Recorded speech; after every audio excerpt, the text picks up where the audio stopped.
The auditorium was hushed, though the air itself seemed restless, charged with the weight of the question no one wanted to ask aloud. What if the world was already sliding toward its last war?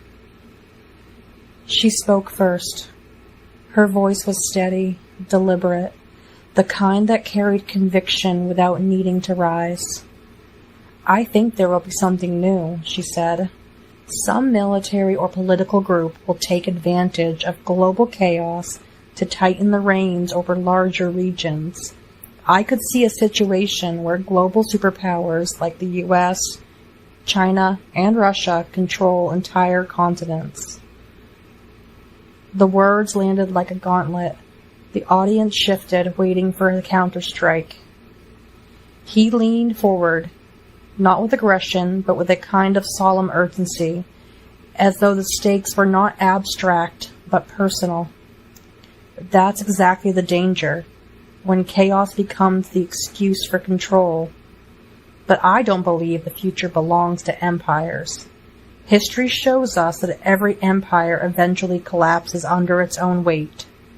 What survives isn't domination, but the fragile threads of human connection. If World War III comes, it won't be decided by tanks or missiles. It will be decided by whether people like us can resist becoming pawns in someone else's game. The phrase people like us lingered in the air, heavier than the argument itself. She narrowed her eyes, not in anger, but in recognition of the challenge.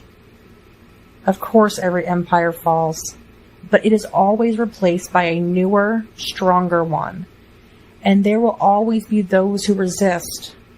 But the question that cannot be answered is whether there will be enough to stand up against these new tyrants. He answered without hesitation, his words carrying both defiance and invitation. That's the paradox, isn't it? Empires rise stronger, but so does resistance. The tyrants always look invincible, until suddenly they aren't. What tips the balance isn't sheer numbers, but conviction. A handful of voices can ignite a movement. A single refusal can unravel a regime. The question isn't whether there'll be enough. It's whether we will choose to be among them. Because if we don't, then we've already surrendered. The audience heard a debate about geopolitics. But between them, something else had begun. The hall was warmer now, the air thick with the friction of ideas. What had begun as a clash of theories was already starting to feel like something more dangerous.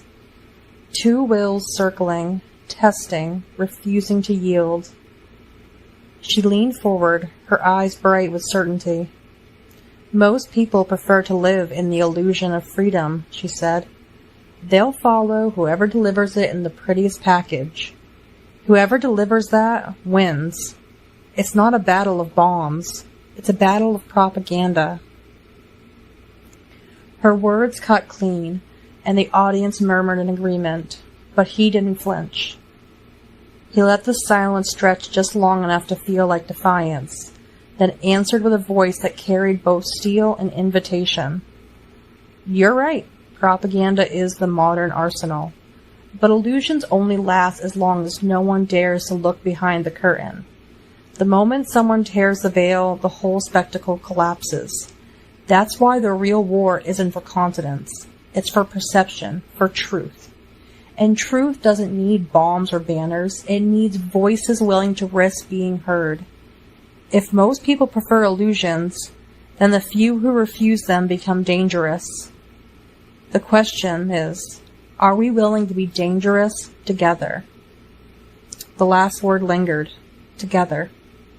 She tilted her head as if weighing whether he had overstepped. But there was no laughter, no dismissal, only the faintest flicker of recognition, as though she had heard something beneath the argument that the others had missed. Dangerous, she repeated, almost to herself. That's what every revolutionary thinks. Until the regime crushes them. Comfort wins more often than courage. He smiled, not in victory, but in challenge. Comfort is the first step towards surrender, and maybe that's why the debate matters. Because even here, between us, we're testing whether comfort wins, or whether we're willing to risk something more. The audience thought they were watching a debate about propaganda, but the battlefield was already shifting. The lights in the hall seemed dimmer now, though no one had touched the switches. The debate had shifted from theory to something heavier, something that pressed against the ribs of everyone listening. She spoke with quiet certainty, her words carrying the weight of history. That's why revolutionaries are remembered and celebrated long after the battles are fought. Because they represent the only things regimes can't truly control: ideas. Her voice did not tremble, but there was a shadow in it, as though she knew the cost of such remembrance. He answered, his tone sharpened by urgency, but softened by something else.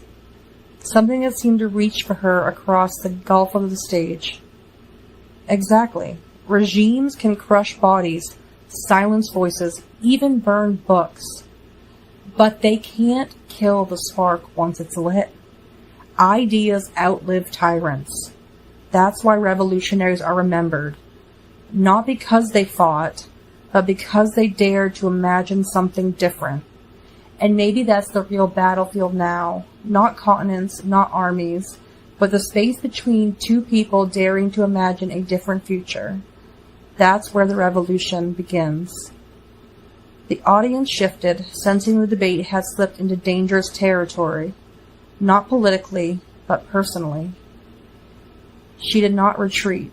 Instead, she leaned into the fire. More often than not, those who spark the revolution become the first martyrs to the cause. It's that moment that ignites the spark, because it's only then that enough people see the reflection of themselves in the revolution. Only when they see the real cost of ignoring reality. Her words hung in the air like a funeral bell. He let the silence stretch, then spoke with a gravity that seemed to strip the room bare.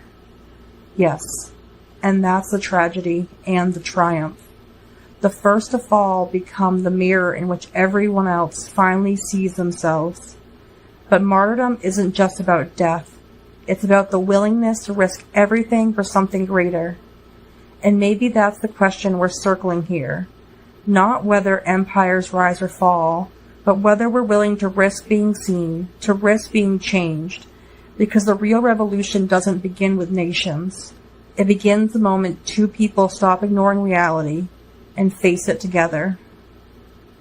The audience thought they were hearing a debate about history, but between them, the air was charged with something far more dangerous. The room had grown still, as though every breath was waiting for her next strike. She did not hesitate. When the risk of failure, of martyrdom, is weighed against the reward of revolution, she said, her voice clear, unwavering, always choose revolution. The words rang like a verdict, final and uncompromising. He felt the weight of them, but instead of retreating, he leaned into the fire. His reply was not louder, but deeper, carrying a resonance that seemed to reach beyond the debate itself. Then revolution isn't just a choice, it's a vow, he said, to risk everything for the chance of something greater. And maybe that's why we're here, circling this battlefield of words, because the real revolution isn't only fought in the streets or in the clash of nations. It's fought in the courage to stand beside someone, to risk being seen, to risk being changed. If the choice is always revolution, then I choose it now. Not against tyrants, not against empires, but here, with you. The audience heard a bold counter-argument, but between them the air shifted. The debate was no longer about nations or armies. It was about the dangerous possibility of surrendering to each other. She did not answer immediately. For the first time, silence entered the space between them, not as absence, but as presence, a silence that trembled with something unspoken. The hall was no longer an auditorium. It had become a crucible. The audience leaned forward, but the debate had slipped beyond their reach. Her last words still hung in the air. Always choose revolution. And then, silence.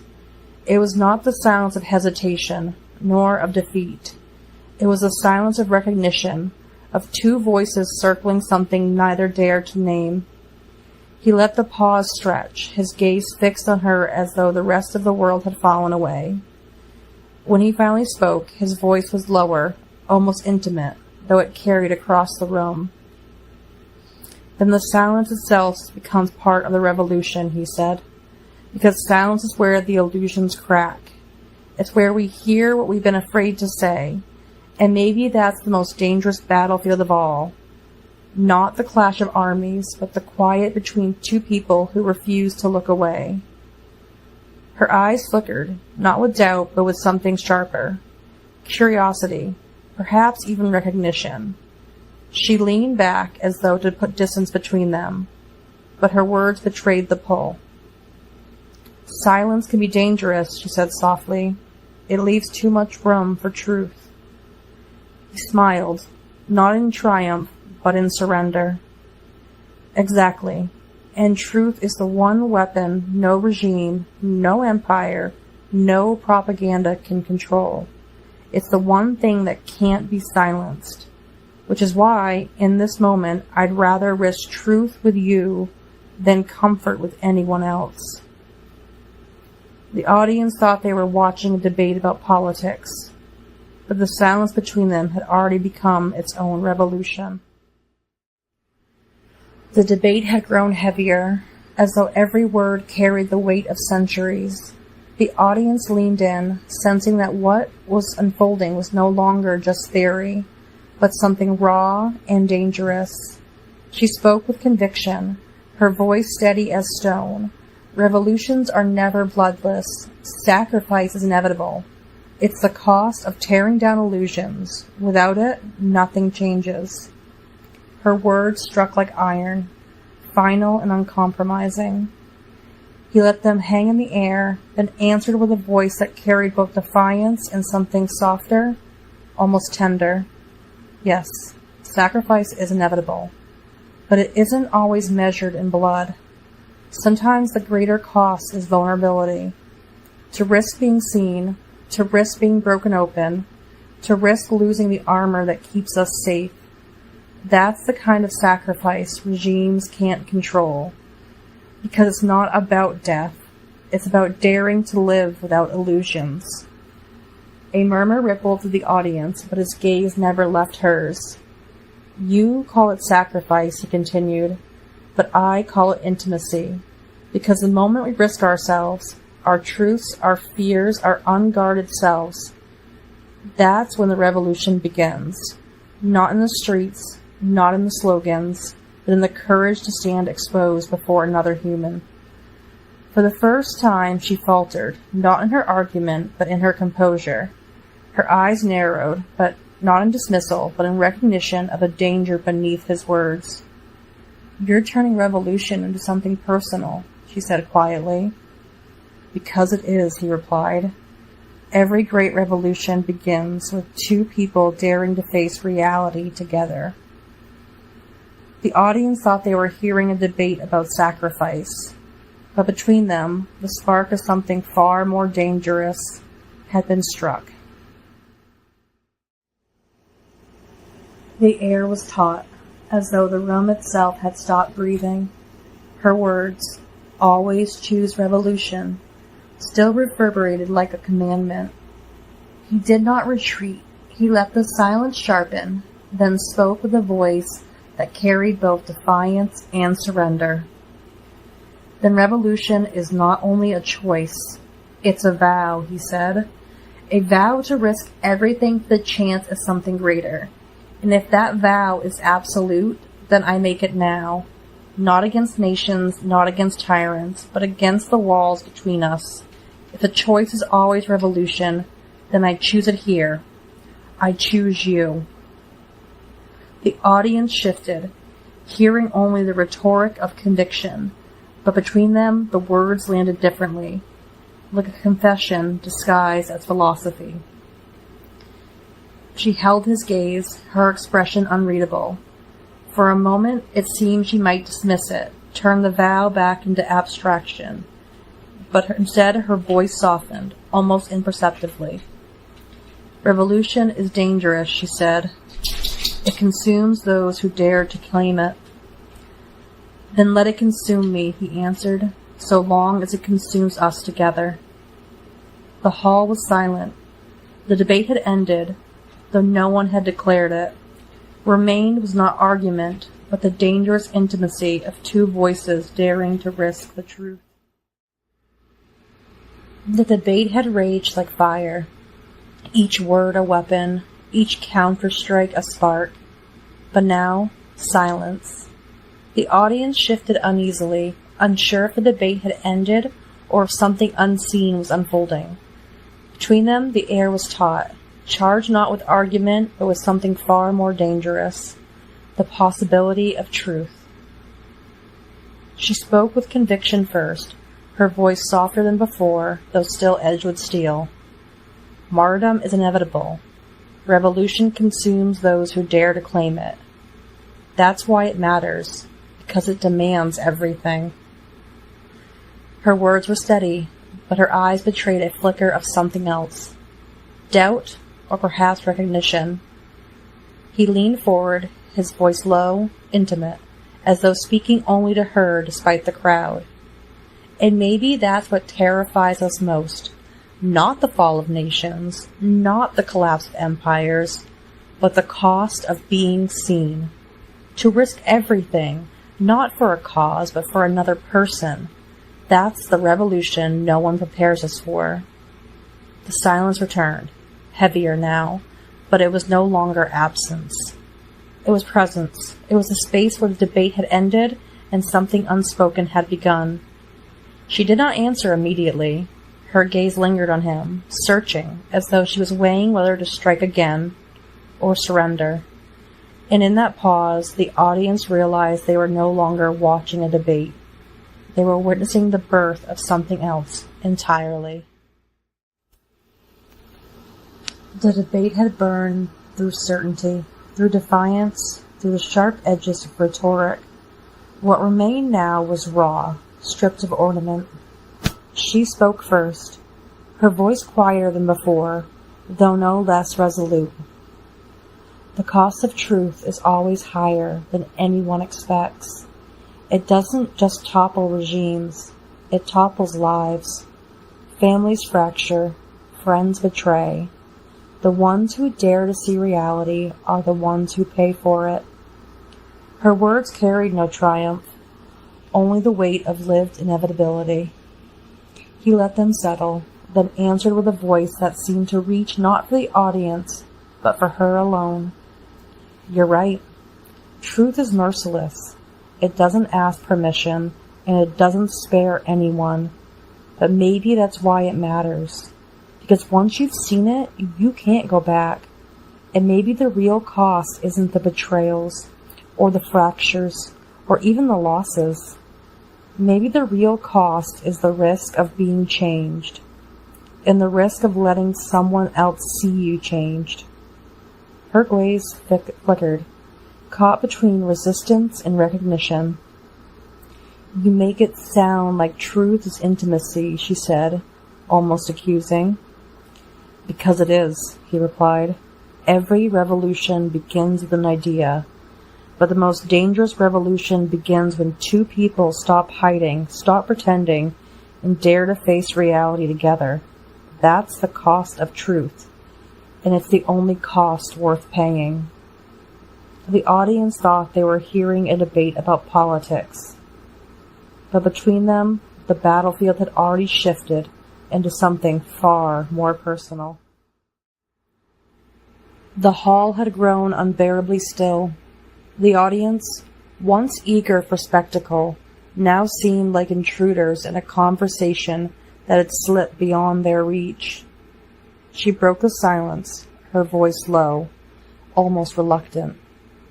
"If truth is intimacy, as you say, then it's the most dangerous revolution of all, because it demands that we strip away every defense, and once you've done that, there's no going back. Her words trembled with conviction, but beneath them was something else. Hesitation, perhaps even fear. He leaned forward, his tone no longer combative but steady, almost tender. Exactly. That's why it matters. Empires rise and fall, regimes collapse, but the courage to face reality together, that's the one revolution that can't be crushed. Because it doesn't live in nations or armies. It lives here, between us. Her eyes met his, and for the first time, she did not look away. The sharpness of her argument softened, replaced by something unspoken. "And what if we fail?" she asked, the question slipping out before she could stop it. "Then we fail together," he said simply. "But if we succeed, even for a moment, then we've already won more than any empire ever could." The audience thought they were watching a debate about geopolitics, but in truth, they were witnessing the birth of an alliance, one forged not in strategy or ideology, but in the dangerous intimacy of two people daring to face reality side by side. The air is heavy, the room holds its breath. Silence speaks louder than anything left. Every word has burned away, only stillness dares to stay. In the quiet shadows, truth is waiting, nothing to prove. The silence between us, danger in disguise. The silence between us, truth behind the eyes. Every heartbeat, sharp and near, every pulse becomes a mirror. What we feel is what we find, silence breaking, soul aligned. Don't look away, the silence is feeding. Don't turn away, the silence is cheating. The silence between us, the silence remains. The silence between us, calling our names.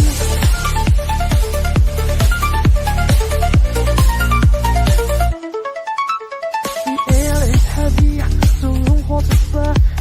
Silence speaks louder than anything left. The air is heavy. The room holds its breath. Silence speaks louder than anything left. The air is heavy. The room holds its breath. Silence speaks louder than anything left. Every word has burned GA. Only stillness dares to stay. In the quiet shadow move. Truth is waiting, nothing to prove. Every heartbeat sharp and near, every pause becomes a mirror. What we feel is what we find, silence breaking, soul aligned. Don't look away, the silence is speaking. Don't turn away, the silence is keeping. The silence between us, the silence remains. The silence between us, calling our names.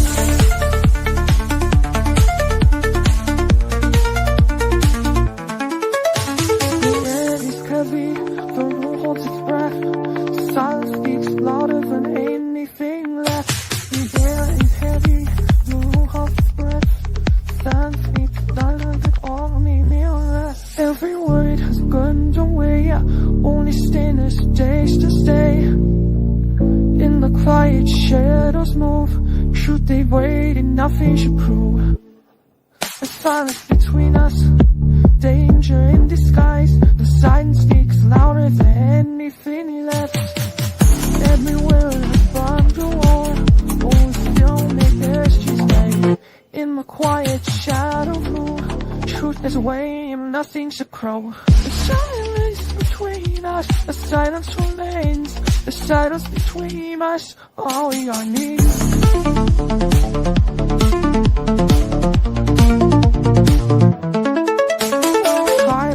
Sharp and near, every pause becomes a mirror. What we fear is what we find, silence breaking, soul aligned. Don't look away, the silence is speaking. Don't turn away, the silence is keeping. The silence between us, the silence remains. The silence between us, calling our names.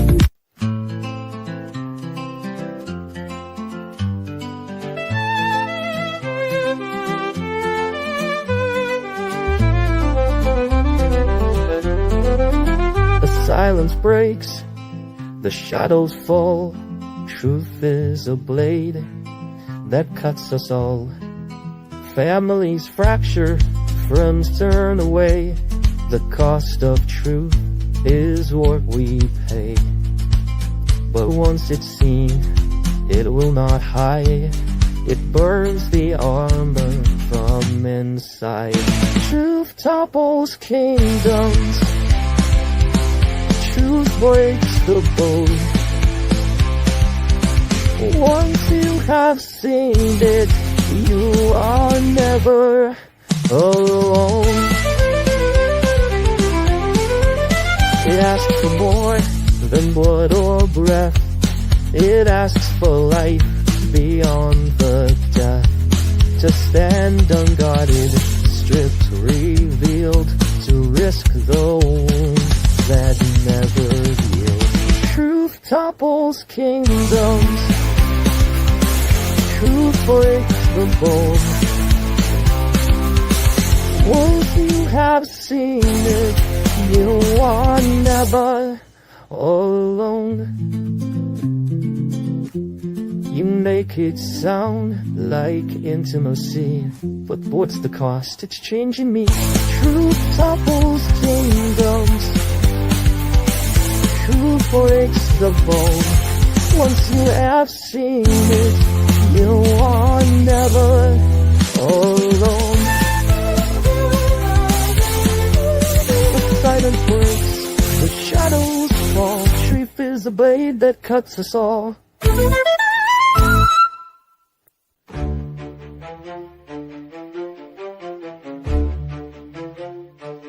The vow is fire, the vow is flame, spoken once, never the same. If the choice is always revolution, then I choose the burning ground. If the vow consumes my body, let it bind where truth is found. I choose the danger, I choose the flame. If the vow consumes us, let it burn our names. Not against nations, not against kings, but against the walls between. If the vow is always revolution, then I choose what lies unseen. I choose the danger, I choose the flame. If the vow consumes us, let it burn our names. Let it consume me, let it consume us. The vow is dangerous, but the vow is just. I choose the danger, I choose the flame. If the vow consumes us, let it burn our names. The vow is fire, the vow is flame, spoken once, never the same. If the choice is always revolution, then I choose the burning ground. If the vow consumes my body, then it finds where truth is found. I choose the danger, I choose the flame. If the doubt consumes us, let it burn our names. Not against nations, not against kings, but against the wall between. If the fire consumes us, let it burn our names. Not against nations, not against kings, but against the walls between. If the fire consumes us, let it burn our names. Not against nations, not against kings, but against the walls between. If the fire consumes us, let it burn our names. Let it consume me, let it consume us. The vow is dangerous, but the vow is just. I choose the danger, I choose the flame. If the vow consumes us, let it burn our names. Let it consume me, let it consume us. The vow is dangerous, but the vow is just. I choose the danger, I choose the flame. If the vow consumes us, let it burn our names. Let it consume me, let it consume us. The vow consumes us, let it burn our names. Let it burn our ways. Let it consume me, let it consume us. So vow is dangerous, but some vow is just. I choose my danger, I choose the blame. If the real consumes us, I mean, born on night.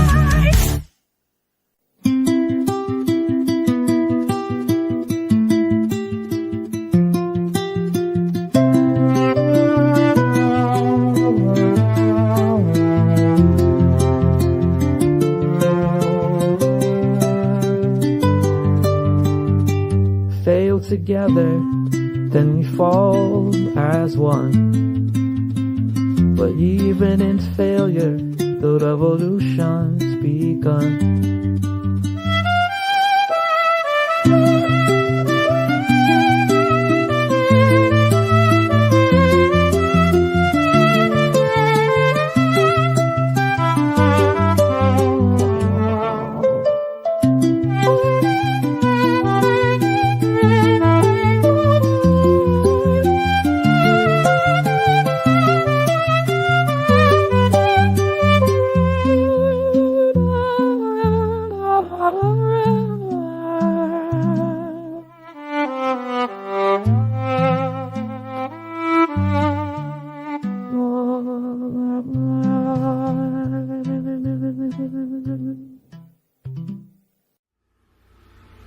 The hall had emptied, leaving only echoes of their voices clinging to the rafters. Outside, the city was restless. Posters peeling from walls, soldiers at checkpoints, the low hum of fear threading through every street. Then the sirens began. Not the rehearsed drills of peace, but the real thing. The night split open with the sound of war. She turned to him, her face lit by the red pulse of the warning lights. Her voice was steady, urgent, but not panicked. Stay calm. Follow me. We can get lost in the crowd, just another pair of faces disappearing into the shadows. The revolution needs to gain traction. Her hand brushed his sleeve, not a gesture of comfort, but of command. The vow she had spoken in the debate hall was no longer rhetoric. It was strategy. He nodded, falling into step beside her. Around them, the crowd surged. Families clutching children, soldiers barking orders, the city itself trembling under the weight of its own fear. Yet within the chaos, her words carved a path. Calm, deliberate, purposeful. For the first time, their revolution was no longer spoken. It was lived. The sirens wailed above them, echoing off the stone facades of the city. The crowd surged like a tide, pressing them into narrow streets where shadows clung to doorways and alleys. She pulled him close, her voice low but steady, cutting through the chaos. We need to find somewhere safe to plot our next moves. Fear will make it hard to leave the city now, but we must, if we're to gain followers. It starts with survival. We must survive to find those willing to listen. Of those, some will share, and even fewer will fight. Her words were not a plea, but a map, a vision carved from necessity. He studied her face in the flickering red light of the sirens. The uncertainty in her tone was unshaken. But beneath it he caught the faint tremor of fear. Not weakness, but the raw edge of someone who understood the cost of what they were about to attempt. Then survival is our first revolution, he said, his voice firm. Not surrender, but endurance. If we can outlast the first wave, we can plant the spark. They slipped into the current of a crowd, two faces among hundreds, vanishing into the city's veins. Around them, the machinery of war ground into motion. Soldiers shouting, families scattering, the night itself trembling. Yet within the chaos, their vow held. Survival first, then the gathering of voices, then the fire. The street spat them out into a narrow alley, the sirens muffled by stone walls. A rusted door stood half hidden behind a stack of crates. She pressed her shoulder against it. and with a groan it yielded, revealing a stairwell that sank into darkness. They descended quickly, the air growing damp and close. At the bottom, a cellar stretched out. Dusty shelves, broken bottles, the smell of earth and mildew. It was not safe, not truly, but it was hidden. For now, that was enough. She lit a stub of candle, its flame trembling as though it too feared discovery. Her voice was hushed, but her words carried the same clarity as in the debate hall. Here we can breathe, but only for a moment. We need to plot our next moves. The city is closing in. Curfews, checkpoints, fear tightening like a noose. If we stay, we vanish with the rest. If we leave, we risk everything. But survival is the seed. Without it, there is no revolution.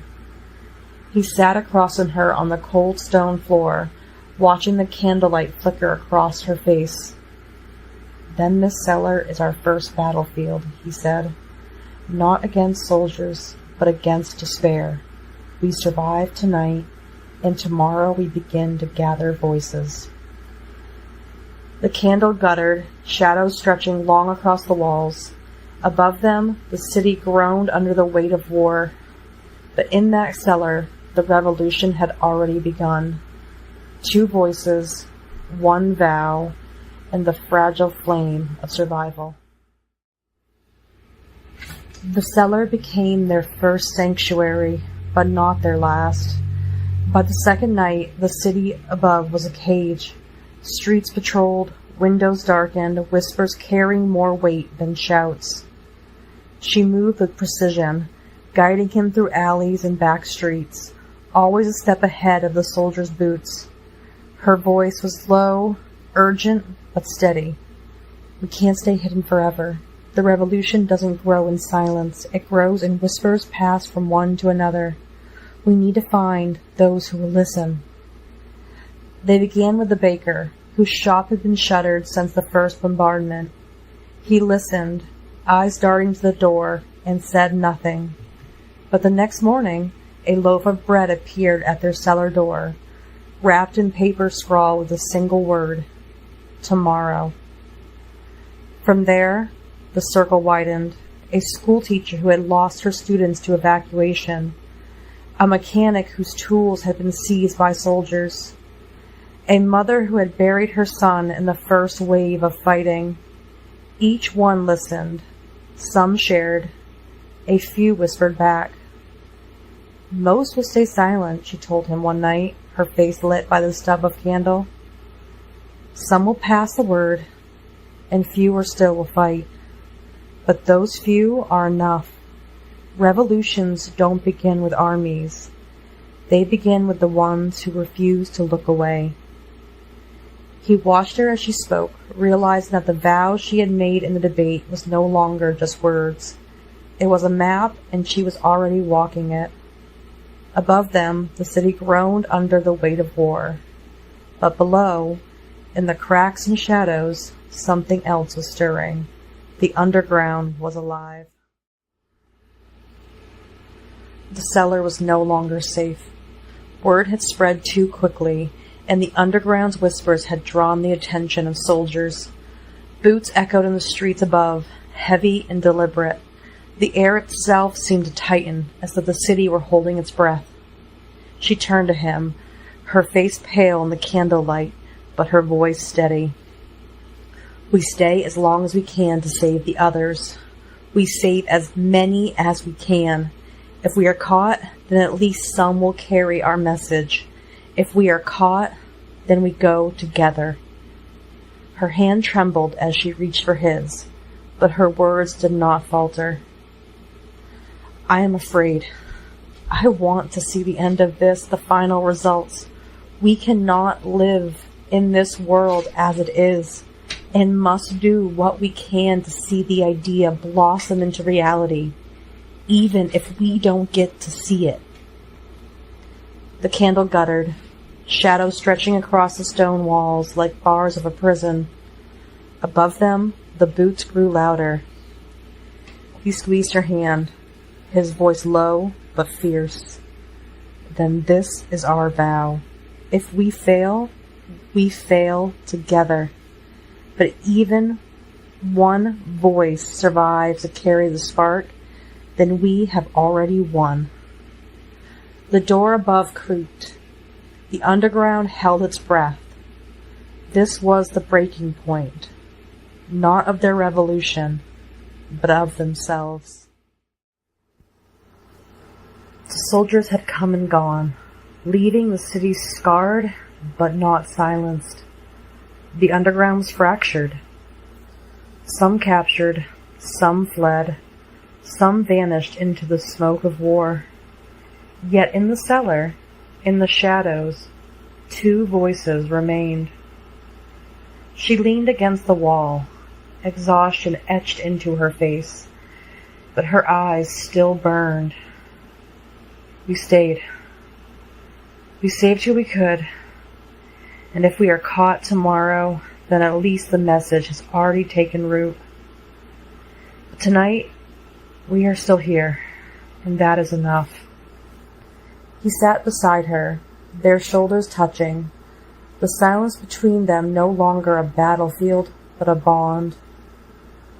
Empires fall, he said softly, but what we've begun cannot be undone. Even if the world never knows our names, the idea will outlive us. She turned to him, fear and fire mingling in her gaze.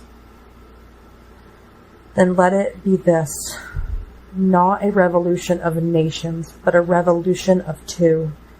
If we endure, others will follow. If we fall, others will rise. Either way, the spark survives. Above them, the city groaned under the weight of war. But in that cellar, in that moment, the revolution was sealed. Not in banners or armies, but in the vow of two people who had chosen to face the world together. She looked at the soldiers, faces hardened by hunger, eyes lit by the fire of belief. For a moment, she felt the weight of their need, the way they looked to her not only for orders, but for something more. A dangerous thought flickered, that she could bind them to the cause with more than words. She turned away, ashamed of the thought, yet unable to banish it.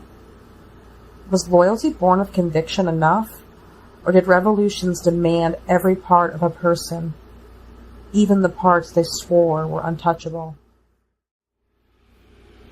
The bunker was carved into the earth like a hidden cathedral. Concrete walls sweated with damp, the air heavy with the scent of iron and stone. In the center, the two of them stood, vow-bound, flame-bound, while the army gathered around them. The soldiers moved with precision, each gesture deliberate, as though the night itself demanded ritual. They shed the dust of the road, washed away the grime of exile, and stood renewed. The sound of water echoed through the chamber like a chant, a cleansing before the trials to come. When it was done, they stood by their cots in silence, bodies straight, eyes forward, not as individuals, but as one body, one force. The air was thick with discipline, with expectation. She looked at him, then at the rows of waiting faces. "This is not inspection," she said softly, her voice carrying through the bunker. "This is consecration. Tonight, you are not merely soldiers. You are witnesses. To us, to the vow, to the revolution that begins here." The silence that followed was not emptiness, but assent. The first night in the bunker had become a rite, and the vow of two now pulsed through the many. The bunker's hum softened as the overhead lamps dimmed, shadows stretching long across the concrete walls. The soldiers stood in silence beside their bunks, stripped of uniform and armor, nothing between them and the cold air but their own resolve. It was not shameful nor indulgent. It was ritual. To stand bare was to stand equal, without rank or pretense, each body a vessel for the same vow. The grime of the march had been washed away, and what remained was not weakness, but renewal. In the center of the chamber, the two of them stood together, the flame of their vow unbroken. The soldier's stillness was not submission, but offering, a readiness to be seen, to be judged, to be bound. The dim light flickered, and for a moment the bunker felt less like a shelter and more like a temple. The silence was thick, reverent, waiting for the word that would seal this first night. She lifted her voice, steady and clear. You are not stripped of dignity, but of disguise. Tonight you stand as you are, unhidden, unmasked, unbroken. From this night forward, you are not many, but one. The soldiers bowed their heads. The lights dimmed to a low, steady glow, shadows stretching like banners across the concrete walls. The soldiers stood in silence beside their bunks, bodies stripped of disguise, their eyes fixed forward. The air was thick with the scent of stone, water, and resolve. At the center, the two of them moved together, step by step, side by side, down the rows of waiting figures. They did not carry weapons, nor did they bark commands. Their presence was the inspection. Their gaze was the seal. Each soldier stood as if carved from the saved stone, yet each bore their own scars, lines of hunger, burns of battle, the marks of survival. She paused at one cot, her hand hovering just above the soldier's shoulder, not touching, but close enough that the silence deepened. You are not inspected for perfection, she said softly, her voice carrying through the chamber. You are witnessed for endurance. He followed, his voice answering hers like a counter chant. You are not measured by strength alone, but by the vow you carry. Tonight you stand as one body. Tomorrow you march as one flame. The soldiers did not move, but something shifted in the air. A tightening, a binding. The inspection was not judgment, but consecration. By the time the two reached the far wall, the silence had become a covenant. They turned together, facing the rows of waiting faces. This is the first night, she declared. From this night forward, you are not many. You are one. The bunker was silent after the inspection, the air heavy with expectation. The soldiers had been consecrated, their bodies and wills stripped bare, but one question remained unspoken. Would she give them more than words? She stood in the center, the dim light catching her face, her hands trembling not from weakness, but from the weight of choice. Her abilities, kept hidden, guarded, sparingly revealed, were more than skill. They were the essence of her vow, the fire she had carried since the first debate. To give them her full abilities would be to scatter her flame into many vessels, to risk losing the singularity of the revolution of two, yet to withhold them might leave the army unprepared, their devotion untested.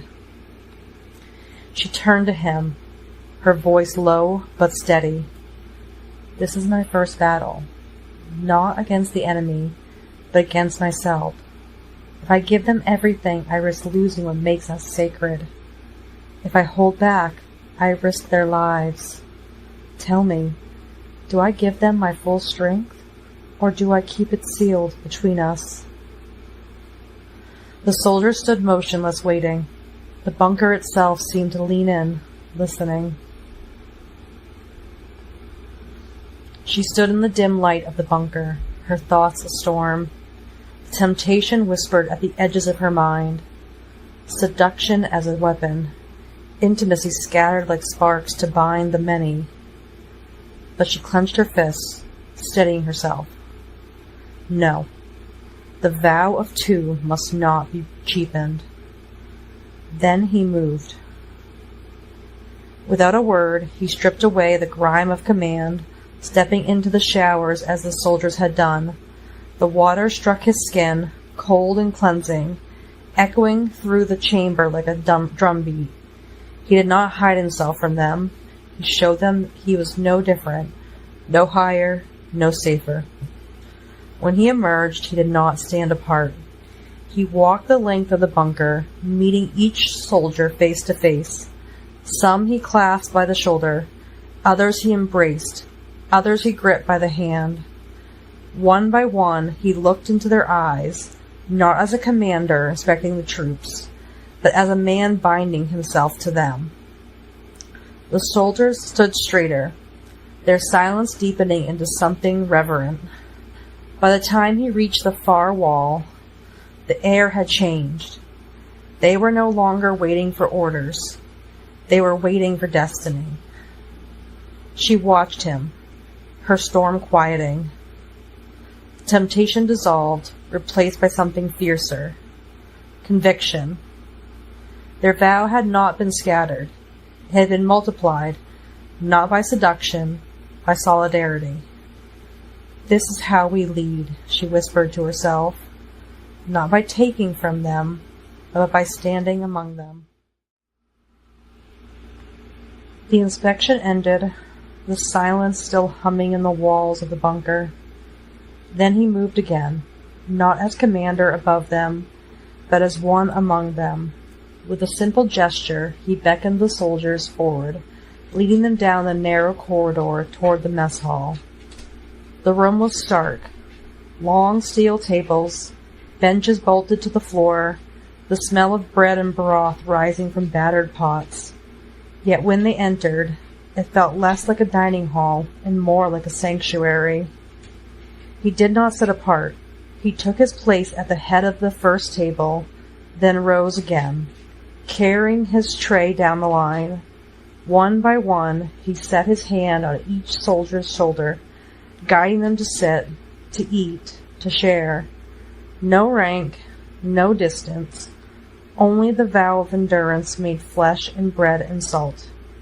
She watched from the doorway, her storm of temptation now quieted into awe. This was not seduction nor command. This was communion. When all were seated, he lifted his cup. Not high, not in pomp, but just enough for every eye to see. Tonight we eat as one, he said, not as strangers, not as ranks, but as a body bound by vow. Tomorrow we march. Tonight we remember why. The soldiers raised their cups in silence. The first supper in the bunker was not a meal. It was covenant.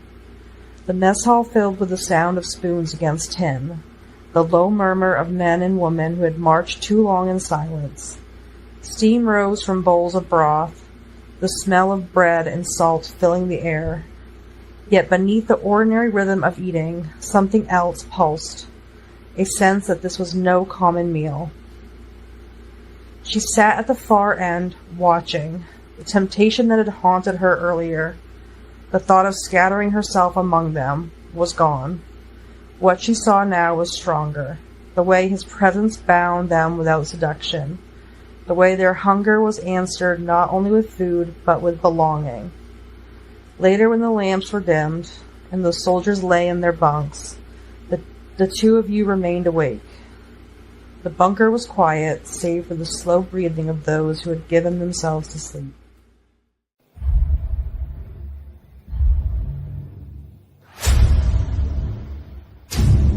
Boots above, the candle shakes, the vow we made, the vow we take.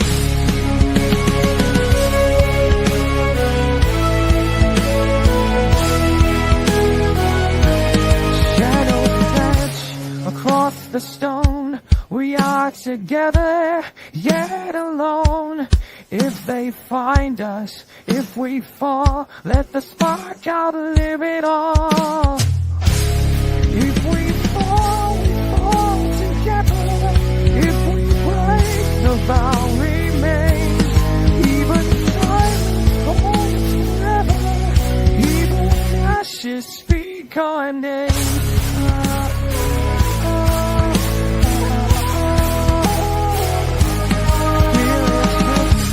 Breath is thin, but the vow still burns within.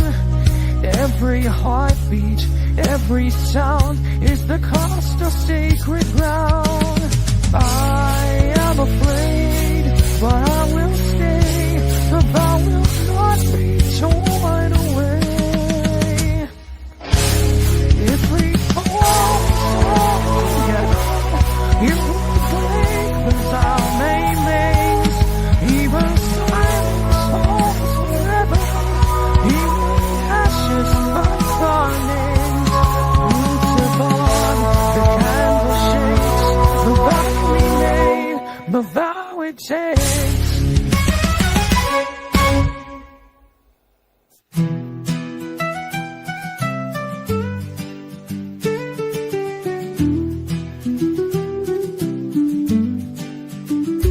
Not a nation, not a throne, with two voices, flesh and bone. If the world should turn away, still our vow will light the way. If tomorrow never comes, still the spark is never done. This is the revolution of two, a thought that no empire can undo. If we endure, the fire will grow. If we fall, the world will know. Not in banners, not in crowns, but in whispers underground. Every silence, every breath is defiance against death. If we endure, the fire will grow. If we fall, the world will know. This is the revolution of truth, a vow that no empire can undo. If we endure, the fire will grow. If we fall, the world will know. Not a nation, not a throne, but two voices, flesh and bone. If the world should turn away, still our vow will light the way. If tomorrow never comes, still the spark is never done. If the world should turn away, still our vow will light the way.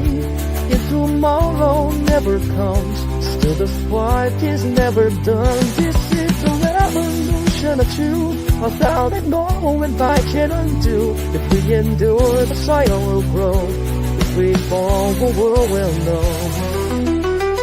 Not in banners, not in crowns, but it's whispers underground. Every silence, every breath is defiance against death. If we endure, the fire will grow. If we fall, the world will know. This is the revolution of truth, a vow that no empire can undo. If we endure, the fire will grow. If we fall, the world will know. Not a nation, not a throne, with two voices, flesh and bone. If the world should turn away, still our vow will light the way. If tomorrow never comes, still the spark is never done. This is the revolution of truth, a vow that no empire can undo. If we endure, the fire will grow. If we fall, the world will know. Not in banners, not in crowds, but in whispers underground. Every silence, every breath is defiance against death. If we endure, the fire will know. If we fall, the world will know. This is the revolution of two, a vow that no empire can undo. If we endure, the fire will grow. If we fall, the world will know.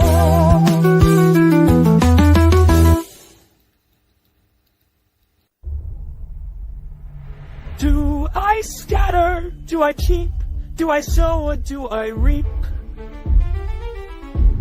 Temptation whispers sharp and near, to bind with fire, to bind with fear. But the vow is not for show, it is the seed we choose to grow. Not by taking, not by claim, but by standing flame to flame.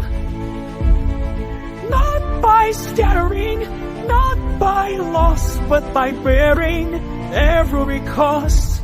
He walks among them hand to hand, not as ruler, but as man.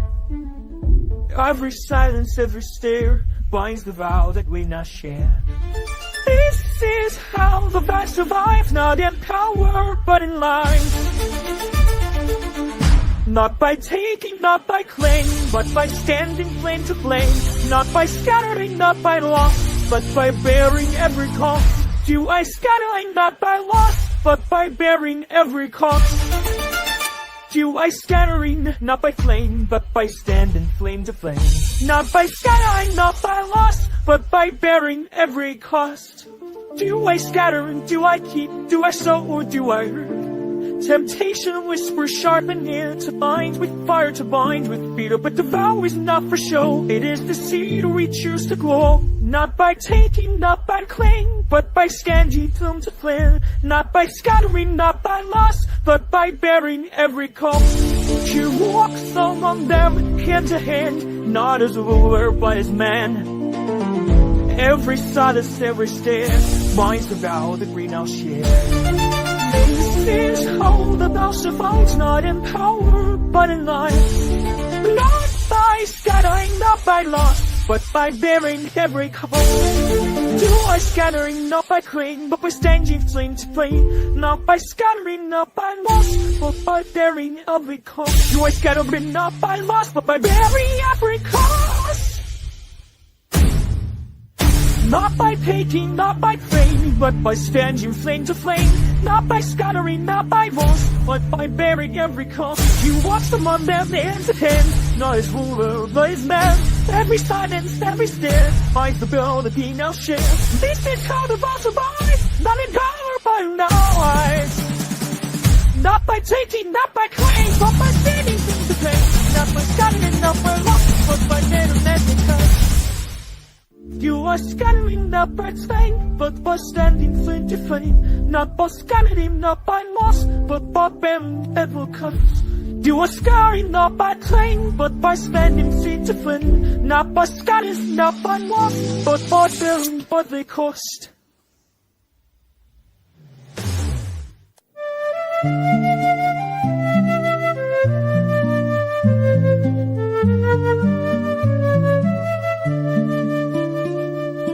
Vow is near, lift the cup, the vow is clear.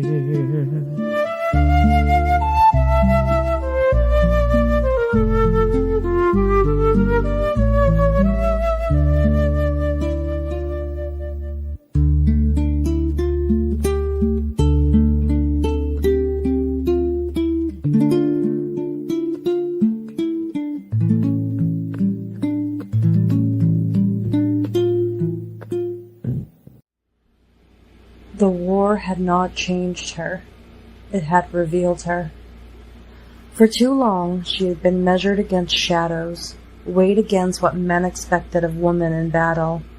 But here, in the bunker, in the march, in the vow, she found her place not as symbol, not as seductress, but as strategist, partner, flame. He was not her shield, nor she his shadow. They were two voices in one song, two flames in one fire. And in the quiet between battles, when their hands found each other in the dark, she knew. Intimacy was not escape. It was the revolution itself. She never wanted to lead, not in the traditional sense. She walked among the men, not above them, learning their names, their scars, the small reasons that had carried each one to this moment. Every story she gathered, she carried as if it were her own. Every pain she listened to, she held with the same gravity as her own wounds. And when the time came, she shared her own story in return, not as confession, but as invitation. One by one, she let them pass the threshold, until they no longer saw her as distant or untouchable, but as whole. By the end of the night, she held every heart in hand. The rigidity of command had not been broken, but infused, softened and strengthened at once, with the humanity that lay at the core of the cause. At first, the men held steady, their discipline intact. They trusted the commander would return, that his silence was only another test.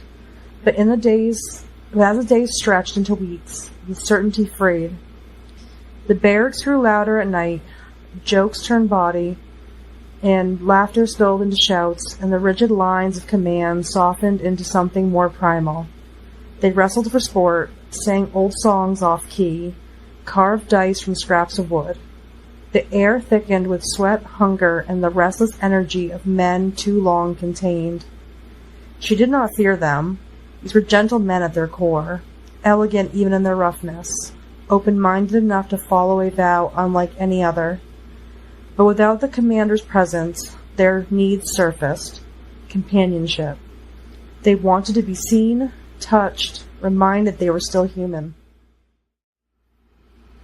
The day of his return broke like thunder. The soldiers, restless from 2 weeks of wildness, straightened at once when they saw him. The vow was renewed in their eyes, the wildness tempered into focus. He did not linger.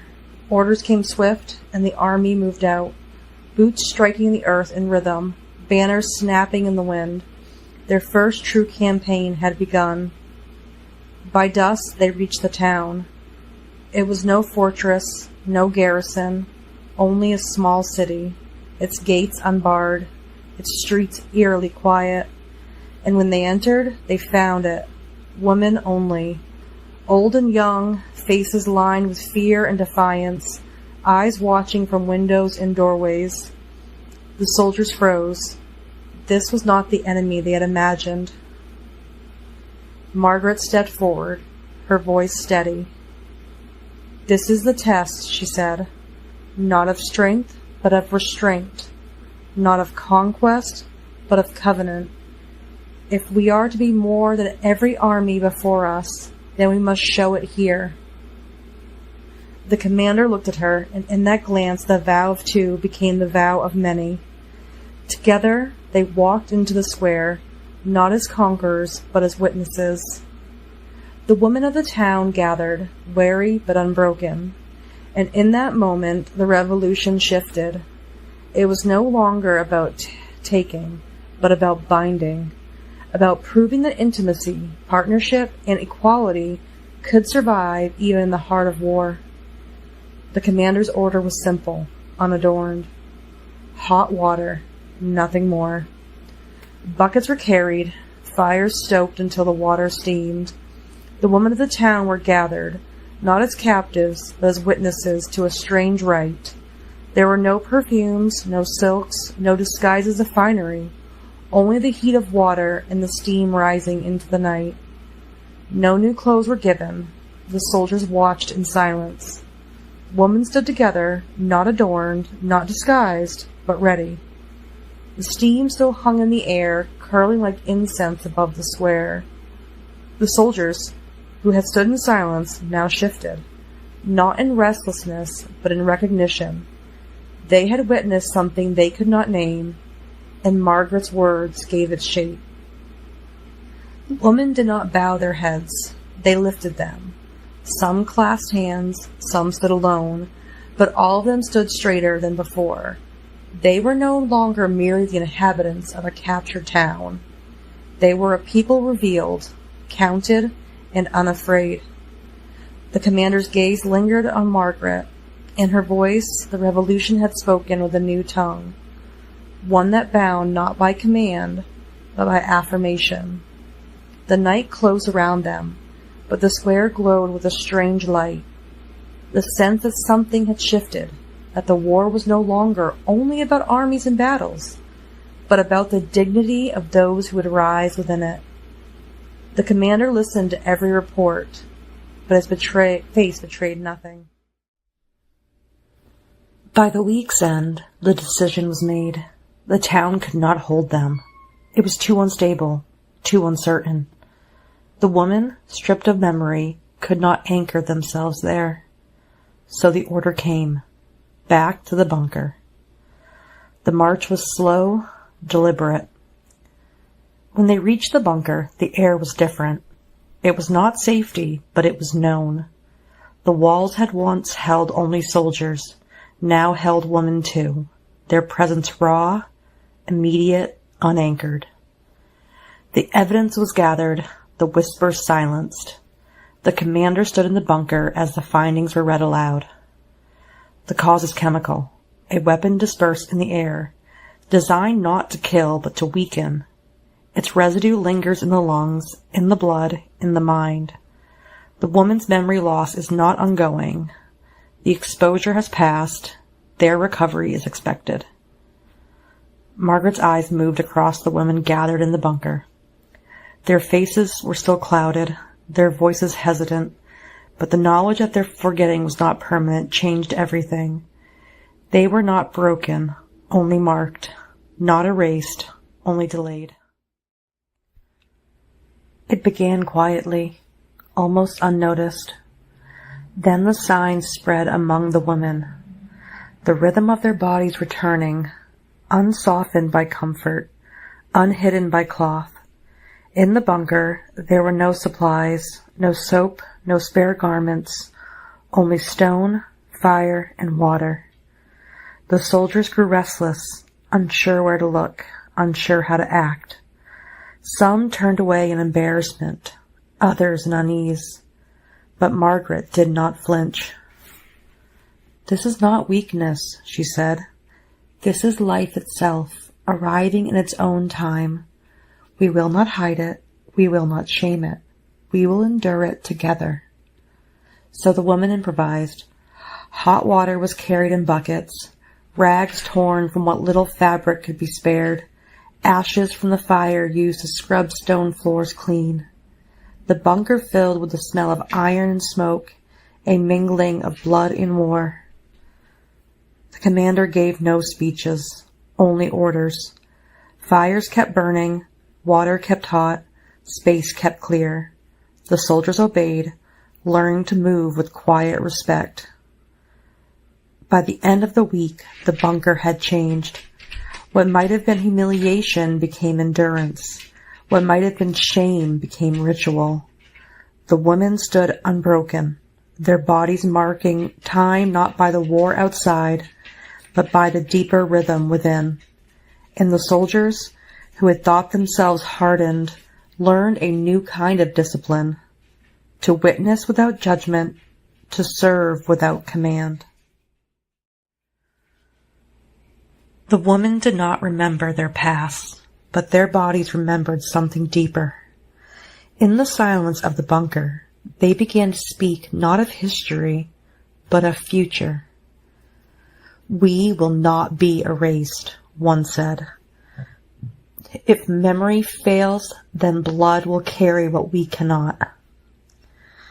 It was not seduction, not romance, but insistence, the primal demand that life continue, that the war not end in silence. The soldiers, disciplined and trained, stood uneasy. They had been taught to fight, not to answer this kind of call. Yet the commander's absence left the question hanging. What does survival mean, if not the carrying forward of life? Margaret stepped into the breach. "This is not about desire," she said. "It is about legacy. If they cannot remember, then they will create. If they cannot hold the past, then they will bear the future. But it must be chosen, not taken. It must be vow, not impulse." The bunker grew still. The woman's demand was clear. The soldier's discipline was tested. And in that tension, the revolution itself was forced to ask, was it only about victory in war, or about the birth of something beyond it. The runner's voice carried through the bunker, echoing against the stone. The commander has taken 3 cities. Their gates are broken, their banners lowered, and with them he has seized men, old and young alike. They march now under his watch, not as volunteers, but as captives. The words hung in the air like smoke. The soldiers in the bunker shifted uneasily. They had been trained to fight alongside brothers, not to guard men pressed into service by chains of fear. Margaret's gaze did not falter. She looked at the women, still clouded by forgetting, and then at the soldiers who stood in silence. "Captives are not an army," she said softly. "They are tinder. One spark, and they will burn the hand that holds them." The runner swallowed, but pressed on. "The commander says the cities are secured. He says the march continues. He says the war bends to his will." But in the bunker, the air was different. The women sat in their silence, their presence raw and unanchored. The soldiers stood straighter, as if bracing against a storm. The commander returned to the bunker under the cover of night. His victories weighed on him like armor, but his eyes sought only one figure. Margaret was waiting, her posture steady, her gaze unflinching. He dismissed the guards with a gesture.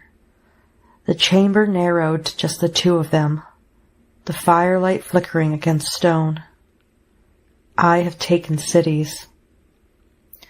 Margaret did not move. She studied him as though weighing the truth of his words. "You want to feel." The commander stepped closer. The air between them thickened with secrecy, with the unspoken. His hand hovered, not touching, as if the act itself might shatter the fragile balance. Margaret's breath caught, not in fear but in recognition. She had seen him as a leader, as a conqueror, as a strategist. Now she saw him as man, stripped of banners, stripped of armies, asking not for obedience, but for closeness. The fire cracked. Shadows moved across the walls like witnesses. She did not answer with words. Instead, she stepped into the space he had left open, closing the distance not with surrender, but with choice. The fire had burned down to embers. Pale light crept through the cracks of the bunker, softening the stone walls that had held their secret through the night. The commander was gone, summoned back to the machinery of war, but his absence did not erase what had passed. Margaret sat alone, her hands folded in her lap, her breath steady. She carried not the weight of shame, nor the tremor of fear, but something quieter, more enduring. "I carry the fact that he still chooses me," she whispered into the silence, as though the walls themselves were witnesses. "The vow we made remains unbroken. Alone, bare, that is covenant. The moment that everything else disappears and we return to our core, us." Her words did not echo.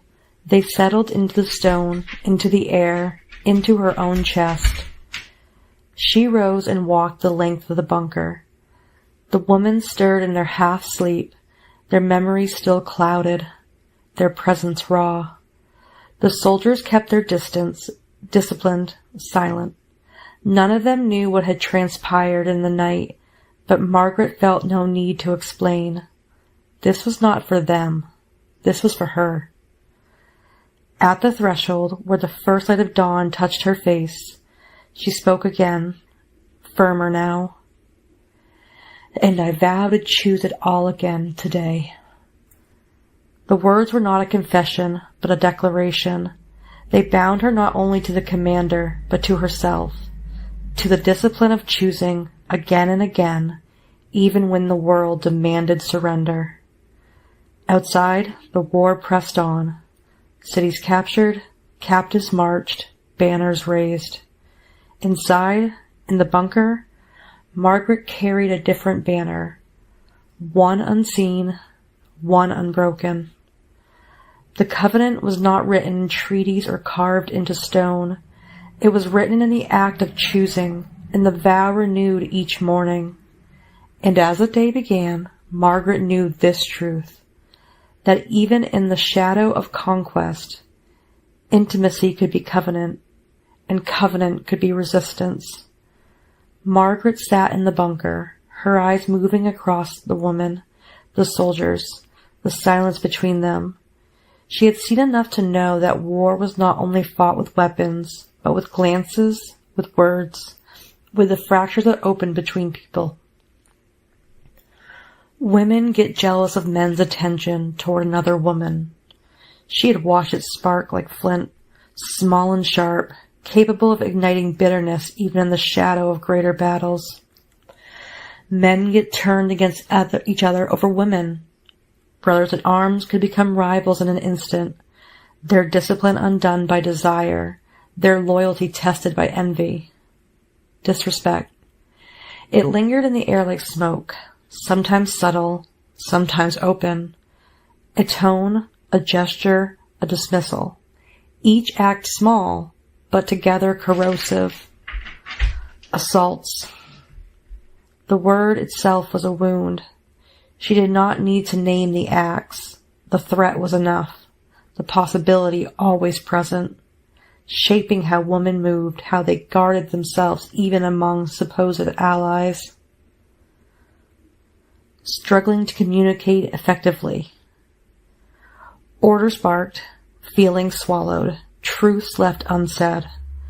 Misunderstandings multiplied, turning silence into suspicion, suspicion into fracture. Frustration. It was the constant undertone, the hum beneath every interaction. Frustration at the war, at the waiting, at each other.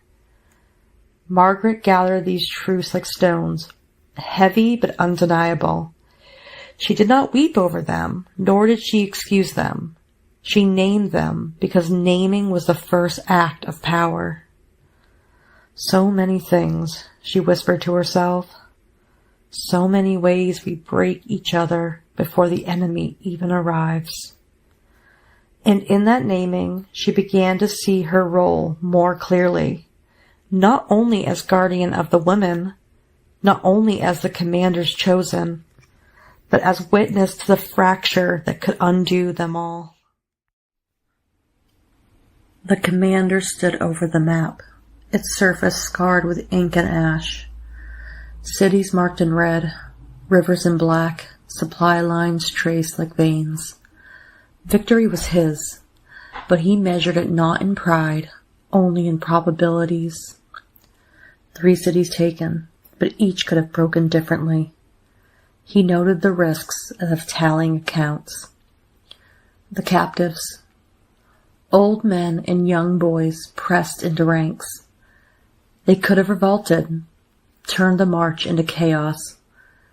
Discipline had held, but only because fear outweighed hunger.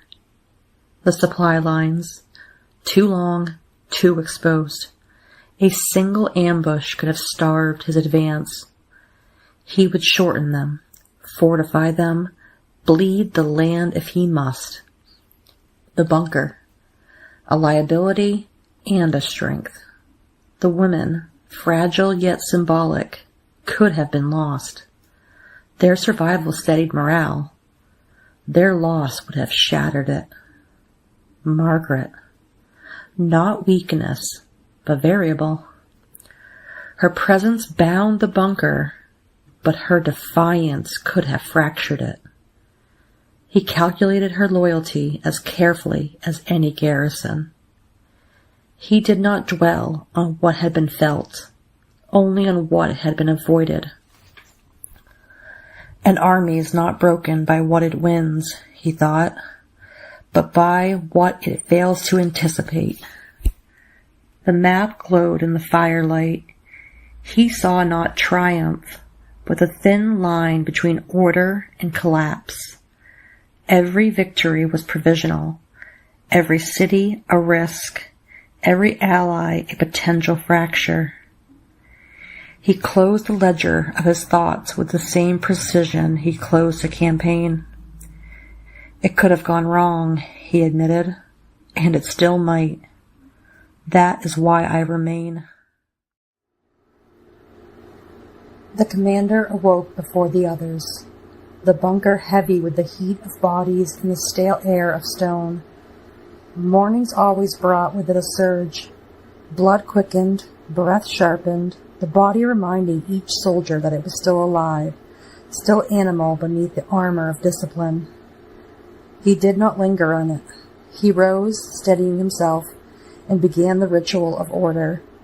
Fires were stoked, water drawn, rations divided. The sound of steel on stone, the scrape of boots, the measured rhythm of preparation, all of it pushed the rawness of the body back into silence. Margaret remained apart, her presence deliberate, her distance unbroken. She watched without comment as the men moved through their routines, each one carrying his own unspoken weight. Breakfast was readied, bread, water, the thin broth that passed for sustenance. The commander oversaw it all with the same precision he gave to maps and marches. The body surges were acknowledged and contained. Discipline was the only answer. The bunker smelled of smoke and stone, but this morning another scent cut through. The sharp, bitter steam of black coffee. Tin cups were passed from hand to hand, their metal warm against cold fingers. The soldiers gathered first, their movements precise, almost ceremonial. Each man lifted his cup as though it were more than rations, as though it were proof they were still alive, still human. The women sat apart but not absent, their eyes following the ritual, their hands curling around the same dark liquid. For a moment, forgetting did not matter. For a moment, memory was not demanded. The heat of the drink steadied them all. The commander raised his cup. The firelight caught the surface of the coffee, black as oil, reflecting the faces around him. He did not speak a speech, only lifted the vessel higher. To endurance, he said. The word was enough. Tin struck tin, a rough chorus of metal against metal. The sound echoed through the bunker, louder than it should have been, as if the stone itself wanted to remember. They drank. The bitterness burned their throats, but it was welcome. It was not sweetness they needed, but sharpness. Something to cut through the heaviness of dawn. Something to remind them that survival was not soft. For a few breaths, the war outside did not exist. There was only the bunker, the fire, the bitter cup, and the fragile unity of those who shared it. Margaret sat apart, though not in exile. She did not avert her eyes when the soldiers looked her way. Her gaze was steady, her posture deliberate. She wanted it to be clear. She was among them as a peer, not a vessel for their relief. And yet, beneath the surface of her composure, insecurities pressed against her ribs like hidden knives. She knew how quickly attention could turn to rivalry, how easily respect could sour into suspicion. Men get jealous of men's attention toward another woman, she thought. Men get turned against each other over women. Disrespect festers. Assaults linger in the air like threats. Words fail. Communication breaks. Frustration grows. She carried these truths silently, but they shaped every gesture, every glance. Her strength was not only in what she said, but in what she refused to allow. When she finally spoke, her voice was low but firm, cutting through the murmur of the bunker. And the women? They might not all be fighting on the front, but they still contribute. They make what they can for food. They fix weapons and clothing. They forage, they farm. They act as messengers, as spies. Do not mistake their silence for absence. The soldiers shifted, some nodding, some looking away.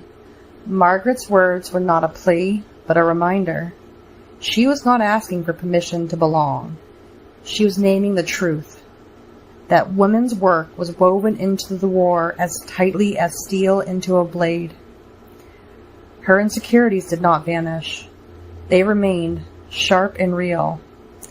But by speaking them into the air, she transformed them into something else, not weakness, but vigilance.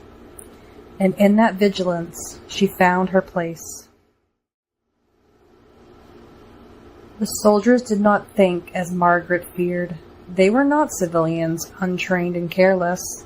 They were men shaped by discipline, sharpened by drills, bound by codes older than the war itself. They did not leer, nor whisper, nor let their gazes wander. Their attention was fixed where it belonged, on the commander's orders, on the maps, on the weapons that needed cleaning, on the silence that needed guarding. They were gentlemen, though the word felt too soft for what they were. Their courtesy was not born of politeness, but of training, an instinct honed until it was second nature. Respect was not optional, it was tactical. Disorder was weakness, and weakness was death. They knew that women in the bunker were not distractions, but assets. Messengers, foragers, spies, healers, makers of food and clothing. Each role was a thread in the fabric of survival. To dismiss them would be to tear holes in their own defense. When Margaret held herself apart, the soldiers did not press. They understood distance as clearly as they understood formation. Her stance was not read as defiance, but as position. Her place in the line, her way of holding the perimeter. They were intelligent enough to see the truth. The war was not won by strength alone, but by cohesion, and cohesion demanded restraint, vigilance, and respect. The soldiers knew. It was not rumor, not threat, but fact. Utter failure meant death. Their commander would not hesitate. Mercy was not in the doctrine. This knowledge shaped everything. Discipline was not a matter of pride, but of breath. Courtesy was not softness, but strategy. Friction between men was weakness, and weakness was fatal. Obedience was not blind, but calculated. Each order followed was another step away from the edge. They carried themselves with precision because anything less was unthinkable. A drop weapon, a careless word, a lapse in vigilance, each could be read as failure, and failure was final. Margaret saw their restraint and mistook it for gentleness. In truth, it was fear sharpened into form. They were not blind to her presence, nor to the women's, but they knew that to falter, to let desire or rivalry break their line, would be to invite the commander's judgment. So they moved like steel. They spoke little. They watched everything.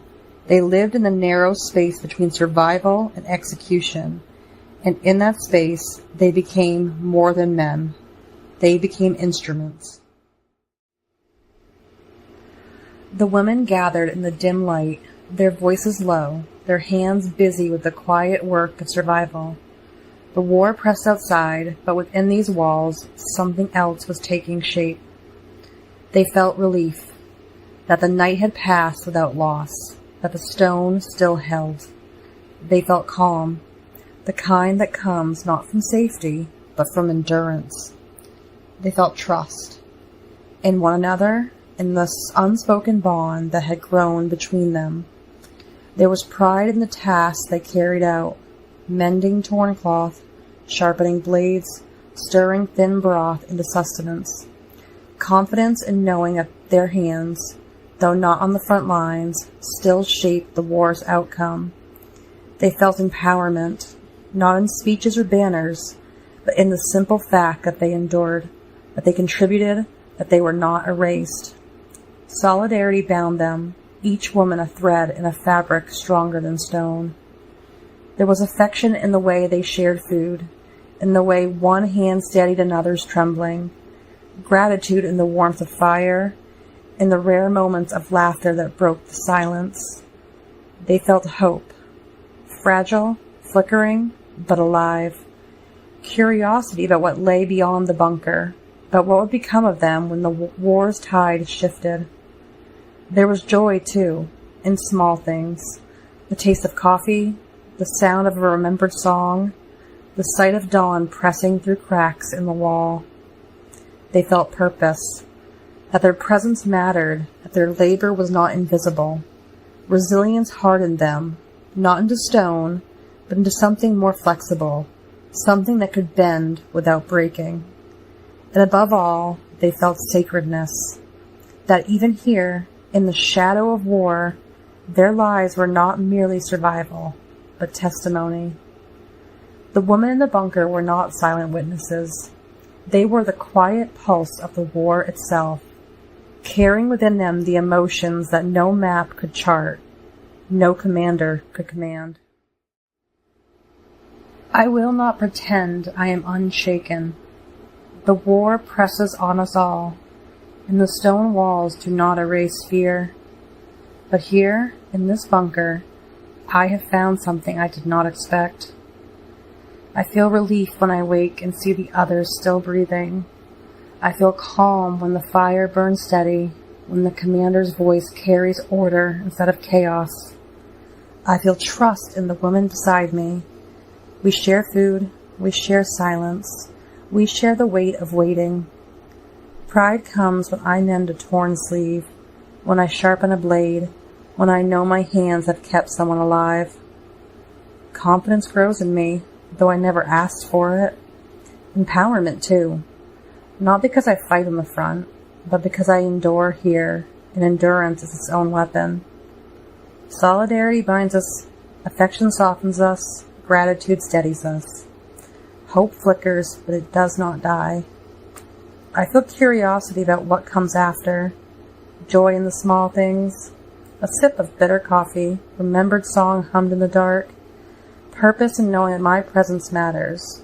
Resilience in knowing that I will not break. When he is not thinking of the next battle, the commander's face softens. The lines of calculation ease, and for a moment the war recedes. Stories seem to swirl behind the glint in his eyes.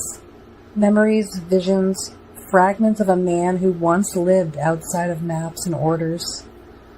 Margaret sees it. She knows the artist beneath the armor. The man who sketches with silence, who paints with shadows, who carries more than tactics in his gaze. When he looks at her, he sees all of her. Not only the strength she shows, not only the discipline she maintains, but the weaknesses she cannot hide. Once that gaze terrified her, its precision, its unflinching clarity.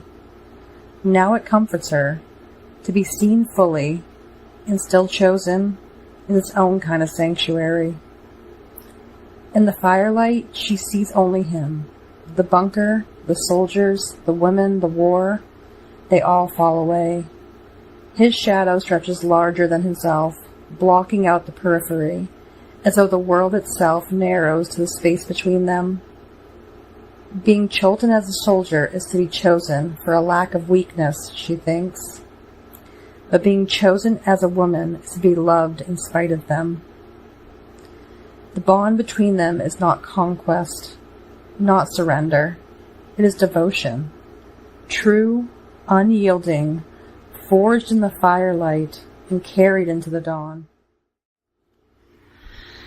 Margaret's words carried a charge, not of scandal, but of vision. She spoke of intimacy not as indulgence, but as a resource, something that could strengthen bonds as surely as rations or weapons. If the commanders are indulging, she said, then so should anyone who wishes to. Not in secrecy, not in shame, but in trust. The commander should show how devotion to one another can strengthen, how respect and communication can open new doors. Lead by example. Her suggestions unsettled the air. She did not name it as license for chaos, but as permission for honesty. Lines will blur, she admitted. People will find their own comfort zones. Some may pair, some may gather in threes or more, but it need not collapse into disorder. What matters is that it is chosen, not coerced, that it is spoken, not hidden. She turned her gaze toward the commander, her voice steady. What happens between us is ours, but if ever another were to be included, it should not be secret. Secrets breed suspicion. Suspicion breeds fracture. Better to be open, to let trust hold the line. The woman listened. The soldier shifted. The bunker itself seemed to lean closer. The first step, Margaret said, is giving permission. Everyone must know that intimacy is natural, that it need not be resisted as weakness. It can be strength if it is chosen with respect. Her words were not command, but invitation. A philosophy, not an order. She was not calling for indulgence, but for recognition. That even in war, the human need for closeness could be a weapon against despair. Margaret's mind wandered, if only for a moment. She thought of cleaning, shopping, appointments, animal care, the rhythms of a life that once belonged to her, or to someone like her. She pictured sweeping with makeshift brooms, foraging for berries, hunting in the woods. She imagined waiting for appointments, tending to wounds with whatever supplies could be found. She thought of cats to keep vermin at bay, dogs for protection, women gathering food with their own hands. But none of this was true. The commander's army was not a village. It was a machine. The chain of command was already set, the supply lines already secured. Food did not come from foraging, but from men who brought it in through disciplined channels. Medical care was not improvised, but drawn from tactically acquired stores. There were dogs, yes, trained for security, not companionship. Vermin were not left to cats, but controlled by intelligent men who understood that disorder was weakness. Margaret's vision of daily life dissolved against the reality of a well-functioning army. The bunker was not a home, not a farm, not a place of improvisation. It was a nod in a larger system, a cog in the machinery of war. And yet the thought lingered. Cleaning, shopping, animal care, these were not tasks of survival here, but memories of another world, a world that still lived in her, even as the army's discipline pressed it away. Margaret rose from her place by the fire.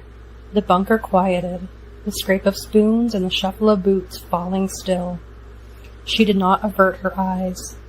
She carried herself with the same steadiness she had shown in battle, but there was something different in her posture now, something deliberate, charged. She stepped into the center of the room, where the firelight touched every face. Her voice was calm, but it carried. We live in shadows. We fight, we bleed, we endure. But we are more than soldiers. We are human. And if devotion is to mean anything, it must be seen. The soldiers shifted, uncertain. The woman leaned forward, listening. The commander's gaze held hers, unflinching. Margaret's gesture was not crude, nor careless. It was symbolic, an unveiling, a declaration that intimacy itself could be a weapon against despair.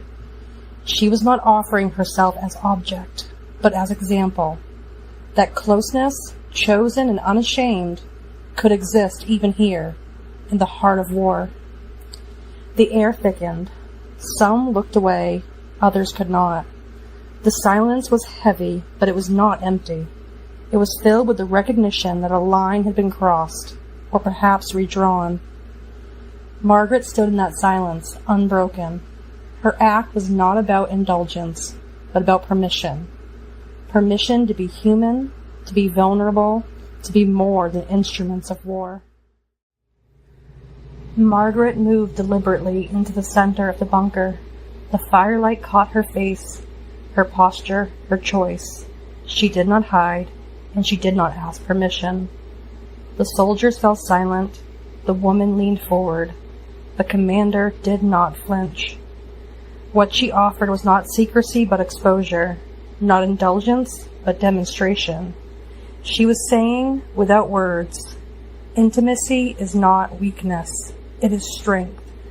Devotion is not private, it is binding. What we share is not shame, but covenant. She knelt before him, not in weakness, but in a gesture that carried both gravity and tenderness. Around them, the crowd hushed, drawn into the strange intimacy of the moment. An act that was less about the two of them alone, and more about what it revealed to everyone watching. Devotion, risk, and the courage to be seen. She was showing the bunker that closeness could exist even here, in the shadow of war. That respect and communication could be lived, not only spoken. That the commander's authority was not only fear, but chosen devotion. The silence afterward was heavy. Some looked away, unsettled. Others stared, as though they had witnessed their right. The lines between soldier and woman, between discipline and desire, had blurred, but not into chaos, into something else. Margaret stood again, unbroken, her gaze steady. The commander's presence loomed larger than before, not diminished but magnified by what had been revealed. The bunker breathed differently now. The gesture had changed it. The firelight flickered, shadows stretching long across the stone. Margaret had stepped into the center, her gesture already unsettling the air, already blurring the lines between discipline and devotion. And then they appeared. Her mother, her brother, her sister. Not imagined, not dreamed, but present, witnesses. The bunker shifted. The soldiers stiffened, unsure if this was intrusion or omen. The women drew closer, their eyes darting between Margaret and the faces that mirrored her own. Her mother's gaze was heavy, not condemning but unflinching, as though she had seen this before in another age, another war. I bore her into a world of hunger and fire, she thought. Now she bears herself into another. I will not look away. She is mine, and yet she is beyond me. Her brother's jaw tightened, torn between loyalty and disbelief. She was the child I swore to protect, he thought. Now she stands where even I would falter. Do I shield her, or do I salute her? Her sister's eyes were wide, not with fear, but with a strange recognition, as if she understood what Margaret was trying to do, even if she could not name it. She is showing me the path, she thought, not of safety, but of courage. If she can stand in the firelight, so can I. The commander did not move. His authority filled the silence, but even he could not erase the weight of family now woven into the ritual. The bunker breathed differently now. What had begun as Margaret's solitary act had become something larger, a reckoning, a testimony, a binding of blood and war.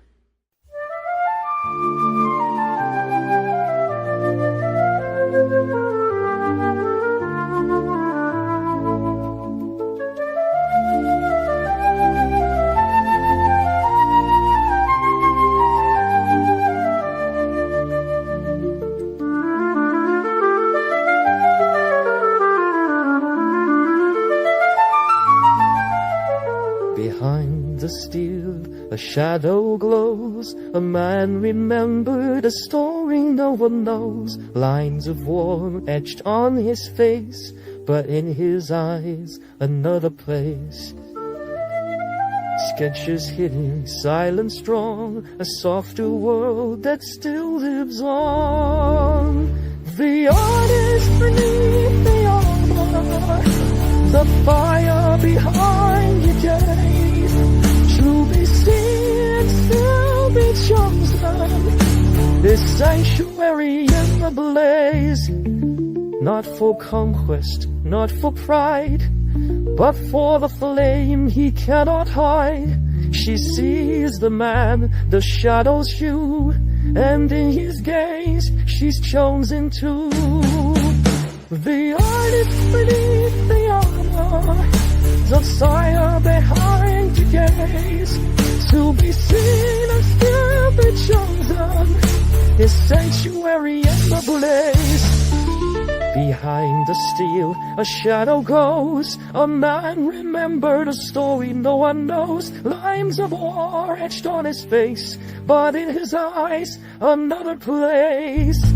Sketches hidden, silence strong, a softer world that still lives on. The artist beneath the armor, the fire behind the gaze, to be seen and still be chosen, this sanctuary in the blaze. Not for conquest, not for pride, but for a flame he cannot hide. The artist beneath the armor, the fire behind the gates, to be seen and still be chosen, this sanctuary in the blaze.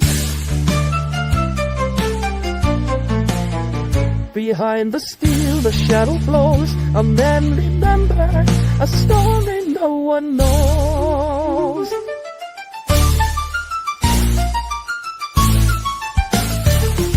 Behind the steel, a shadow glows. A man remembered a story no one knows.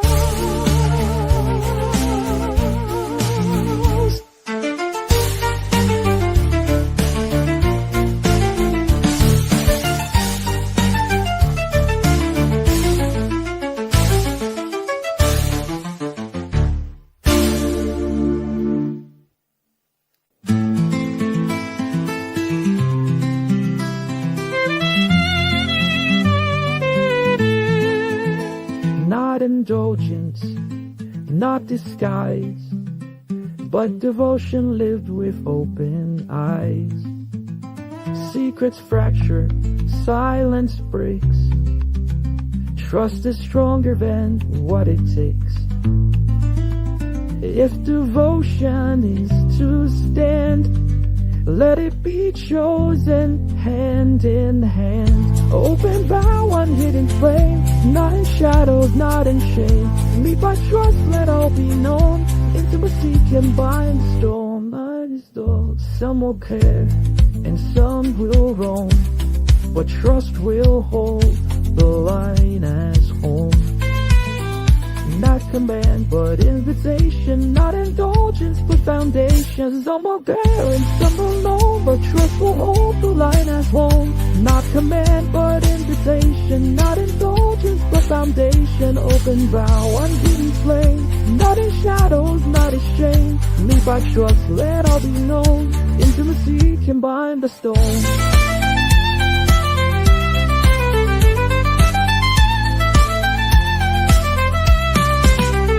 Not indulgence, not disguise, but devotion lived with open eyes.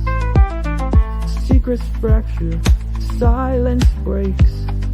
Trust is stronger than what it takes. Open vow, unhidden flame. Not in shadows, not in shame. Lead by trust, let all be known.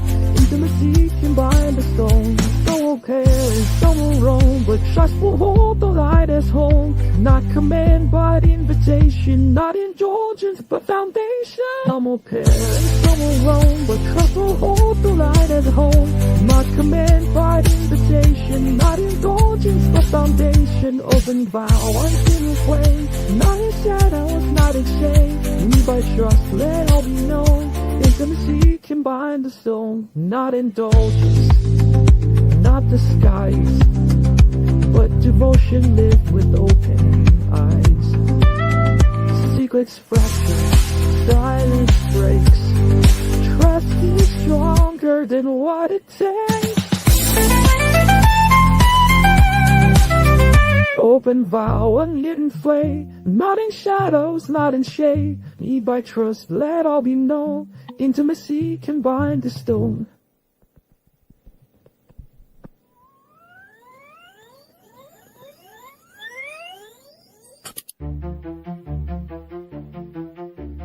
Firelight flickers, silence swells, a light is crossed, a story tells.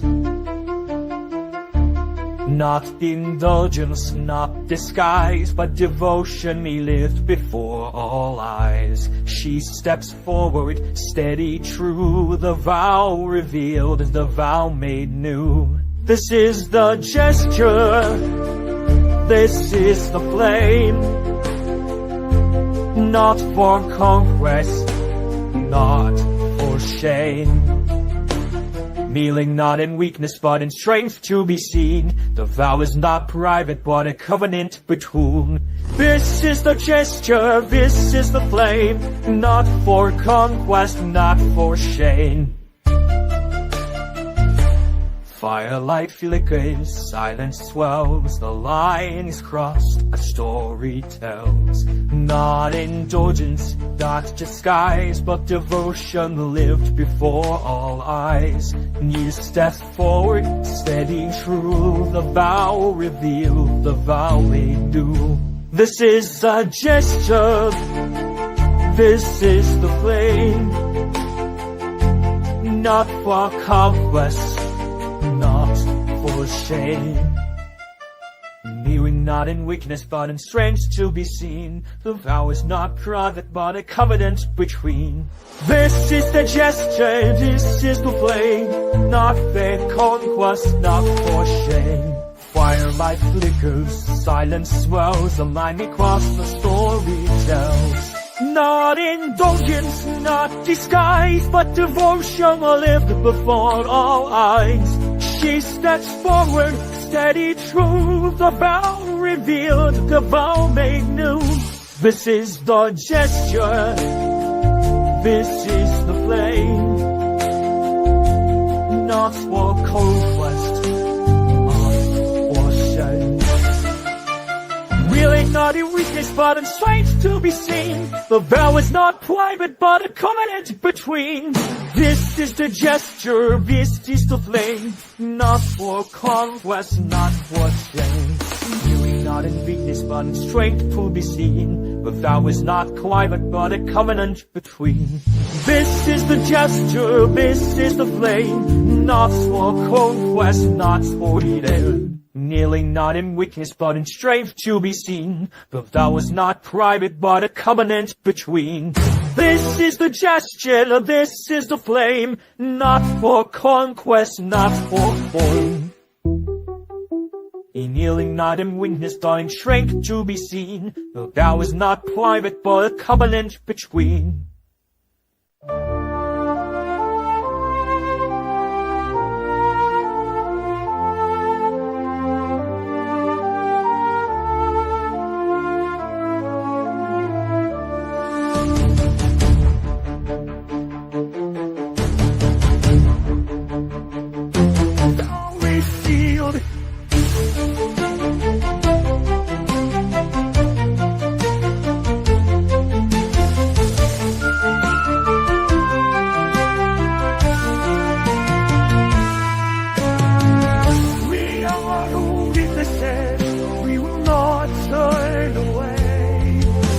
Blood and vow together, in the firelight we stay.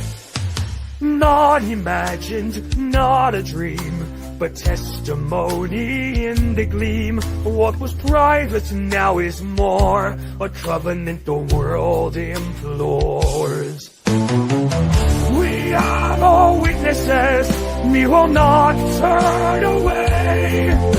Blood and vow together, in the firelight we stay. Shadows stretch, the fire glows, witnesses gather, the silence knows.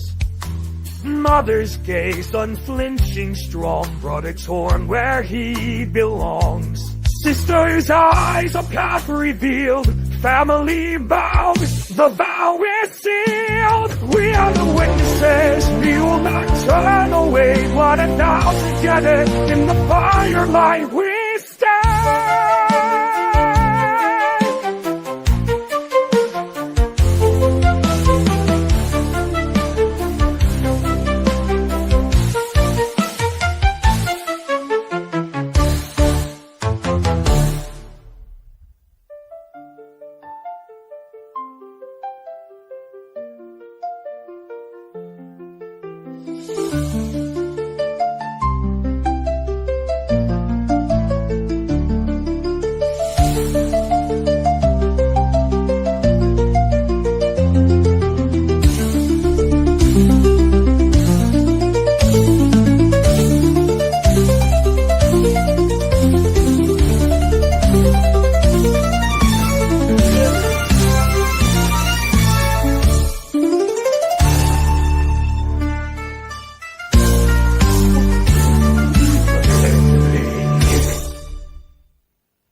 The bunker breathed with unease. Even in silence, Margaret felt it pressing against her ribs. The weight of too many bodies, too many unspoken fears. The women carried their own storms. Concern, anxiety, devotion, resolve. She felt them as if they were her own, each heartbeat echoing in her chest. She walked among them, listening without asking. A glance, a tremor in the hand, the way someone lingered too long at the fire. Each was a confession. They did not need to speak for her to know. Her mind circled the same questions, sharp as knives. How do I know when it is giving me strength, not taking it away? How do I know when devotion binds us and when it drains us? The soldiers moved with discipline, their boots striking stone in rhythm, their eyes fixed on the commander's absence as though his shadow still ordered them. But Margaret knew the truth. Discipline can hold the body, not the heart. It was the heart that threatened to fracture. She remembered the woman's vow. We are equals in every way, and no one owns us. We may have lost our memories, but we have gained the strength to forge a new empire. Their words steadied her, yet also unsettled her. If they were to forge something new, what role would she play? Guardian or witness? Leader or equal? And beneath it all, one fear gnawed at her more than hunger or exhaustion. Disrespect. She had seen how quickly it could spread, how easily it could turn men against women, brothers against brothers. Disrespect was not a wound. It was a poison. It dehumanized, it divided, it hollowed out the vow until nothing remained but suspicion.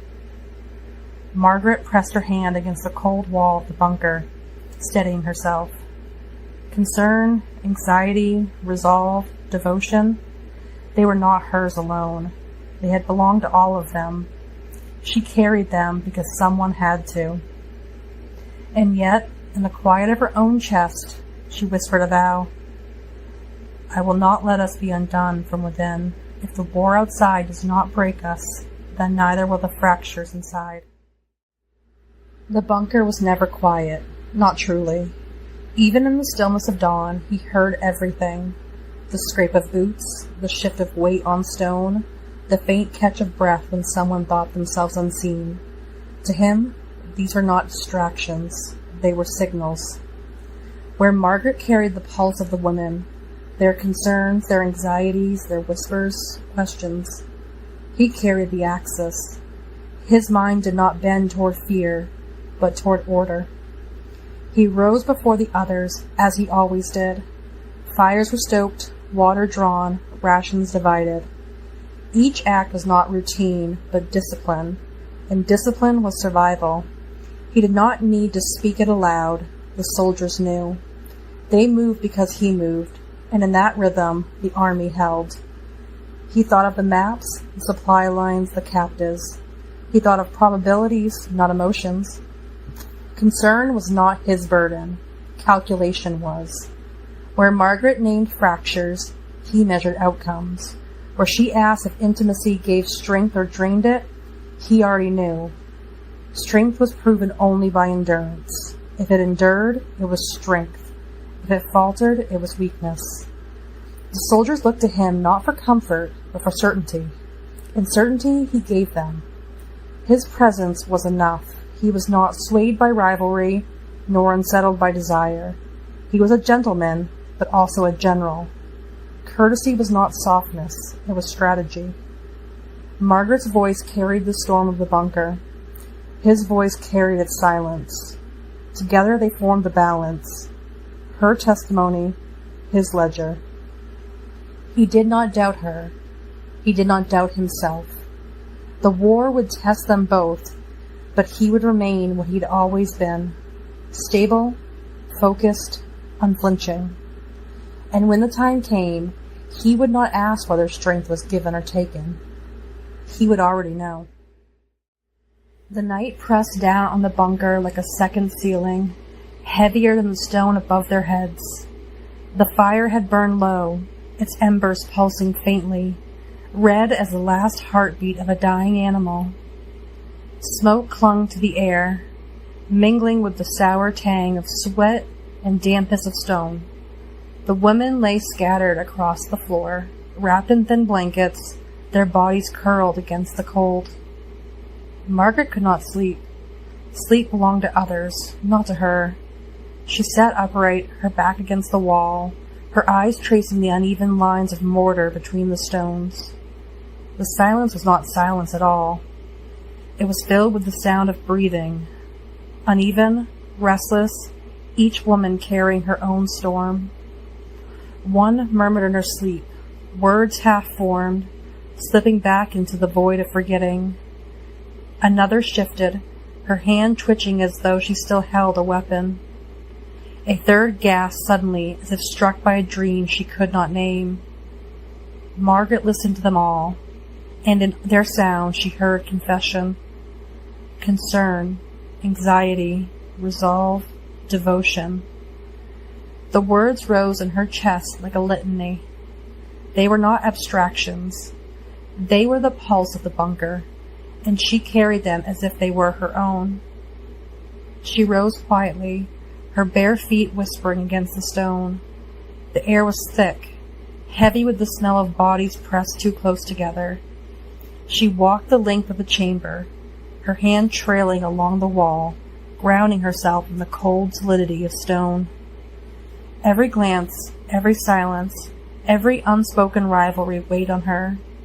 She had seen how quickly jealousy could spark, how easily suspicion could fester. But it was disrespect she feared most. Disrespect was not a single act. It was a contagion.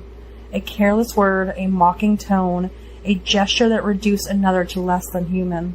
Once it began, it spread like rot, hollowing out trust until nothing remained but suspicion and fracture. She pressed her forehead against the wall, whispering to herself. Concern, anxiety, resolve, devotion. The words were not comfort, but compass. She carried them like stones in her chest. Her thoughts circled the same question, sharp as a blade. How do I know when it is giving me strength, not taking it away? Intimacy, devotion, closeness. Were they weapons against despair, or cracks in the armor of discipline? She thought of the commander, his steadiness, his silence, his unflinching gaze.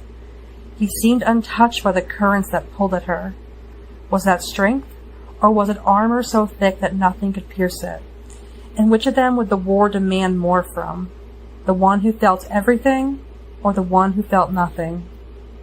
The women stirred, some murmuring in their sleep.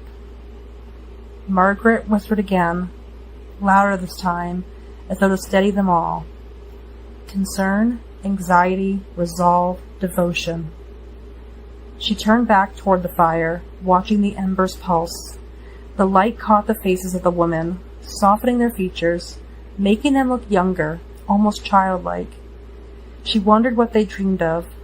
Did they dream of the lives they had lost, or the lives they might yet build? Did they dream of freedom, or only of survival? Margaret sat beside one of them, a girl no older than 17. The girl's brow was furrowed, her lips moving silently. Margaret reached out and smoothed the blanket over her shoulder. The girl sighed, her body relaxing. Margaret felt a surge of tenderness, fierce and protective. She looked around the bunker, at the women who had become her charge. They were not soldiers, not in the way that men were, but they were no less vital. They mended torn cloth, sharpened blades, stirred thin broth into sustenance. They carried messages, gathered food, tended wounds. Their work was quiet and visible, but it was the thread that held the fabric together. Margaret knew this, even if the soldiers did not. She knew that without the woman, the army would unravel, and she knew that without her, the woman would be left voiceless. The first stirrings of dawn had not yet reached the bunker, but already the atmosphere shifted. It was not the fire, nor the faint light seeping through the cracks in the stone. It was him. When the commander rose, the room seemed to rise with him. Soldiers straightened their backs without being told. The scrape of boots softened, the clatter of tools stilled. Even the women, though they did not look directly at him, adjusted their posture, their movements unconsciously aligning to his rhythm. He did not speak. He did not need to. His presence was instruction enough. He moved through the chamber with measured steps, his coat drawn neatly across his shoulders, his hands clasped behind his back. He paused at the fire, not to warm himself, but to note its state. A soldier, seeing his gaze, bent quickly to feed the embers. He passed the water jugs, and another man rose to refill them before he could ask. He glanced at the stacked rations, and the quartermaster began to count them aloud. This was his bearing. Not command shouted, but order embodied. Margaret watched him from across the room. She had spent the night carrying the storm of the women, their concerns, their anxieties, their whispered fears. She had whispered vows into the dark, pressing her hand against the stone as though to steady the whole bunker. But now, as he moved among them, she felt the storm quiet, not vanish, but settle, as if his steadiness absorbed some of its weight. The soldiers felt it too. They did not look at him with awe, nor with fear, but with something steadier, trust. They trusted that he would not falter, that his composure was not a mask but a foundation. He was a gentleman, and they knew it. He did not humiliate, did not belittle, did not indulge in cruelty. His courtesy was not softness, it was discipline. It reminded them that they were not beasts, but men. He paused at the threshold of the bunker, listening. Outside, the world was still. No hoofbeats, no distant clash of steel, no cries of alarm. He closed his eyes briefly, not in weariness but in attunement. When he opened them again, his gaze was sharp, clear, untroubled. Margaret felt the difference between them keenly. She carried the pulse of the woman, porous to every tremor of fear, every flicker of doubt. He carried none of it. His steadiness was not indifference. It was choice. He bore himself as though the fractures she named could not touch him, as though discipline itself were armor. And yet she saw him. He saw the unrest in the woman's eyes, the tension in the soldier's shoulders, the way silence sometimes carried more danger than noise. He saw it, but he did not name it. He did not need to. His bearing was answer enough. The bunker breathed differently when he was awake. The storm had not passed, but it had found its access. The fire had burned down again, and Margaret sat close to it, her knees drawn to her chest, her eyes fixed on the shifting glow. The women around her were awake now, though they pretended otherwise. They busied their hands with small tasks, mending cloth, braiding hair, sharpening knives that had already been sharpened. Their silence was not peace. It was tension, stretched thin across the room like a wire ready to snap. Margaret felt it all pressing against her ribs. Concern, anxiety, resolve, devotion. The words circled her like a litany, but tonight they did not steady her. Tonight they felt heavier, as though each one had been carved into stone and placed upon her shoulders. She thought of the commander, his bearing unshaken, his presence a quiet axis around which the bunker turned. He did not falter, he did not bend, and yet she wondered if his steadiness was enough to hold what she carried. He could command soldiers, but could he command the storms of the heart? Could he see the fractures that spread in silence, the way disrespect hollowed out trust? Her question returned, sharper than before. How do I know when it is giving me strength, not taking it away? She whispered it under her breath, and one of the women stirred, glancing at her as though she had spoken too loudly. Margaret lowered her eyes, ashamed. She was supposed to be their anchor, their voice. But even anchors rust.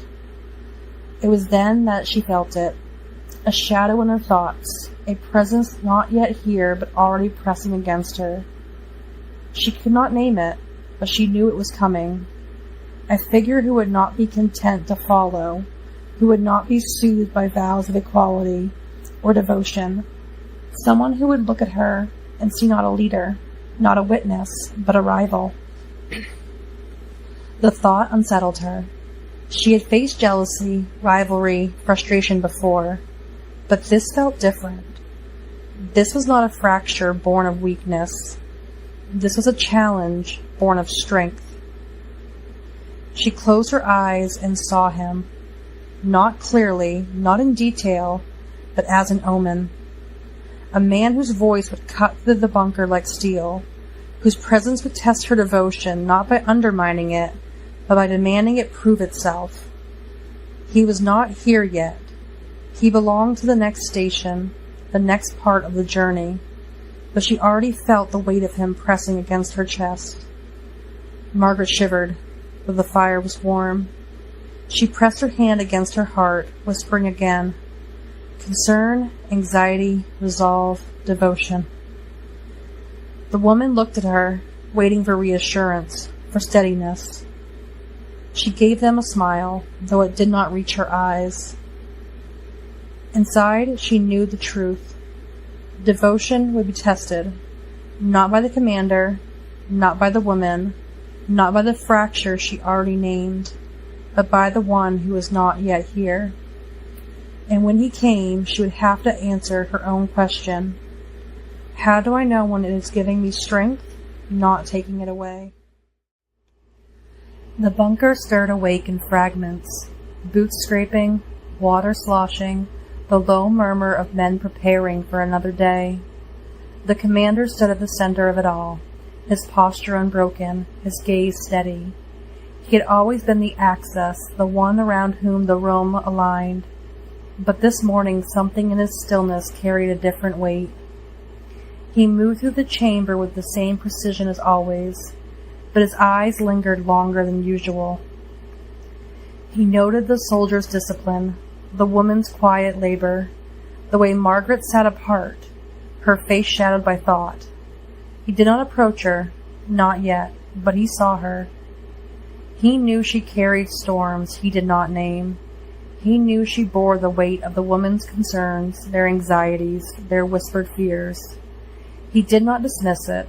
He did not call it weakness.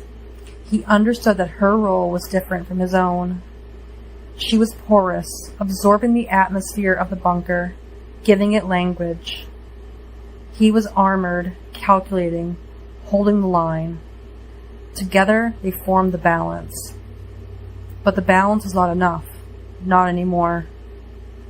He had built his life on endurance, on the belief that strength was proven only by what survived. Yet as he watched Margaret, he felt the faintest shift inside himself. Endurance alone was not the measure. Devotion mattered too. Not indulgence, not distraction, but devotion chosen in the midst of war. He thought of the vow they had already sealed, the covenant witnessed by firelight. He thought of the way her voice steadied the Roman, the way her presence steadied even him. He realized then that her storm did not weaken his access. It completed it. The commander's resolve was not only to lead, not only to endure, but to choose. To choose her, openly, without shame. To let devotion stand beside discipline, not beneath it. He did not speak these thoughts aloud. He rarely spoke more than what was necessary. But his silence was not emptiness, it was preparation. Soon he would act. Margaret had given all she could. Her voice, her vigilance, her endless circling of the woman's fears. She had carried them until her body refused to carry more. When she at last lay down, exhaustion claimed her quickly. Her breathing steadied, her face softened, and for the first time in many nights she surrendered to sleep. The commander did not. He sat at the rough wooden table, shoulders hunched, quills scratching across parchment. The fire had burned low, but he did not notice. His world was the map before him, the lines of rivers and roads, the columns of figures that measured rations, distances, probabilities. Each mark of ink was weight, and the weights pressed hard upon him. His shoulders were tight, so tight they ached. He rolled them once, twice, but the tension did not ease. It was not the kind of pain that could be stretched away. It was the pain of bearing too much, of refusing to set anything down. For a moment he allowed himself to imagine it. A hand upon his shoulder, firm and steady, pressing the knots of muscle into release. Not Margaret's hand. Hers bound to other burdens, other storms. No, this was another presence entirely. A soldier, perhaps, loyal and wordless, or one of the women, bold enough to cross the invisible line between duty and care. He did not turn to see if anyone watched him. He did not ask. He only let the thought linger, as though the idea itself were a kind of touch. The fantasy was brief, and he dismissed it quickly. He could not afford indulgence. He could not allow himself to be seen as weak, as needing comfort. His body was not his own. It belonged to the war, to the men who followed him, to the vow he had made. And yet the ache remained. His shoulders burned, his neck stiffened, his hand cramped around the quill. He pressed harder into the parchment as though the act of writing could drive the pain out of him. Behind him, Margaret stirred in her sleep, murmuring something he could not hear. He did not turn. He did not wake her. She had exhausted herself for the sake of the woman, and he would not take that rest from her. So he bore the weight alone. The idea of another hand upon his shoulder lingered, not as temptation, but as omen. A reminder that even the strongest access could crack, that even the most disciplined body could falter. He wondered briefly if the war would one day demand that he accept such a gesture, not as indulgence, but as necessity. For now, he endured.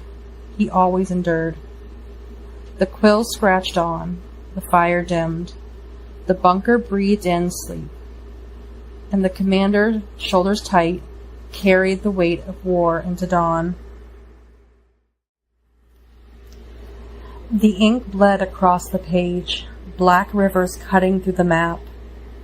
The commander's hand moved steadily, his quill scratching with the rhythm of a man who could not afford to pause. Every line was a calculation, every mark a weight. His shoulders were tight, drawn high with the strain of carrying too much. Margaret stirred.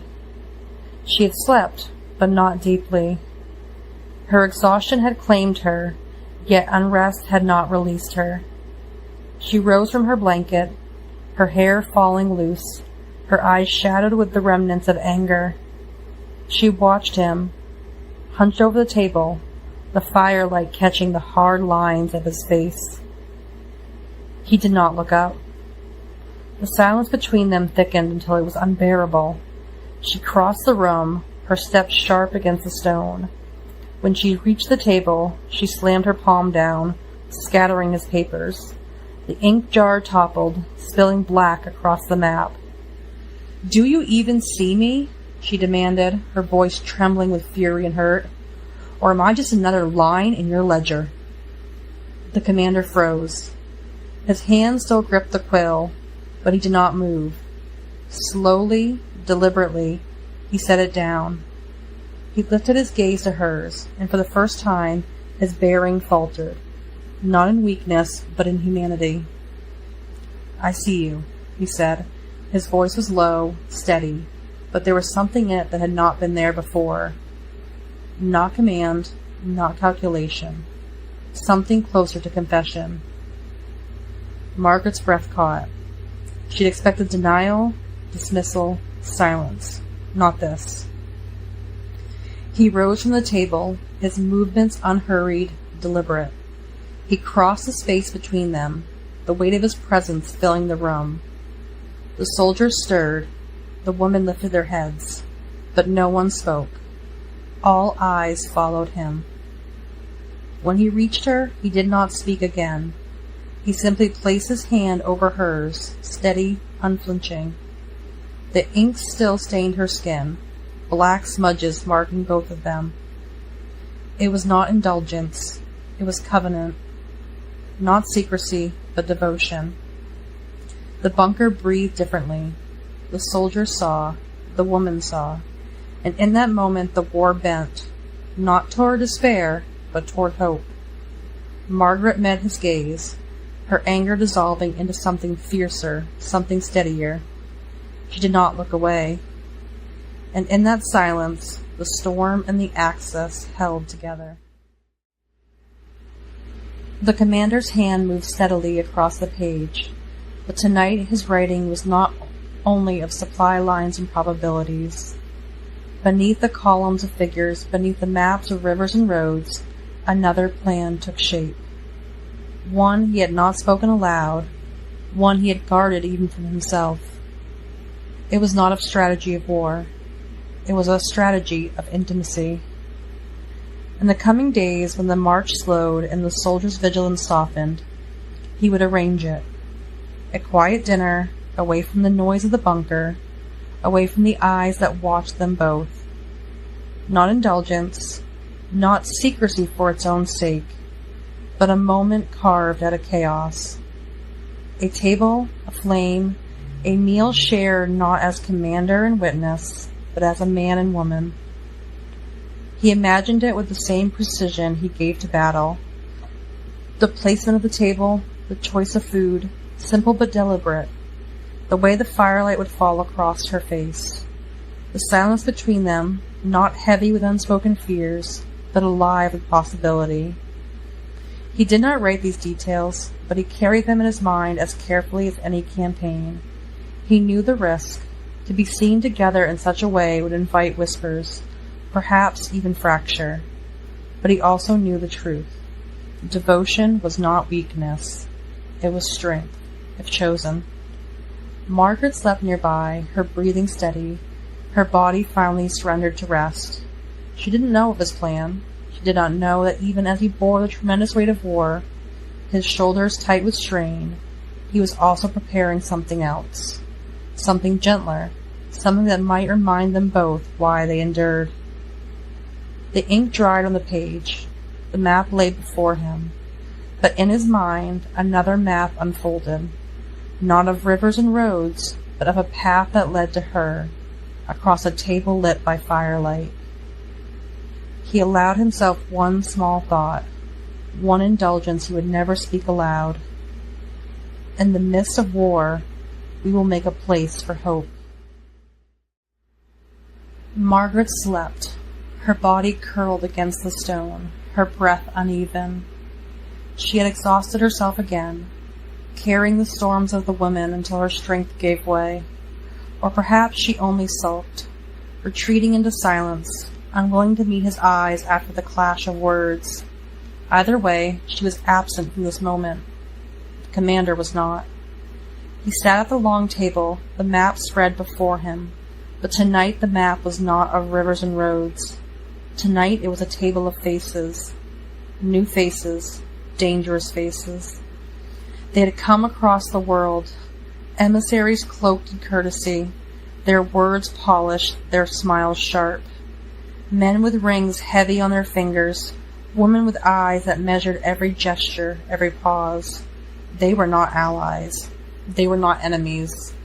They were something worse, opportunists. They spoke of treaties, of supplies, of alliances that would cost more than they gave. They spoke of loyalty, but their voices carried the weight of betrayal waiting in the wings. The commander listened. He did not interrupt. He let them speak, their words weaving a net of promises and threats. He knew the dance well. Every nod, every silence, every measured glance was a step. One man leaned forward, his voice low, his smile too wide.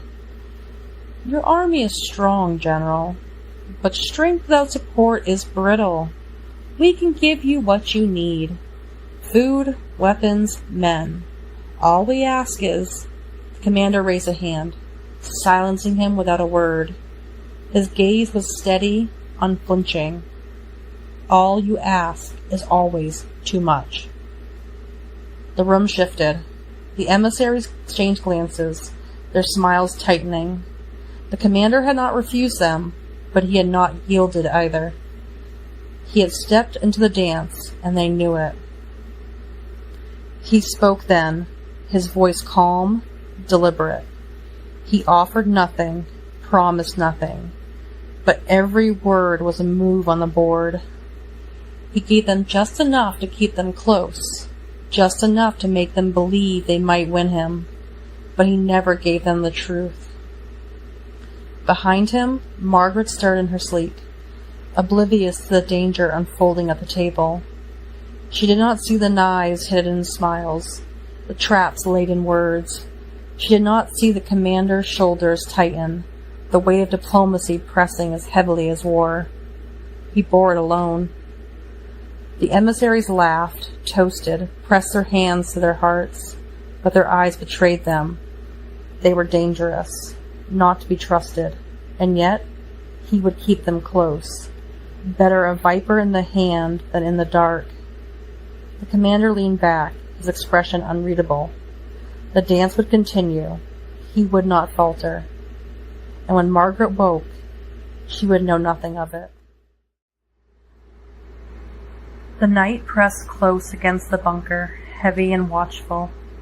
The fire inside had burned low, its glow barely reaching the stone walls. Margaret slept, her body curled in uneasy rest, her face shadowed by dreams she would not remember. The women lay scattered around her, their breathing uneven, their murmurs drifting like fragments of unbroken prayers. But outside, the world was not still. They came like shadows, slipping between trees, their footsteps muffled, their voices hushed. Opportunists. Not soldiers bound by loyalty, not emissaries bound by treaty, but predators bound only by hunger. They were powerful in their own way. Men and women who thrived in the cracks between wars, who fed on uncertainty, who traded in betrayal. They carried no banners, swore no oaths. Their allegiance was to themselves alone. The commander knew they were there. He had felt them long before he saw them, the way the air shifted, the way silence grew too deep. He stood at the threshold of the bunker, his hand resting lightly on the hilt of his sword, his eyes fixed on the darkness. He did not call for his soldiers. He did not wake the woman. This was his burden to bear. The shadows drew closer.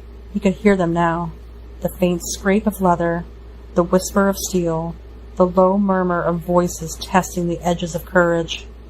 They thought the bunker vulnerable. They thought the night would hide them. The commander stepped forward, into the cold air. His presence alone was enough to halt them. He did not shout. He did not raise his weapon. He simply stood, his posture unbroken, his gaze steady. Not tonight, he said, his voice carrying across the darkness. The opportunists froze. They had expected fear, or at least negotiation. They had not expected certainty. One of them stepped forward, a tall figure cloaked in shadow. His voice was smooth, practiced. General, we mean no harm. We only seek opportunity. The commander's lips tightened, though he did not smile. Opportunity is another word for theft. The figure chuckled softly. And theft is another word for survival. The commander did not move. His silence was sharper than any blade. The opportunists shifted uneasily, their confidence faltering. They had come to test the bunker, to probe its defenses, to see if the commander's vigilance had weakened. But now, under his gaze, they felt the weight of his resolve. He took one step forward. Just one. It was enough. You will not enter, he said. You will not touch what is mine to guard. You will not test me again. The night held its breath.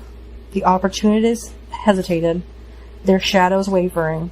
They were powerful, yes, but their power thrived only where weakness lived. And here, before him, there was no weakness. Slowly, reluctantly, they withdrew. Their footsteps faded into the trees, their whispers swallowed by the dark. The commander did not follow. He did not need to. He had kept them at bay, not with steel, but with presence. When he returned to the bunker, the fire still glowed faintly. Margaret stirred in her sleep, murmuring something he could not hear. The woman shifted, restless but unknowing. None of them had seen the danger. None of them knew how close it had come. The commander sat once more at the table, his shoulders tight, his hand returning to the quill. He wrote as though nothing had happened, but in the silence of his mind he carried the truth. The world was full of opportunists, and they would come again. And when they did, he would be waiting.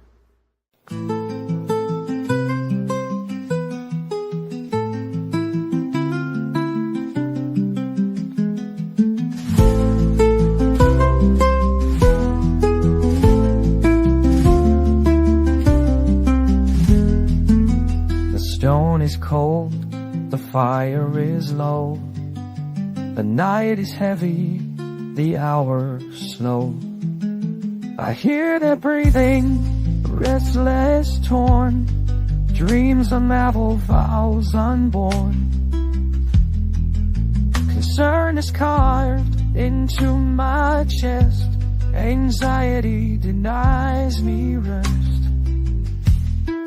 Storm in the bunker, storm in my veins. I carry their silence, I carry their pain. Resolve is a compass, devotion a flame. But I whisper alone, and I whisper your name.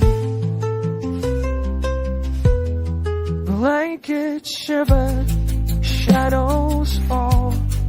Disrespect can hollow walls. I press my hand against the stone.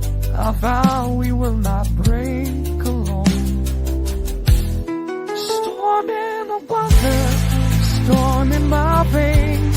I carry their silence, I carry their pain. Resolve is a compass, devotion a flame. But I whisper alone, and I whisper your name.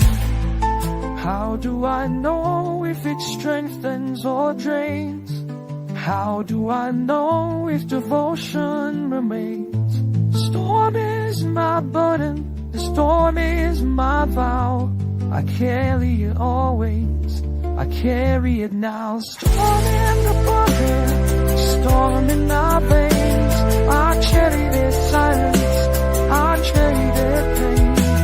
Resolve is a compass, devotion a flame. But I whisper love on, and I whisper your name.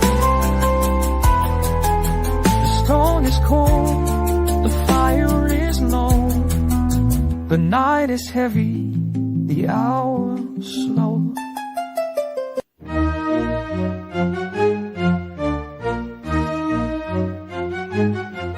Drums in the distant silence within.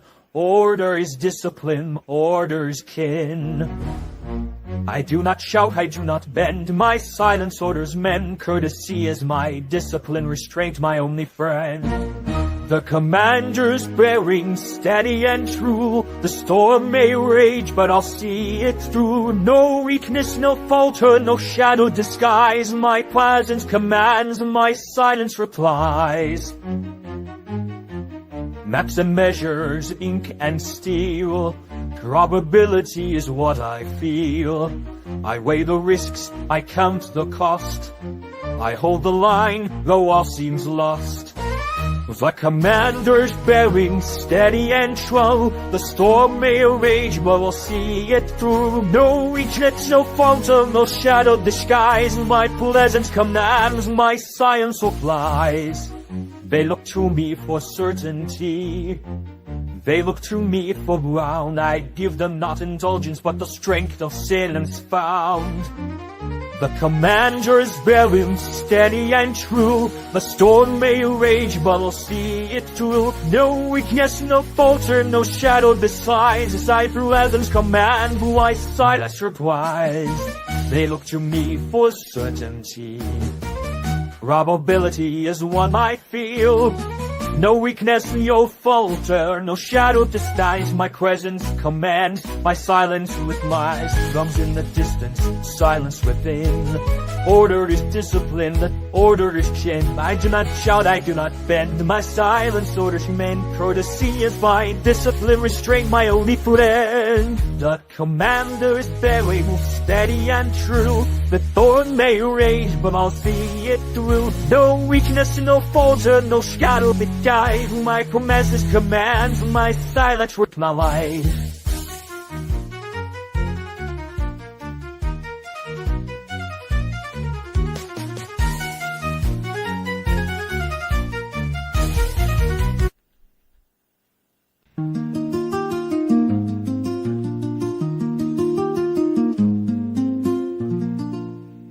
Ink runs dark, fire burns low.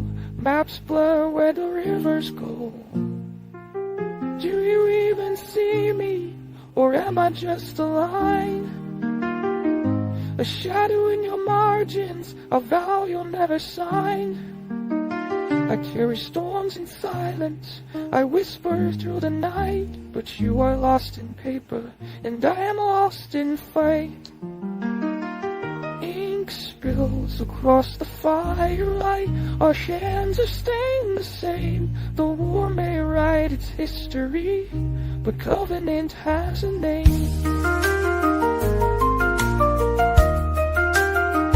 I see you in the silence, I feel you in the storm. Your voice is more than witness, it keeps the bunker warm. I do not write to leave you, I write so we enjoy.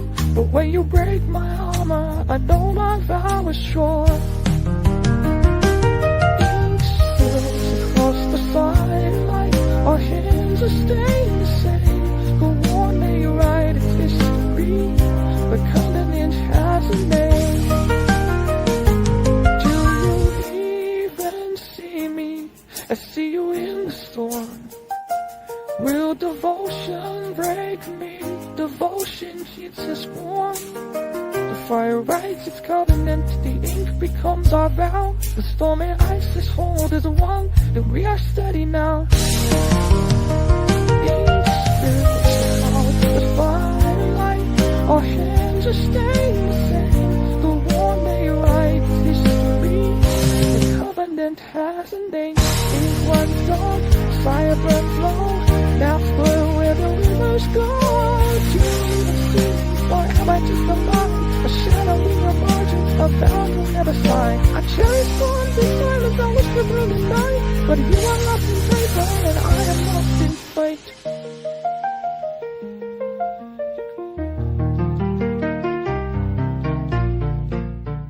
Ink runs dark, fire burns low. Now blur where the rivers go.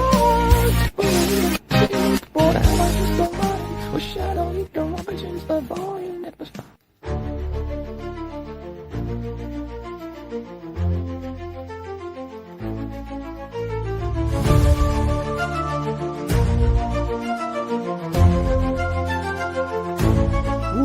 Whispers in the darkness, knives behind the smile.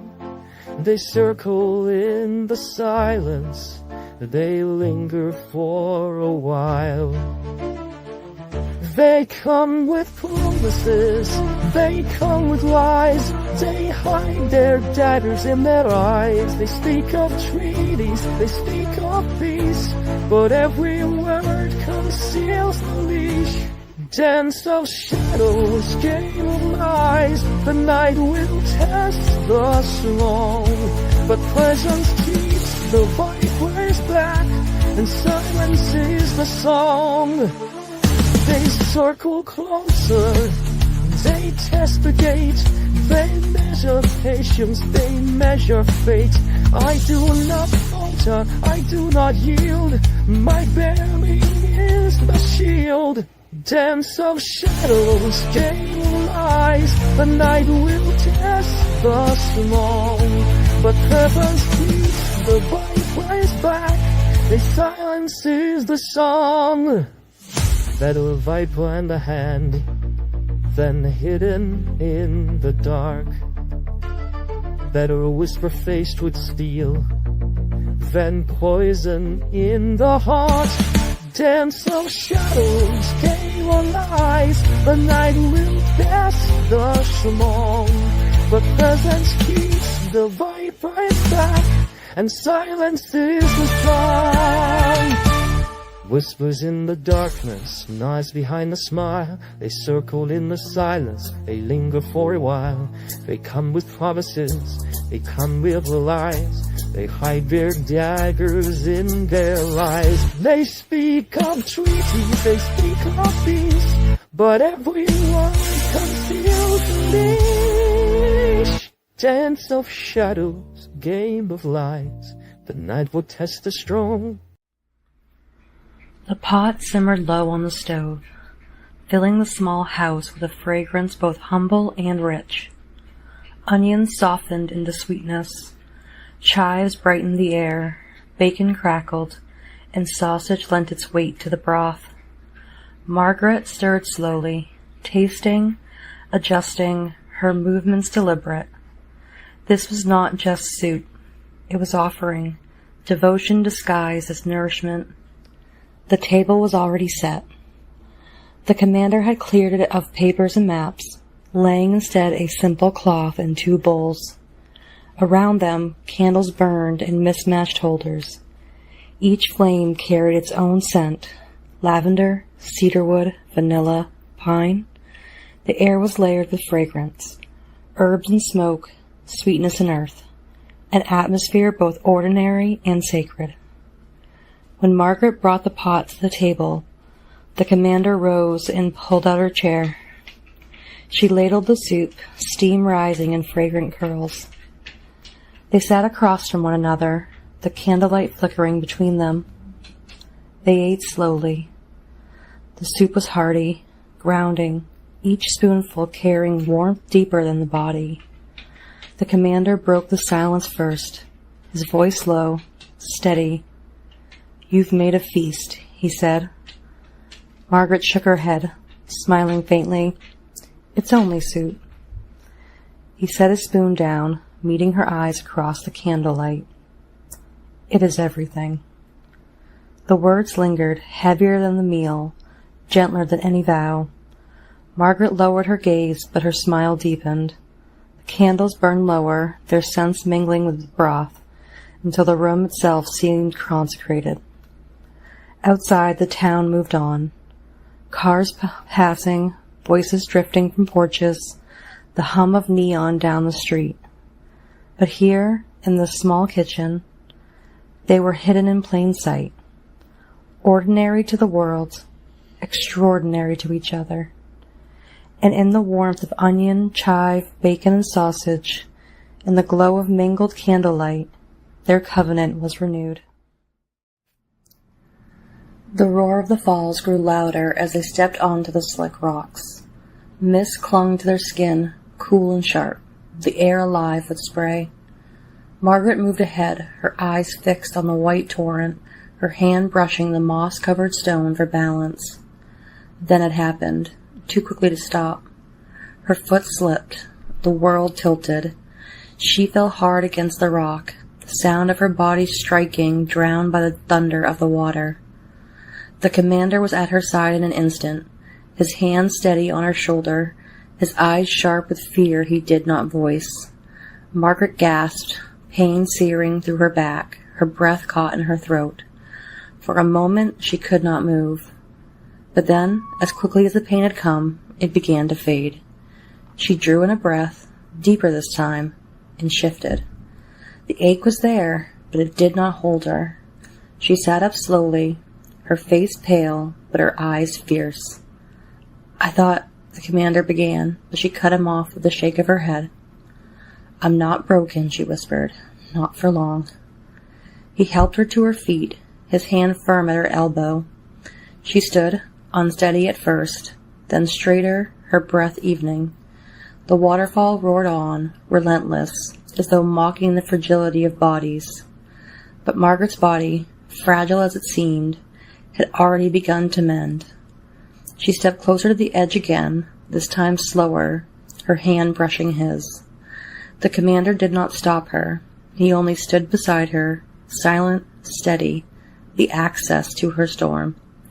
The water fell and fell, endless, unyielding, and so did she. The morning after the waterfall, Margaret moved gingerly, her back still tender from the fall. She had risen slowly, testing her body, half expecting the pain to return in full force. But it hadn't. The ache was there, yes, but it was fading already, as though her body had chosen resilience over fragility. The commander waited by the car, keys in hand. He did not ask if she was ready. He simply opened the passenger door and let her decide. She slid into the seat, wincing once, then settling. The leather was warm from the sun. They drove out of town, the road stretching ahead in long ribbons of asphalt. Fields rolled by, barns leaning against the horizon, trees flashing golden red in the autumn light. Margaret leaned her head against the window, watching the world blur past. The ache in her back pulsed with each bump in the road, but it was a reminder, not a wound. The commander's hands were steady on the wheel, his gaze fixed forward. He said little, but his silence was not absence. It was presence. Each turn he took, each hill he climbed, was a quiet assurance. I will carry you forward. Margaret closed her eyes for a moment, letting the hum of the engine and the rhythm of the road wash over her. She thought of the waterfall, of the slip, of the pain that had nearly broken her, and she thought of how quickly she had risen again. She opened her eyes and looked at him. He did not glance back, but she knew he felt her gaze. She smiled faintly, the soreness in her body now a kind of secret strength. The road stretched on, endless, ordinary, alive, and in that driver, through fields, through towns, through the open air, Margaret's healing became more than physical. It became covenant. The road climbed higher, winding through switchbacks that cut into the mountainside. Pines thickened, their needles whispering against the car as the wind shifted. Margaret leaned back in her seat, her body still tender from the fall at the waterfall, but her spirit steadier now. Each turn lifted them farther from the town's ordinary rhythm, farther to a vantage point where everything could be seen at once. The commander's hands were steady on the wheel, his silence unbroken. Margaret watched him for a moment, then turned her gaze outward. The trees parted suddenly, and the world opened. Below them lay the town, small, scattered, almost fragile from this height.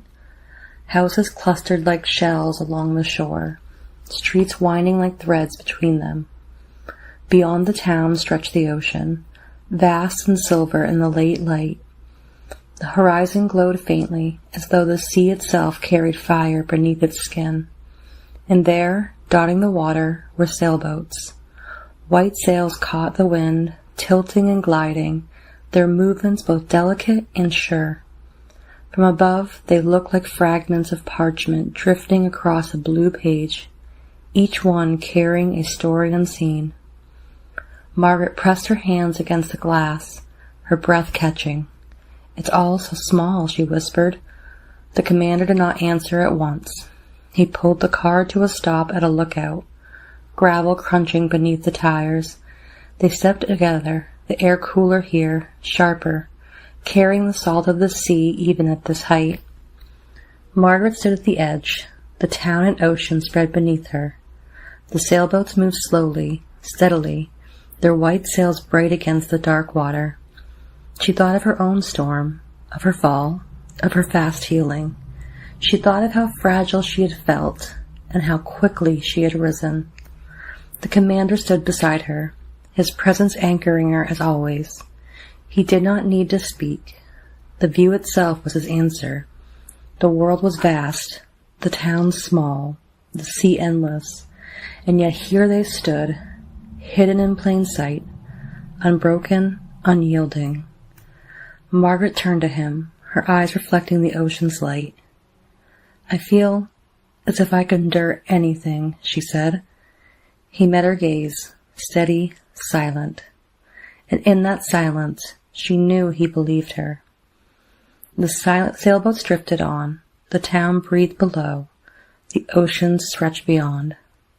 And on the mountain's edge, Margaret's covenant felt renewed, not in secrecy, but in the open air, with the whole world beneath her feet. The mountain's vision lingered in Margaret's body. The ache of her fall, the salt of the ocean air, the sailboats drifting like prayers across the horizon. When they returned to the house, she did not collapse into rest. Instead, she moved straight into the kitchen, sleeves rolled, hair tied back, her focus absolute. The commander followed, setting his jacket neatly over the chair, his silence steady, his presence watchful. Margaret began with the rice. She rinsed it in a bowl until the water ran clear, her hands moving in slow circles, the grains slipping between her fingers like tiny stones. She set it to the steam, the lid rattling faintly as the heat rose. Then she turned to the vegetables, carrots, peppers, onions, chives, slicing them with precision, the nice rhythm steady against the board. The colors gathered in small piles, orange, green, red, white. Each cut was deliberate, as though she were arranging not just food, but meaning. The beef came next. She seared it in a pan, the sizzle sharp, the aroma immediate. Garlic followed, then soy, then a touch of ginger. The air thickened with fragrance, filling the small house with warmth. The commander leaned against the counter, arms folded, watching her. He had seen her in storms, in silence, in doubt. But here, in the kitchen, she was something else. Steady, deliberate, her movements carrying the same gravity as any vow. When the rice was ready, she layered it into bowls, the steam rising in soft clouds. Vegetables and beef followed, arranged with care, the colors bright against the white grains. She placed one bowl before him, then sat across from him with her own. They ate slowly. The food was simple, but it carried weight. Each bite was grounding, each spoonful a reminder that survival was not only endurance, but also care. Margaret watched him break the beef into smaller pieces, mix them with the rice, eat with quiet gratitude. He did not speak at first, but his silence was not absence. It was presence. When the bowls were empty, Margaret rose again. She was not finished. She pulled butter and sugar from the cupboard, measured them into a bowl, and began to stir. The commander watched, his eyes following the rhythm of her hands. She cracked eggs, folded in peanut butter, added flour. The dough came together, thick and golden, clinging to the spoon.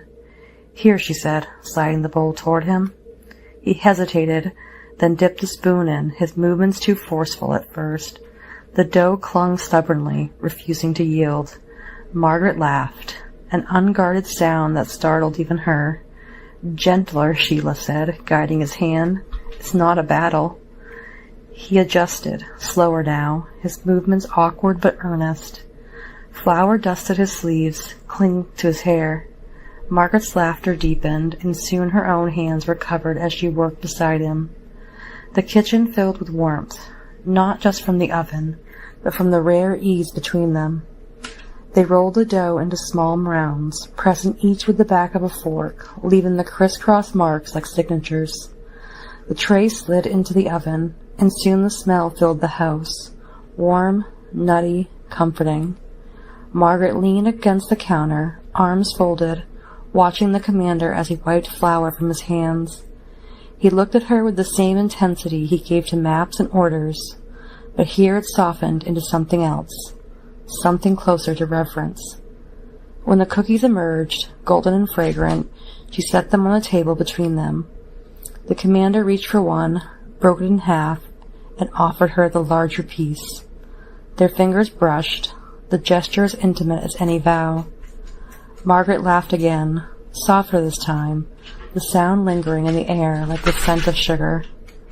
They ate in silence, the cookies warm, the sweetness lingering on their tongues. The kitchen smelled of beef and rice, of peanut butter and sugar, of flour and warmth. Outside, the town carried on, cars passing, voices drifting from porches, the hum of neon down the street. Inside, they were hidden in plain sight, their covenant sealed again, not with words, but with food, with sweetness, with laughter. Margaret leaned back in her chair, her body still sore, but her spirit steady. She looked at him across the table, the candlelight flickering between them. "This," she said quietly, "is enough." The commander did not answer. He only met her gaze, steady, unyielding, his silence carrying the weight of agreement. And in that kitchen, ordinary, fragrant, alive, their covenant was renewed once more. The evening settled over the small town, the streets quieting as porch lights flickered on and the last cars rolled past. Inside the house, Margaret dimmed the lamps until only a soft glow remained. The commander drew the curtains, shutting out the world. The room became a cocoon, a chamber of shadows and flickering light. Margaret chose the film without ceremony, sliding the disc into the player, pressing the button with a deliberate calm. It did not matter what the movie was. The story on the screen was only a veil, a pretext. What mattered was the act itself. Two bodies side by side, hidden in plain sight, sharing silence. They sat together on the couch, a blanket draped across their laps. The opening credits rolled, music swelling, light flashing across their faces. Margaret leaned back, her body still sore from the fall at the waterfall, but the ache was fading, replaced by a warmth that came from proximity. The commander sat straight up at first, his posture as steady as ever, but slowly he allowed himself to sink into the cushions, his shoulder brushing hers. The movie unfolded, scenes of strangers, of love, of conflict. Margaret watched, but her attention drifted. She noticed the way the light from the screen painted his face in shifting colors, the way his jaw tightened at moments of tension, the way his breath slowed when the story softened. She felt the weight of his presence more than she followed the plot. Halfway through, she shifted slightly, her head resting against his shoulder. He did not move, did not speak, but she felt the subtle adjustment of his arm, the way it curved just enough to steady her. The blanket slipped, and he pulled it higher, covering them both. The room smelled faintly of the cookies they had baked earlier, the sweetness lingering in the air. The hum of the film filled the silence, but beneath it was another rhythm. Their breathing, steady, shared. Margaret closed her eyes for a moment, letting the sound wash over her, the flicker of light playing against her eyelids. When she opened them again, the movie had shifted into its climax. Characters shouted, music swelled, The screen blazed with urgency. But here, in this small room, there was no urgency.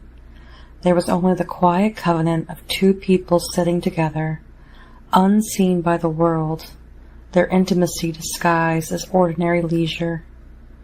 Margaret reached for his hand beneath the blanket. She did not look at him. She did not need to. His fingers closed around hers, firm, steady. The gesture was small, invisible to anyone else, but to her it was everything. The film ended, the credits rolled, names scrolling upward, music softening.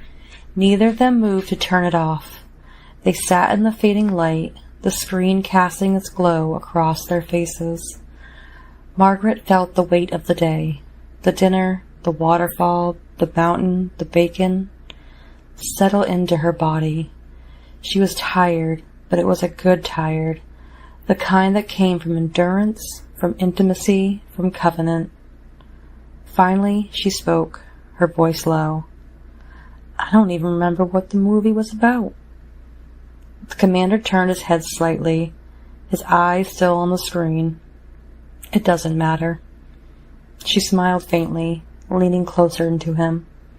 The credits ended, the screen went dark, and the room was filled with silence. But it was not emptiness. It was fullness, a silence that carried weight, a silence that sealed. They called it 69. Not a year, not a code, not a place. Just a number that returned again and again. Margaret saw it first on the clock. 6:09, the hands trembling toward silence. Later, on a receipt at the corner store. 6:90, the ink smudged, the paper thin. Then on a street sign, faded paint, Route 69, arrow pointing nowhere. The commander never spoke of it, but she noticed the way his eyes lingered when it appeared. A pause, a tightening of the jaw, a silence heavier than words. 69 candles in the church. 69 steps up the hill. 69 windows in the old hotel, all dark, all watching. The number followed them, ordinary and impossible. It was never explained, never claimed. It simply was. Margaret began to whisper it under her breath, tasting its weight. 69, 69, 69.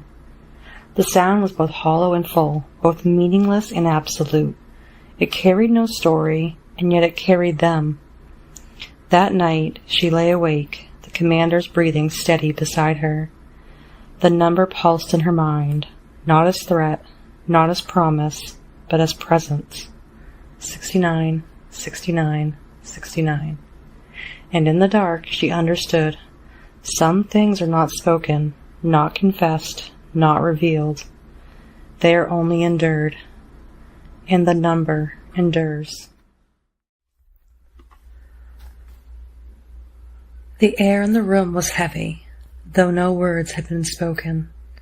The day's rituals, the dinner, the waterfall, the mountain, the baking, the movie, had left their mark. Each act had drawn them closer, but closeness always carried its own danger. The tension of two forces pressed together, storm and access, devotion and silence. It began without warning. Margaret moved first, her hand pressing against the commander's chest, testing his weight. It was not anger, not yet. It was something sharper, more primal, a need to feel the resistance of his body against hers. He did not resist at once. He let her push, let her storm rise, his silence daring her to go further. She shoved harder. He caught her wrist, steady, unyielding. She twisted, pulled, tried to break free, but his grip held. They circled each other, the table rattling, chairs scraping against the floor. The room itself seemed to lean into their struggle, shadows flickering across the walls, the air thick with breath and friction. Margaret lunged again, this time with her whole body. They collided, stumbling against the table, nearly toppling it. The commander absorbed the impact, his stance widening, his arms closing around her. She fought against him, her muscles straining, her breath ragged. He did not overpower her, not fully. He redirected, turned her momentum back upon her, forcing her to adjust, to endure. They fell together, rolling across the floor. The rug bunched beneath them, the wood creaked, the sound of their struggle filling the house. Margaret's hair fell across her face, her eyes fierce, her body trembling with effort. She pinned him for a moment, her hands pressing his shoulders down, her breath hot against his cheek. But then he shifted. His weight turned, his arm slid beneath her, and suddenly she was now the one pressed down, her back against the floor, her breath caught. He held her there, not cruelly, not long, just enough for her to feel the truth of his axis, steady, unyielding, unmovable. Margaret bucked against him, twisting, her storm refusing to yield. He held, then released, then held again, the rhythm of their struggle becoming almost like a dance. It was not violence, it was not play, it was something older, stranger, a ritual of strength and surrender, of testing and proving, of covenant embodied in flesh. At last he released her fully. Slowly, deliberately, he let her rise. She rolled to her knees, then to her feet, her chest heaving, her hair wild, her eyes burning. He remained on the floor, looking up at her, his silence carrying more than any victory. Margaret stood over him, her storm settling. She had not won, and she had not lost. The wrestling was not about triumph, it was about endurance, and proving that her body, once broken at the waterfall, could still rise, still resist, still endure.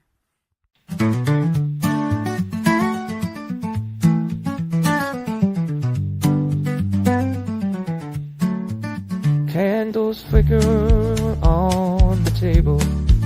Steam is rising, bowls are near.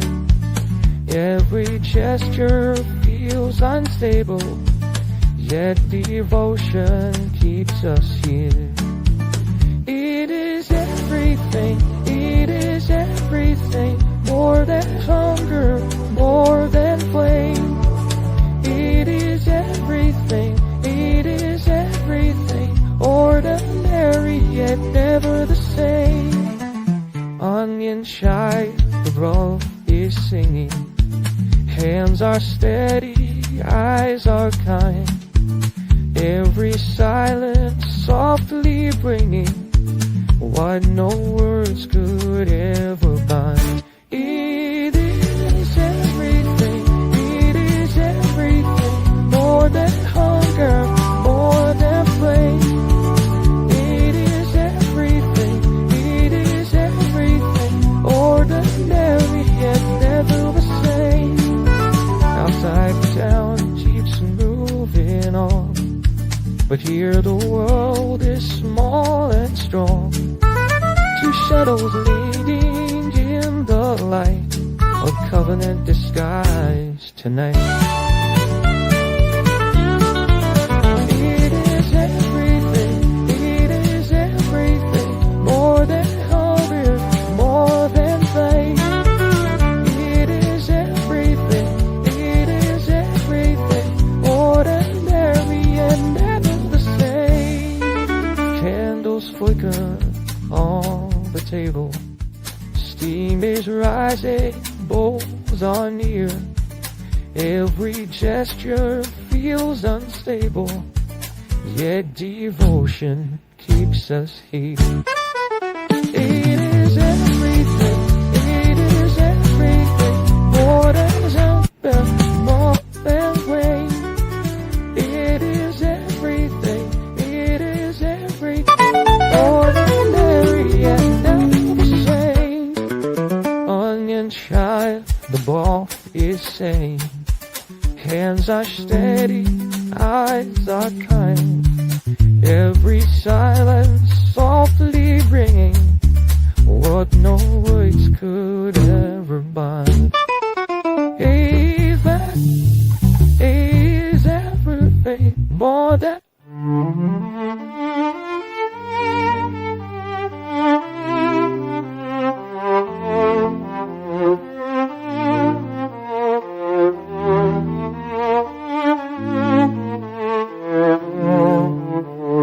stone is slick, the air is wild, the river roars, relentless, untamed.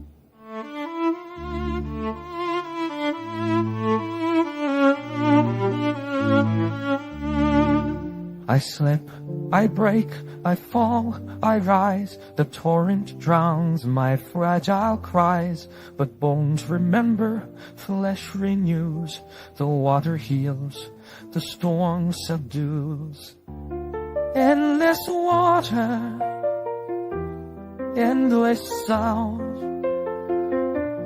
I was broken, now I'm bound.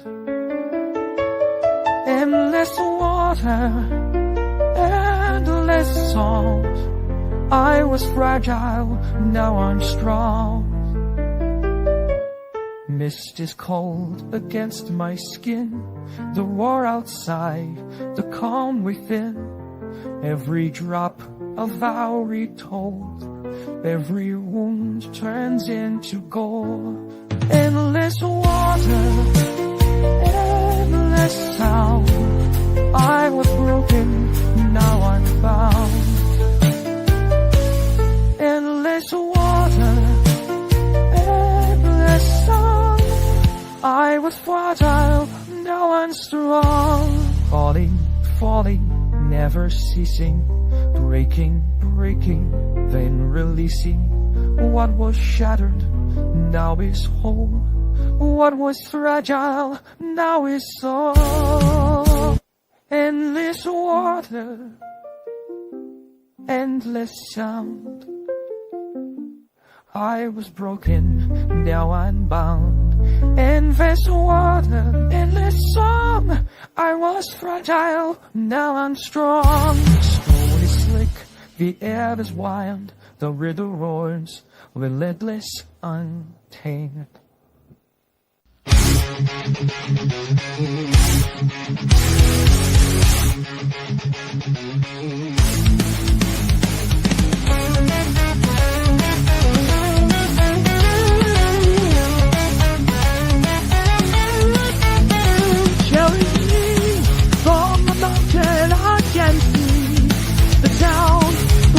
Eternity.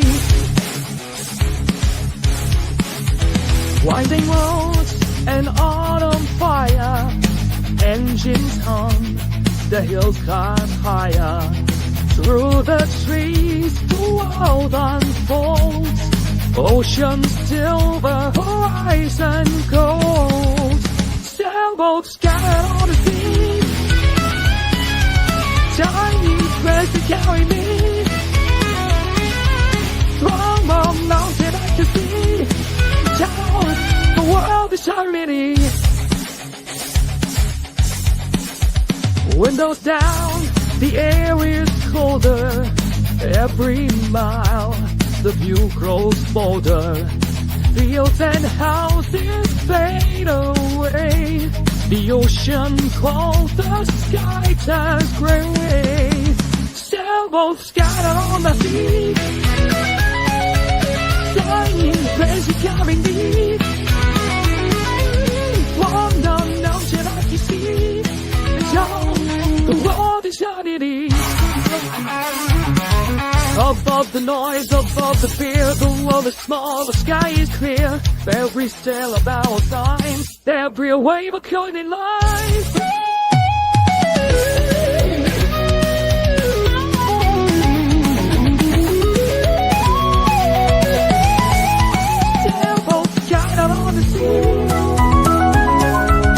Tiny threads that carry me. From the mountain I can see the town, the world, eternity. Winding roads and autumn fire, engines hum, the hills climb higher. Through the trees, the world unfolds. Ocean silver, horizon gold. Sailboats scattered on the sea. Tiny press carry me. From those mountains I can see. That's how the world is headed. Windows down, the air is colder. Every mile, the view grows bolder. Fields and houses fade away. The ocean calls, the sky turns gray.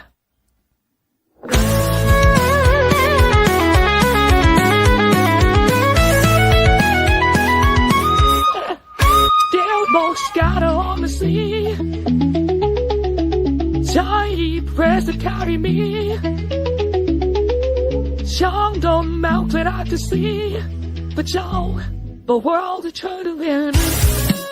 Above the noise, above the fear, the world is small, the sky is clear. Every sail of our sign, every wave of coming in line.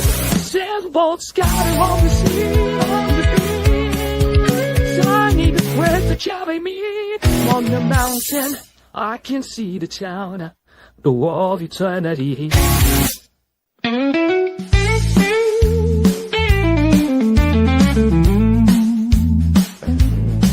Shadows move across the floor. Bodies clash, then clash once more. Storm against the axis strong. Testing flesh where vows belong. Hold me steady, let me fight. Press me down, then give me light. Wrestling silence, covenant truth. Endurance proven, me and you.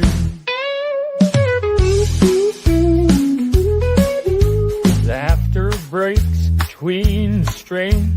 Every loss becomes a gain. Pinned and rising, fall and stand. Strength is written in the hand. Hold me steady, let me fight. Press me down, then give me light. Wrestling silence, covenant truth. Endurance proving, and you. Not to triumph, not for pain, but to prove what will remain. Every struggle, every breath is a vow to conquer death. Hold me steady, you let me fight. Press me down, then give me life. Wrestling silence, covenant truth. Endurance proven, me and you.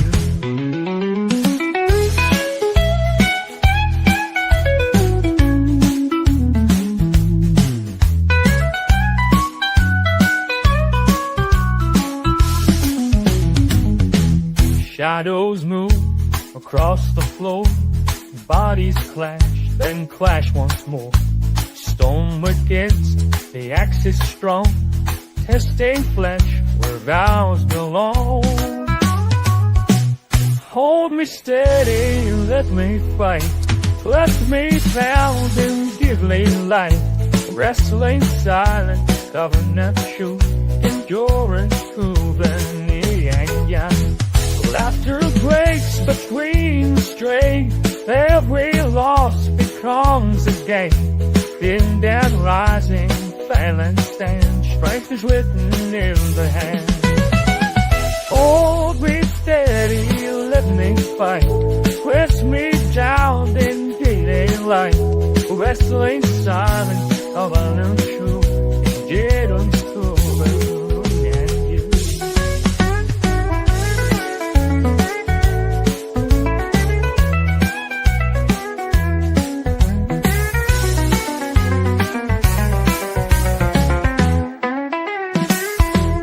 Not for triumph, not for pain, but to prove what will remain. Every struggle, every breath is a vow that conquers death. Hold me steady, let me tight. Press me down, then give me lost, whistling sounds of an untrue, endurance proven, me and you.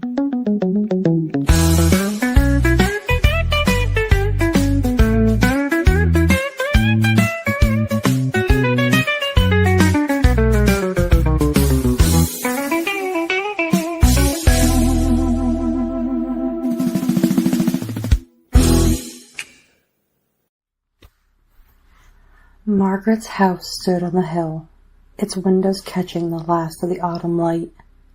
From there she could see the town below, the streets thinning into fields. The camp stretched along the river bank like a living organism.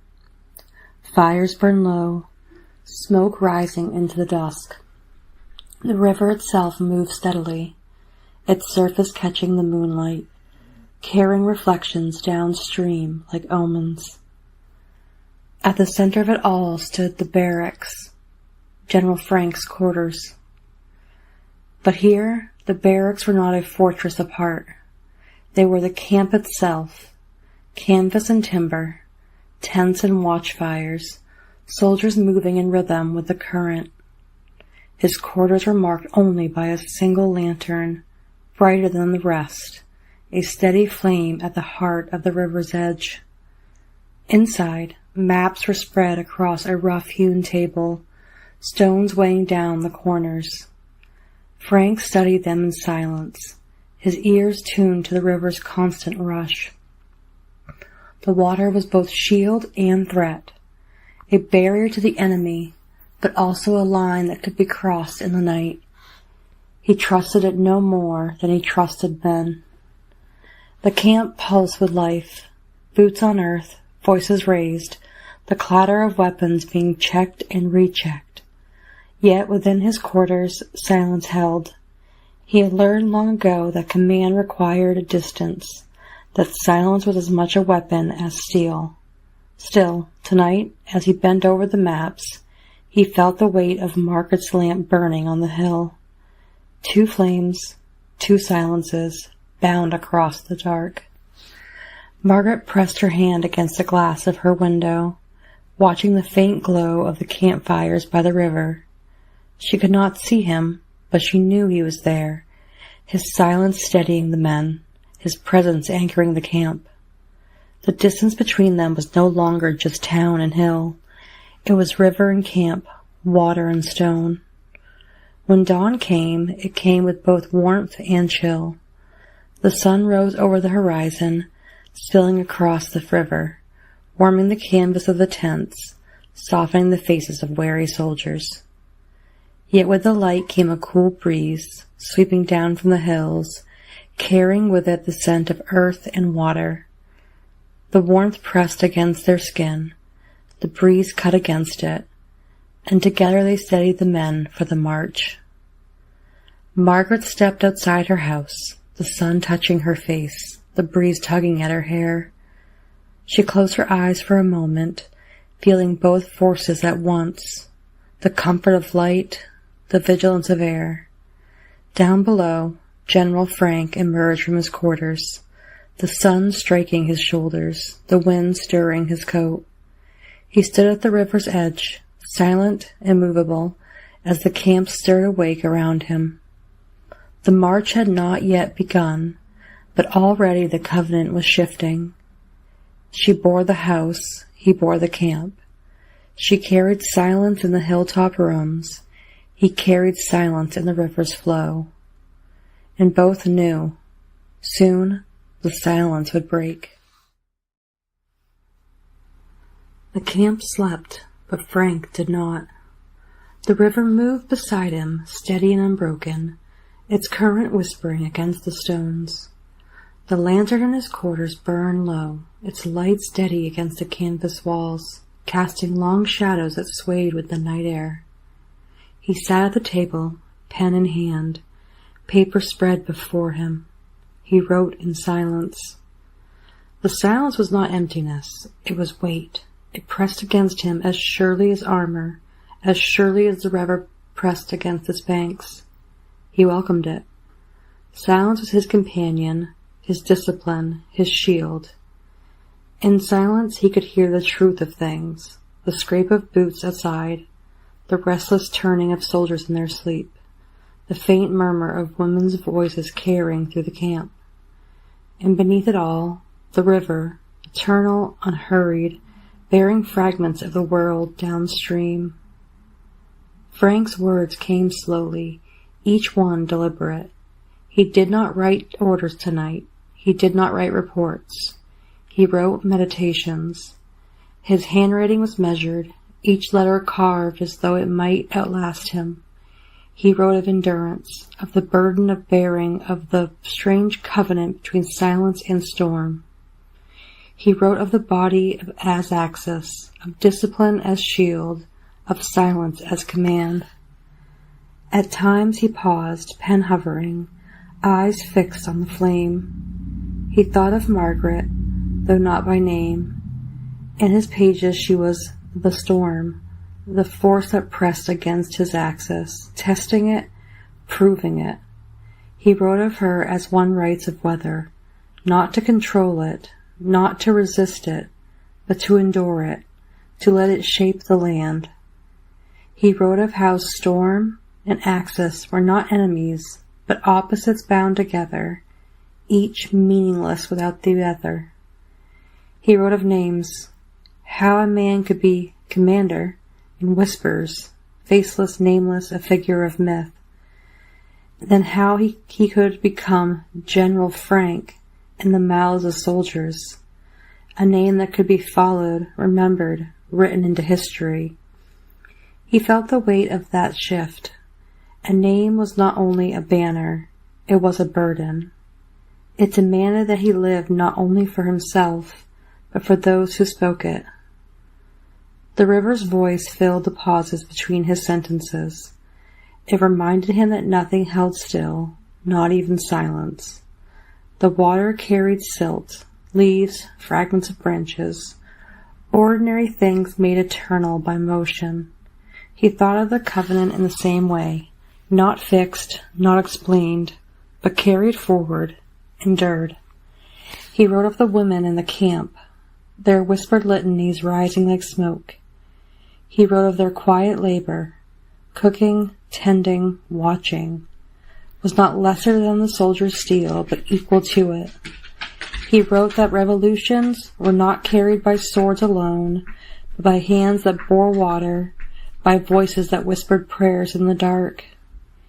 He wrote of the soldiers, restless in their sleep, each one carrying a fragment of the covenant without knowing it. He wrote of their boots, their hunger, their fear. He wrote that courage was not the absence of fear, but the bearing of it, step after step, mile after mile. At times his words turned to philosophy. He wrote, "Discipline is not the absence of desire, but the mastery of it. Silence is not emptiness, but the weight of all that could be spoken. A name is not a gift, but a burden carried for others. Storm and axis are not enemies, they are covenant." The pages filled slowly. His words were not for speed, but for endurance. Each sentence was a stone placed carefully, building a structure that might stand when the camp was gone, when the river had shifted its course, when even his name was forgotten. When at last he sat the pen aside, the lantern was nearly spent. He gathered the pages, stacked them neatly, and tied them with a strip of cloth. He placed them in a wooden box, closed the lid, and set it beneath his cot. Then he sat in silence once more, listening to the river, the camp breeze around him, soldiers stirring in their sleep, fires crackling low. The dawn would come soon, and with it the march. But for now, there was only ink, paper, and the steady flow of water. General Frank had written not orders, not history, but covenant, and in the silence of the night, the covenant endured. The house on the hill was quiet, but Margaret's mind was not. She sat by the window, the lamp burning low, her thoughts circling like restless birds. She was frustrated by her inability to hold a routine. She knew what she needed to do, but exhaustion pressed against her like a tide. Not only the ache of her body, though that was real, sharp at times, but the deeper exhaustion of the mind. She felt always on the edge of a cliff, unable to climb down, unable to look away from the view. Some days were bright. She would drive to the ocean alone, searching for sea glass and smooth stones, lingering without urgency. She would surprise her mother, visit her nephew, walk the trails until she wished they were longer. On those days she felt whole, connected, almost free. Other days were crowded. Too many thoughts, too many voices, too many tasks left undone. Medication forgotten, laundry soured in the machine, appointments missed. On those days she welcomed distraction. An invitation, a task, a visit. Anything that could lift her from the weight of her own mind. And then there were the worst days. Days when the world closed in, when even kindness felt like a knife. Days when she hid behind excuses, claiming illness to protect those she loved from the truth. Days when she showered again and again, or not at all, when the bare minimum was all she could manage. Those days were fewer now, and she was grateful, but the fear of their return lingered like a shadow. She worried constantly. She worried about worrying her loved ones. She worried about hurting them, about losing them, about ruining what she cherished.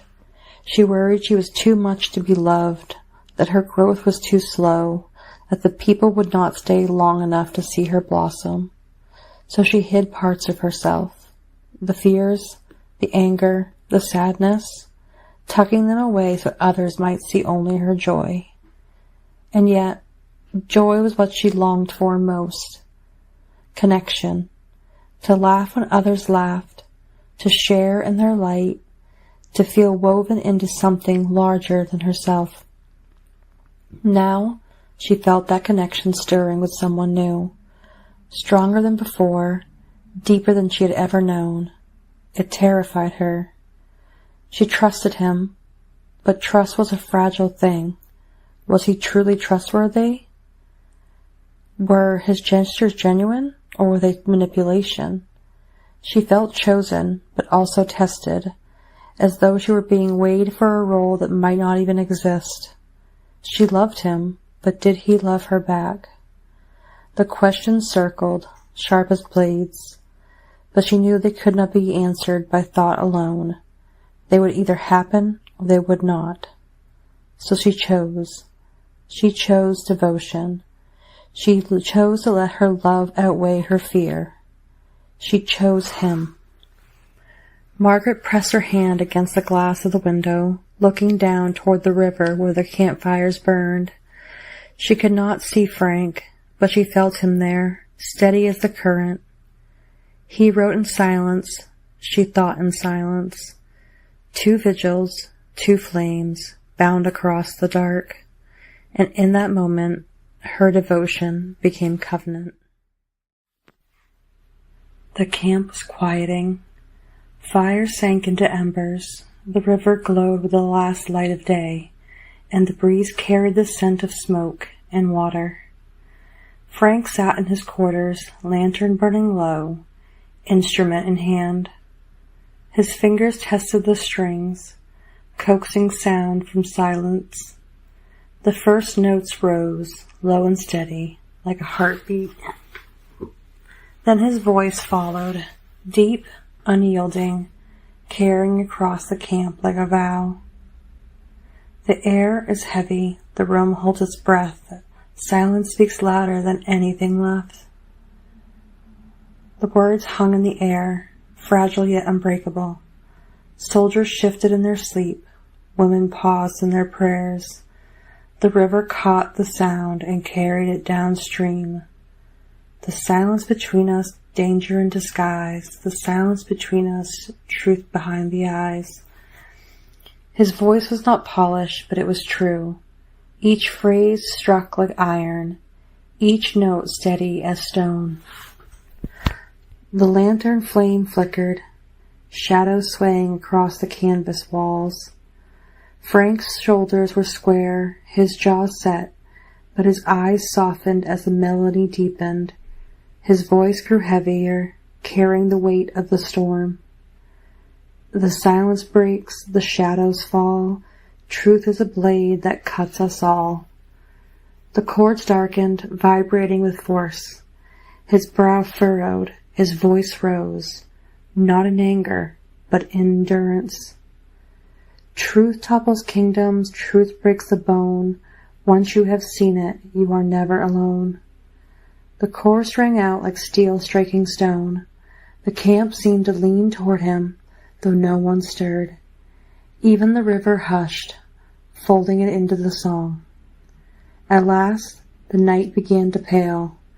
The first light touched the river, and Frank's voice softened.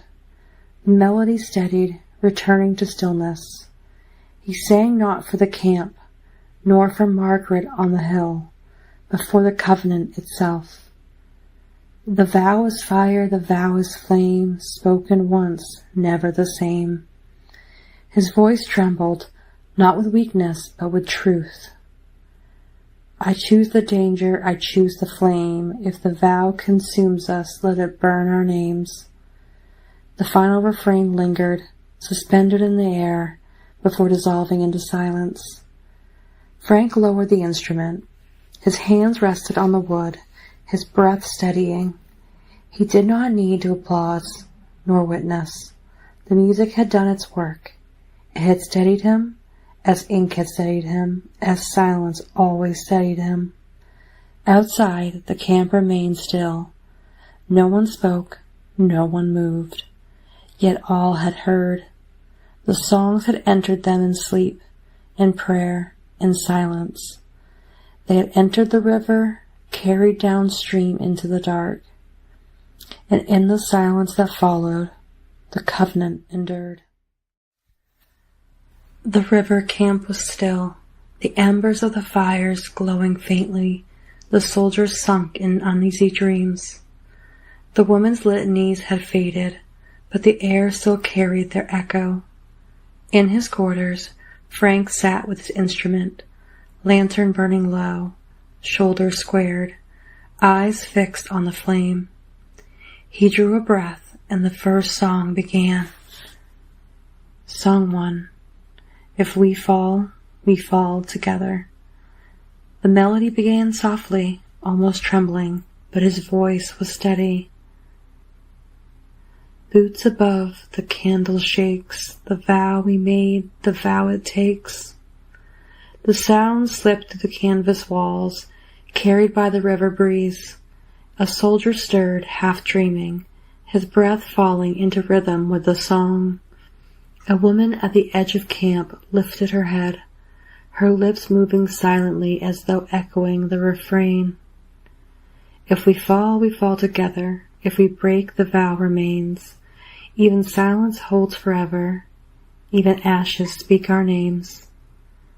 The chorus spread like fire through dry grass, quiet but unstoppable. Song 2. The Revolution of Two. Frank's fingers pressed harder, the chords deepening, the rhythm steadier. His voice grew stronger, carrying defiance. Not a nation, not a throne, but two voices, flesh and bone. Sound reached the sentries at the riverbank. They did not move, but their eyes lifted, their grips on their spears tightening. The song was not command, but it bound them more tightly than orders ever could.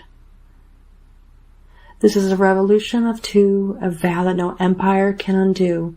If we endure, the fire will grow. If we fall, the world will know.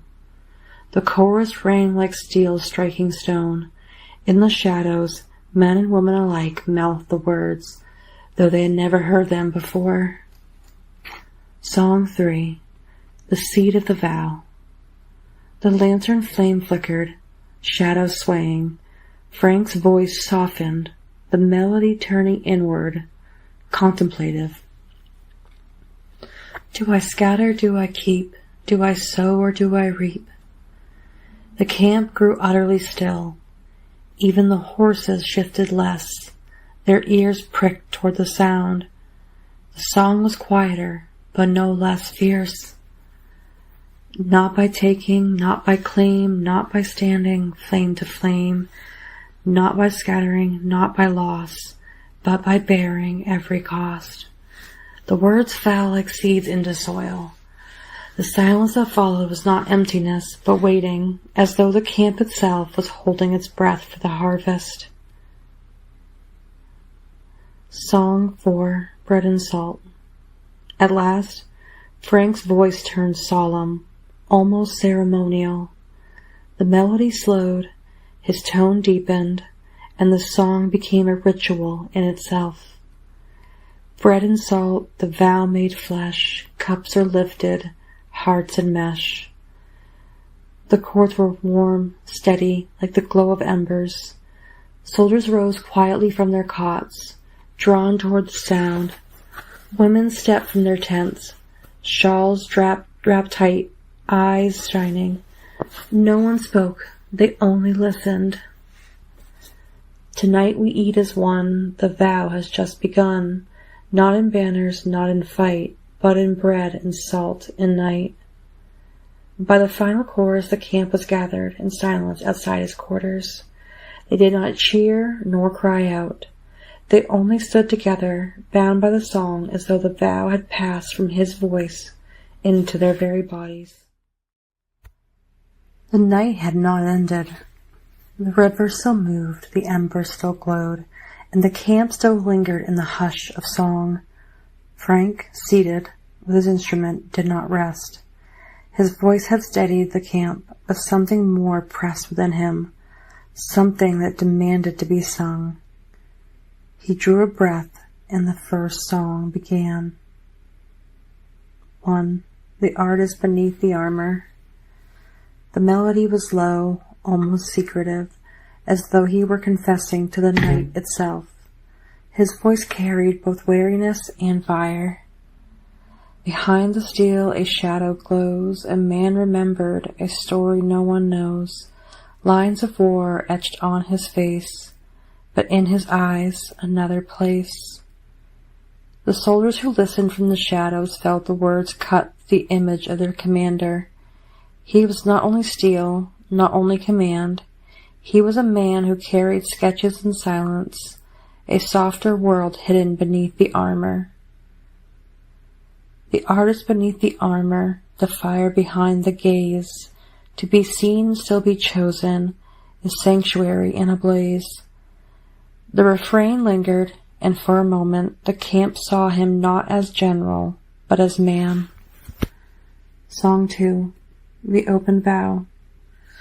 Frank's fingers shifted, the chords brightened, and his voice grew stronger, carrying trust like a banner. Not indulgence, not disguise, but devotion live with open eyes. Secrets fracture, silence breaks.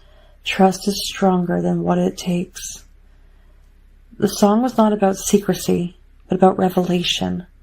It was a vow sung in the open, a flame unhidden. Open vow, unhidden flame, not in shadows, not in shame. Lead by trust, let all be known. Intimacy can bind the stone. The camp leaned closer as though the song itself invited them into its circle. Song 3, The Gesture.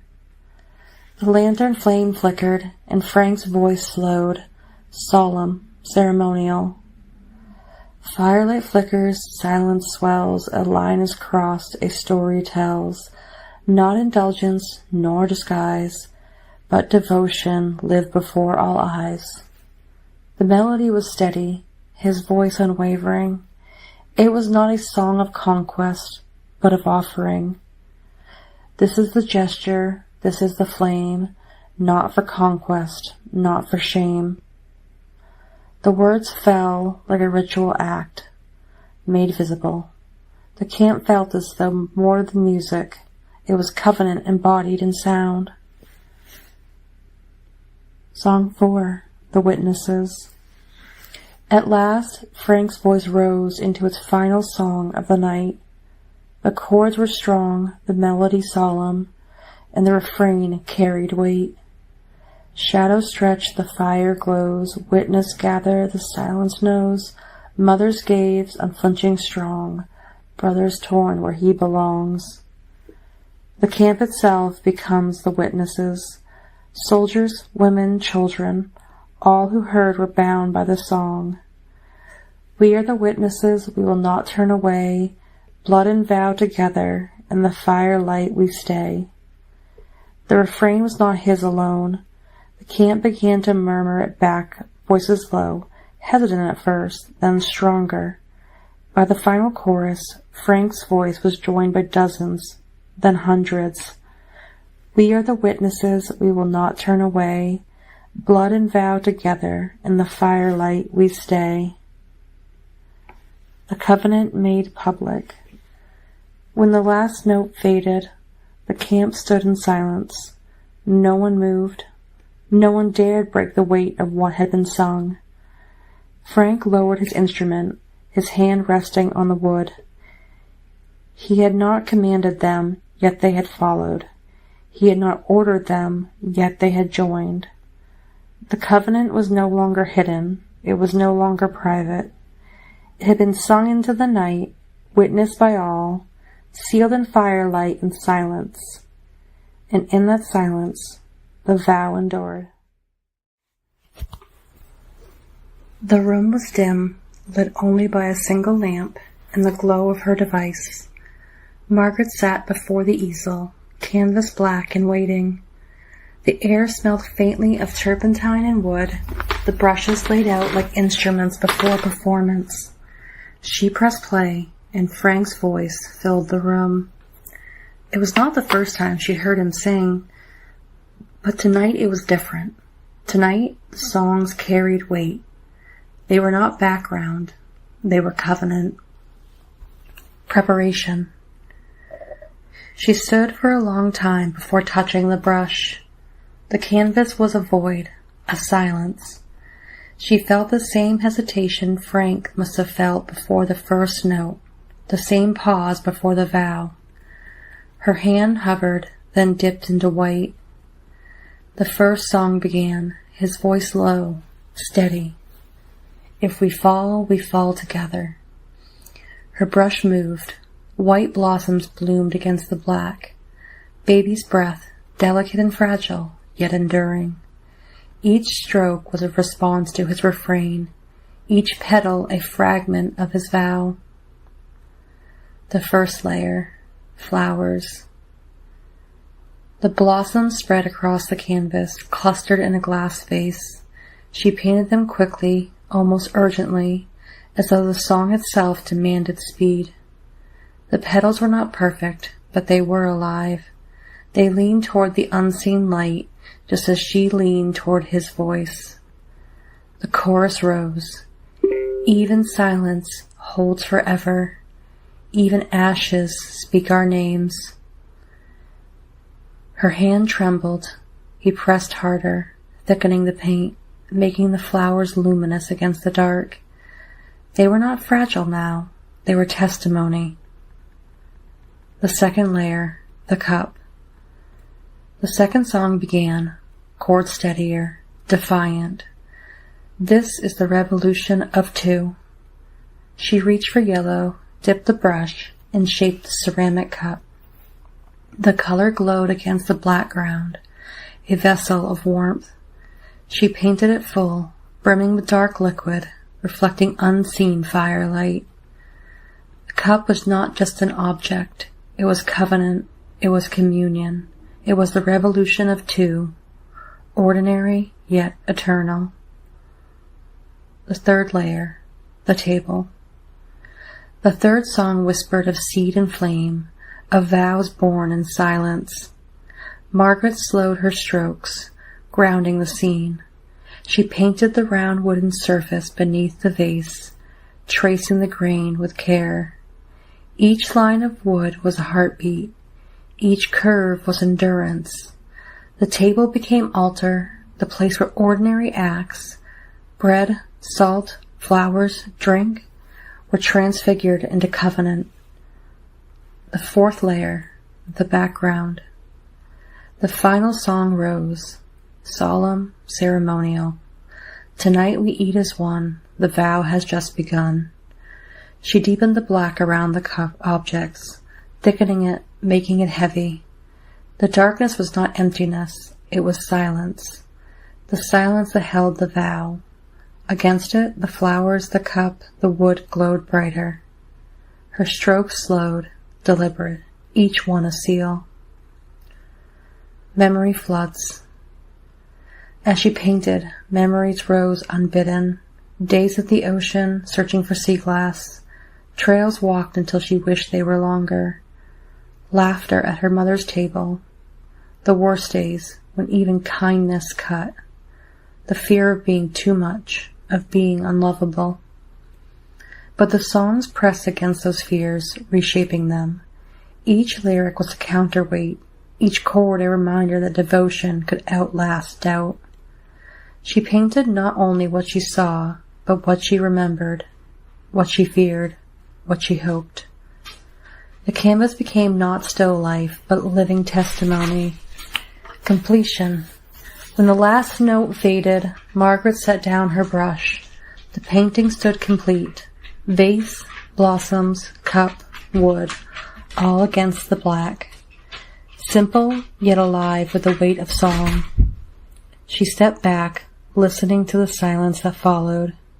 The music had ended, but it remained in the strokes, in the colors, in the stillness of the canvas.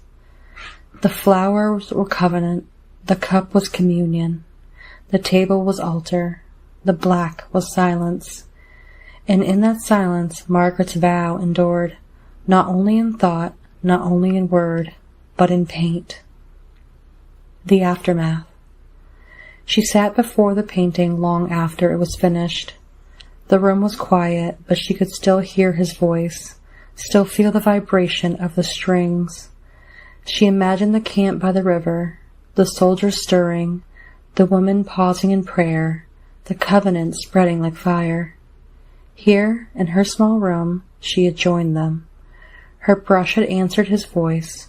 Her painting had become part of the liturgy. She whispered, not to herself, but to the canvas, "If we fall together." And the painting seemed to answer. The easel stood steady in the lamplight. The commander dipped the brush into pale cream, laying down 3 rounded scoops, luminous against the warm ground. They glistened with cold softness, each stroke thick with texture, as though the paint itself carried chill. Beside them, amber tones deepened into a glass mug. The liquid within was darker than honey, lighter than fire. Hard apple cider, captured in paint. The glass shimmered with reflections, its rim catching the lantern's glow. The cider seemed alive, effervescent, as though bubbles might rise from the canvas itself. The spoon cut into the ice cream, a silver line gleaming. The wooden surface beneath was painted in earthy browns, grounding the scene, anchoring sweetness and sharpness together. The commander stepped back. The painting was not indulgence, not escape. It was testimony. The ice cream was innocent, fleeting, and fragile. The cider was danger, fermented and strong. Together they were covenant. Sweetness and fire, cold and warmth, youth and endurance. Outside, the camp slept. Inside, the commander had painted not war, not vow, but a reminder that even in the shadow of steel there must be sweetness. Even in the weight of command, there must be fire. The painting glowed in the lamplight, ordinary and eternal. And in that sweetness and sharpness, the vow endured. Frank did not approach the canvas as an artist seeking beauty. He approached it as he did the instrument, the pen, the sword, with discipline, with reverence, with silence. The brush was another weapon, another tool, another vow. When he painted, his posture changed. The rigid lines of command softened. His shoulders lowered, his breath slowed. He became deliberate, almost ceremonial. Each stroke was measured, as though he were laying down not color but memory. His subjects were ordinary things: a cup, a loaf of bread, a lantern, a pair of boots. Yet in his hand they became stations, each one carrying the weight of covenant. His palette was restrained: earth tones, blacks, whites, the occasional flare of red or gold. He did not seek flourish, he sought essence. His brushstrokes were visible, textured, imperfect. He did not erase the labor of the hand. He let the paint show its struggle, its endurance. When he painted a cup, it was not just a vessel, it was communion. When he painted bread, it was not just food, it was covenant. When he painted a lantern, it was not just light, it was vigilance. The soldiers sometimes passed by his quarters and glimpsed the canvases. They did not laugh, they did not mock. They stood quietly, as though the presence of something sacred. For in Frank's paintings they saw themselves, not as warriors, but as human beings who ate, drank, prayed, endured. Margaret, when she saw his work, understood it instantly. His songs had been for the camp, but his paintings were for her.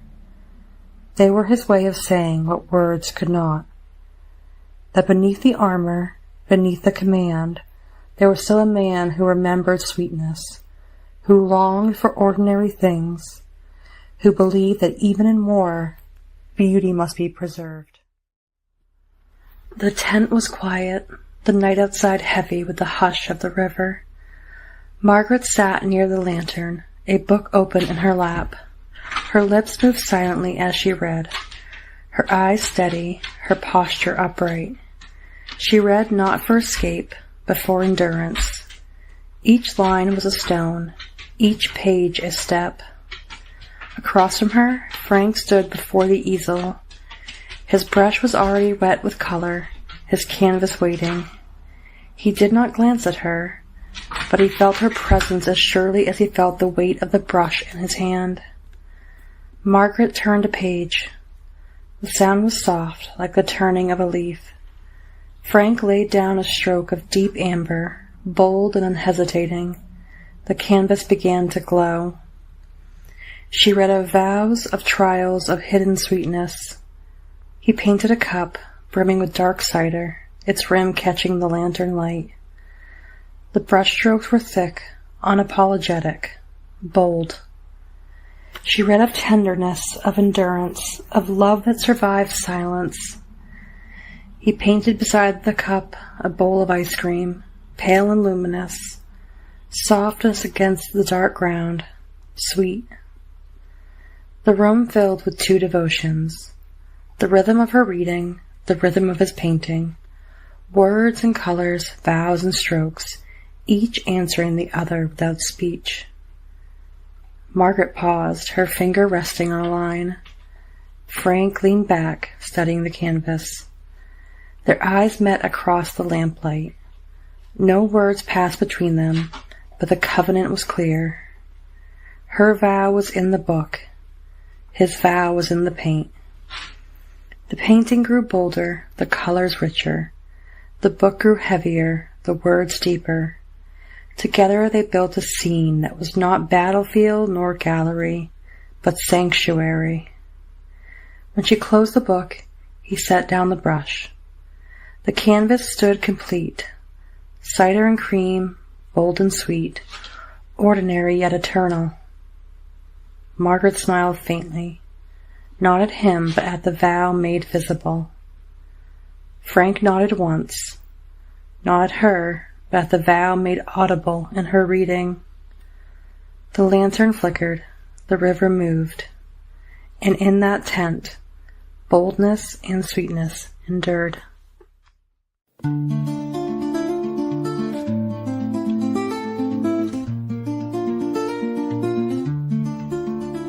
Behind the steel, a shadow glows, a man remembered, a story no one knows. Lines of war etched on his face, but in his eyes another place. Sketches hidden, silence drawn, a softer world that still lives on. The artist beneath the armor, the fire behind the gaze, to be seen and still grow chosen, the sanctuary in the blaze. Not for conquest, not for pride, but for the flame he cannot hide. She sees the man, the shadows hew, and in his gaze she's chosen to. The artist beneath the armor, the fire behind the gaze, to be seen and still be chosen, the sanctuary in the grave. Behind the steel, a shadow glows, a man remembered, a story no one knows. Lines of war etched on his face, but in his eyes another place. Sketches hidden, silence drawn, a softer world that still lives on. The artist beneath the armor, the fire behind the gaze, she sees us still chosen, a sanctuary in the blaze.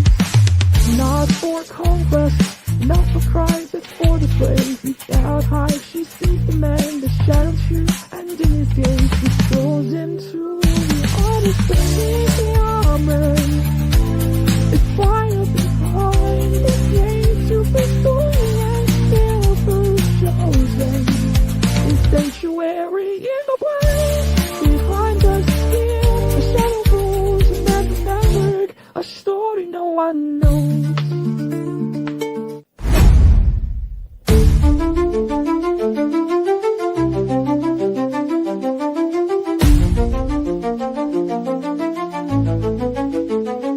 Nothing goes in, not disguised, but devotion lived with open eyes.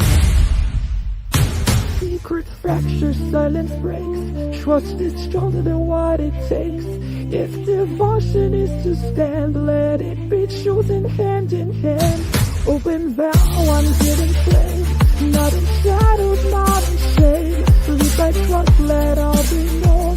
We will seek and bind the stone. Some will perish, some will roam, but trust will hold the line as home. Not command, but invitation, not indulgence, but foundation.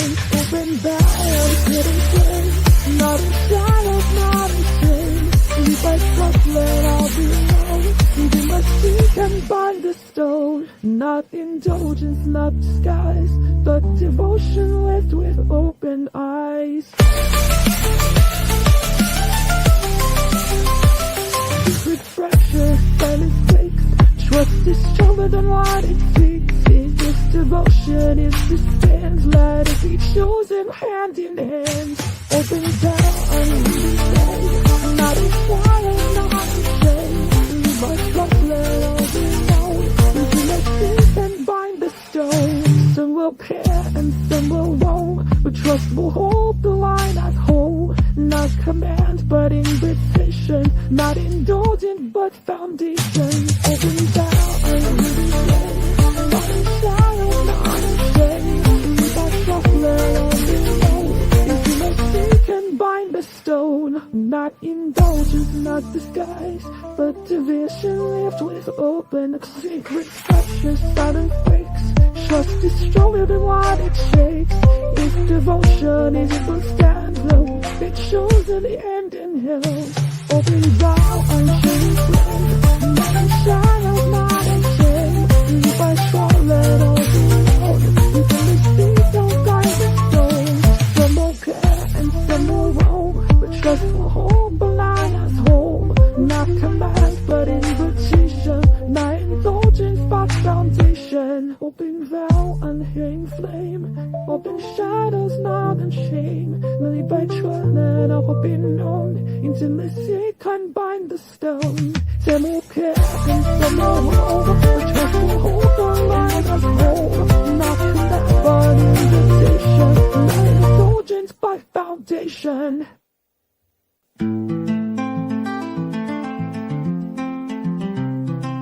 Firelight flickers, silence swells, a light is crossed, the story tells.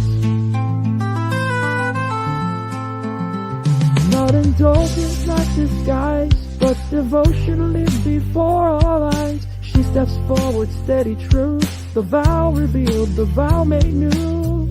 This is the justice, this is the flame. Not for conquest, not for shame. Kneeling not in weakness, but in strength to be seen. The vow is not private, but a covenant between. This is the gesture, this is the flame. Not for conquest, not for shame. Not indulgence, not disguise, but devotion lived before our eyes. She steps forward, steady true, the vow revealed, the vow made new. This is the gesture, this is the flame. Not for conquest, not for shame. Kneeling not in weakness, but in strength to be seen. The vow is not private, but a covenant between. This is the gesture, this is the flame. Not for conquest, not for shame. Kneeling not in weakness, but in strength to be seen. The vow is not private, but a covenant between. This is the gesture, this is the flame. Not for conquest, not for shame. Firelight flickers, silence swells, a light is crossed, the story tells.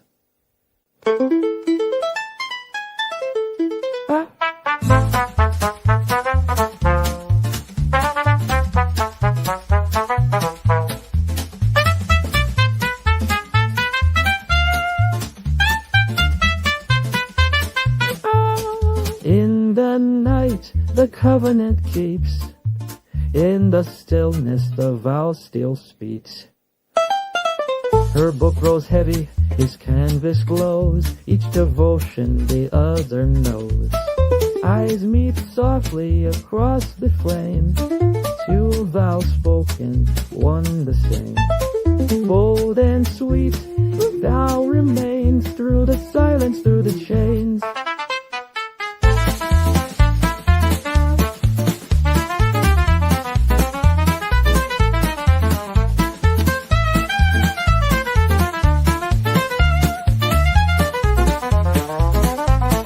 In the night, the covenant keeps.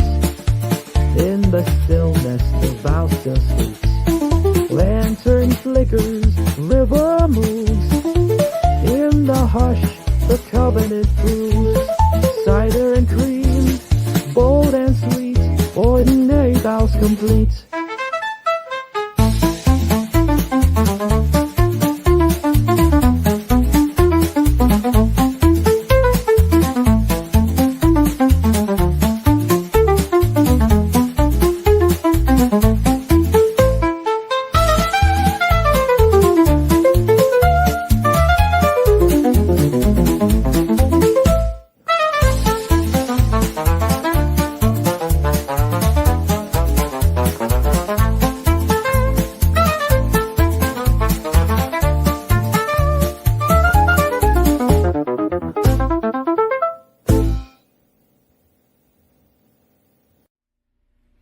The first light broke thin across the river, a pale blade cutting the mist.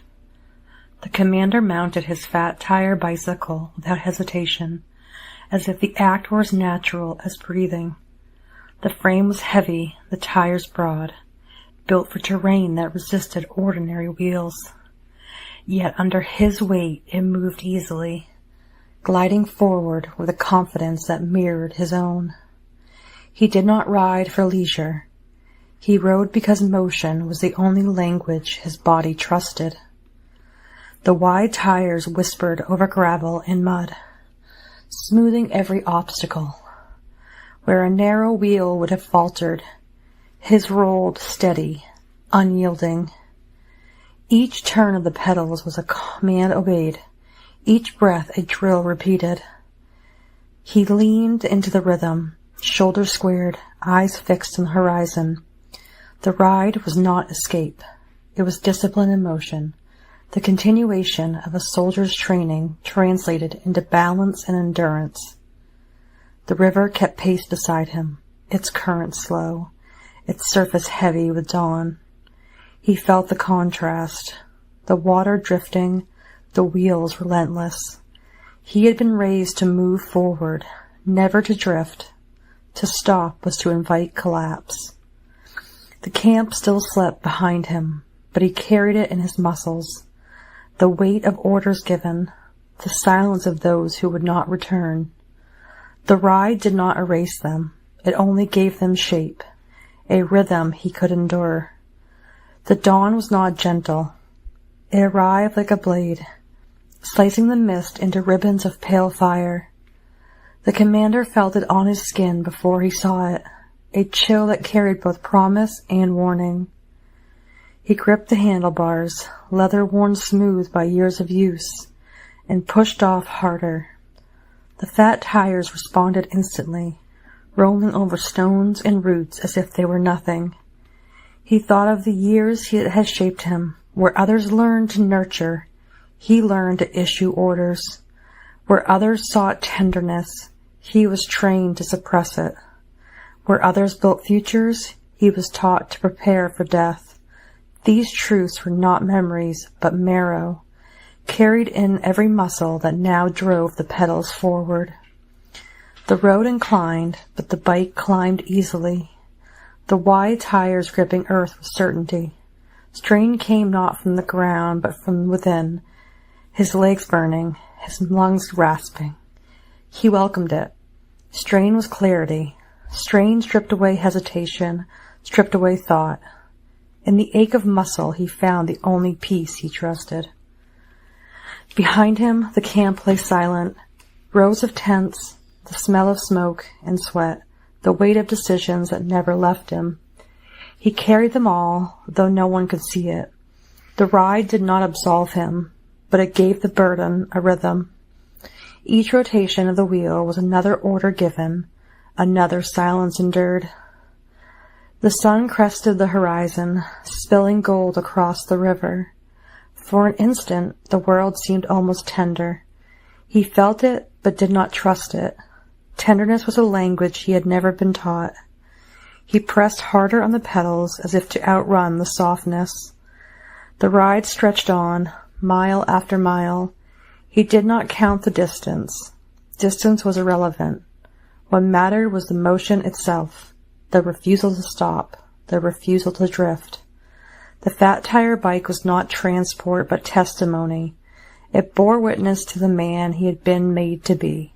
Disciplined, relentless, hollowed by inevitability. When he finally turned back toward camp, the mist had lifted. The tents were visible now, small against the vastness of the land.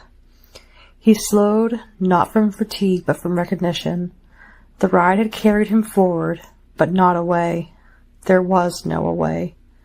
There was only the road, the river, the war, and the man who could not be anything but rider.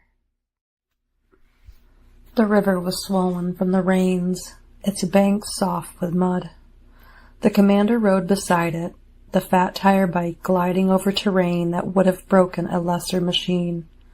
The wide wheels pressed down and rolled forward without complaint, each turn smooth, unhurried, inevitable. He did not ride quickly. He rode steadily, the cadence of the pedals matching the rhythm of his thoughts. Where others learned to nurture, he learned to issue orders.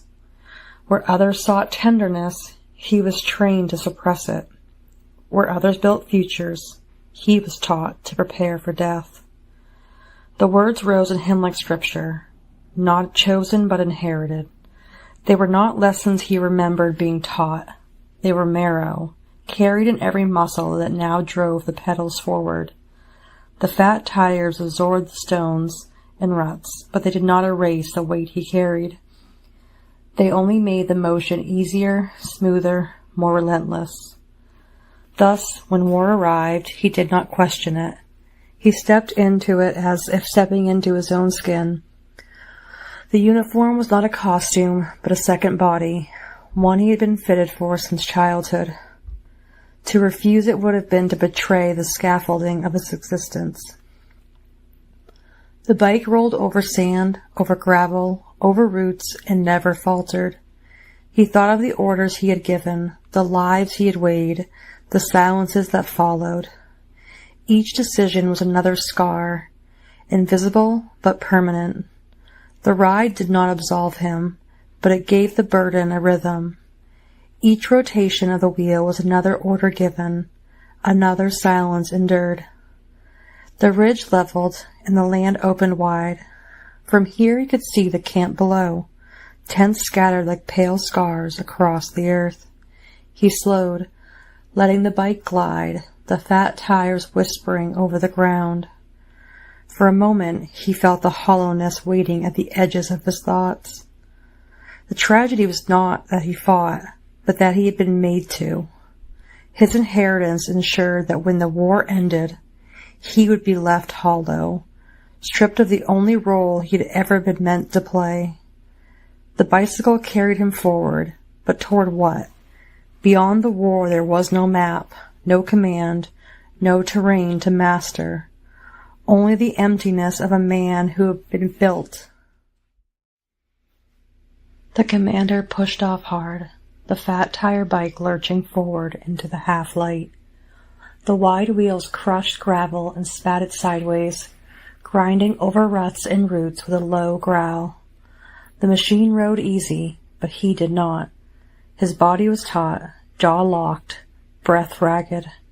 Every push of the pedals felt like driving a nail into the earth. The road was uneven, scarred by rain and boots, but the bike devoured it. Stones cracked under the tires, mud split, roots snapped. He welcomed the violence of it. Smoothness was a lie, or was jagged. The fat tires rolled steady, but his mind was a battlefield. Orders barked, names erased, silence left behind like wreckage. He remembered the first command he gave that sent men into fire. His voice had been iron, but his chest had burned. The words left him like bullets, clean and final. He never saw those men again. The bike rattled over a ditch, and he gripped the bars tighter, knuckles white. The machine held steady. He did not. The climb came sudden, a steep rise of broken ground.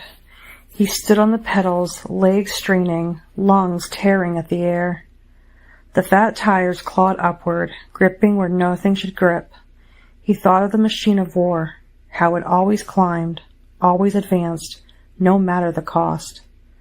The soldiers were the legs. He was the weight pressing down. At the ridge he stopped, chest heaving, sweat cutting cold lines down his face. The camp lay below, tents scattered like bones. Smoke curled thin, a reminder of fires that never went out. He listened to the silence. It was not peace. It was the silence of absence, of men who would never return, of orders that could not be taken back. He shoved off again, the descent brutal. The bike tore down the slope, fat tires hammering rock and root, the flames shuddering behind him. Speed built fast, too fast, and for a moment he felt the edge of chaos, the razor line between control and collapse. That was command, the illusion of mastery, the reality of surrender. Once the order left his mouth, it belonged to fate. At the bottom he braked hard, skidding through loose gravel, dust rising around him. His breath came in gasps, his heart pounding like artillery. The bike rolled on, steady, indifferent. He envied it. The machine carried weight without memory. He carried memory without end. The weight of command was not in the giving of orders. It was in the living after them. The fat tire bike crushed the ground beneath it. But he knew the truth. No wheel, no frame, no machine could carry what he bore. That weight was his alone, and it was rough, jagged, unrelenting. The sun was sinking, bleeding red across the horizon. The commander rode into it, the fat tire bike chewing through ruts and broken ground. The wide wheels flattened everything in their path, but the ride was not smooth. Every jolt rattled through his body. Every crack in the earth echoed the fractures inside him. He carried scars no one could see, not the kind carved by blades or bullets, but the kind left by decisions. Each order he had given was a mark burned into him, invisible yet permanent. The fat tires rolled steady, but his chest was a battlefield of ghosts. The road grew rougher as dusk deepened. Roots clawed at the ground, stones shifted under the weight of the bike, mud clung to the tread. He forced the pedals down, legs burning, lungs tearing at the air. The machine did not falter. He did. Sweat stung his eyes, his breath came ragged, but he refused to stop.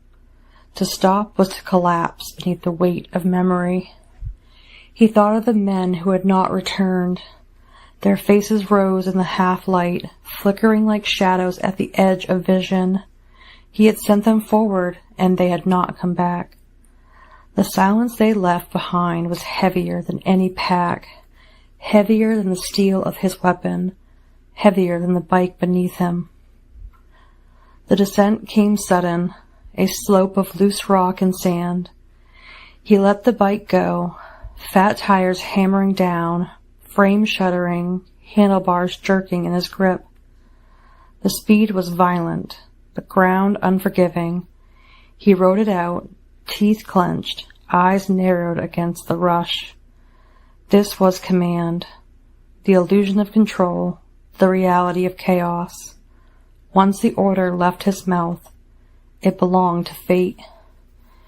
At the bottom, he braked hard, skidding sideways. Gravel sprang.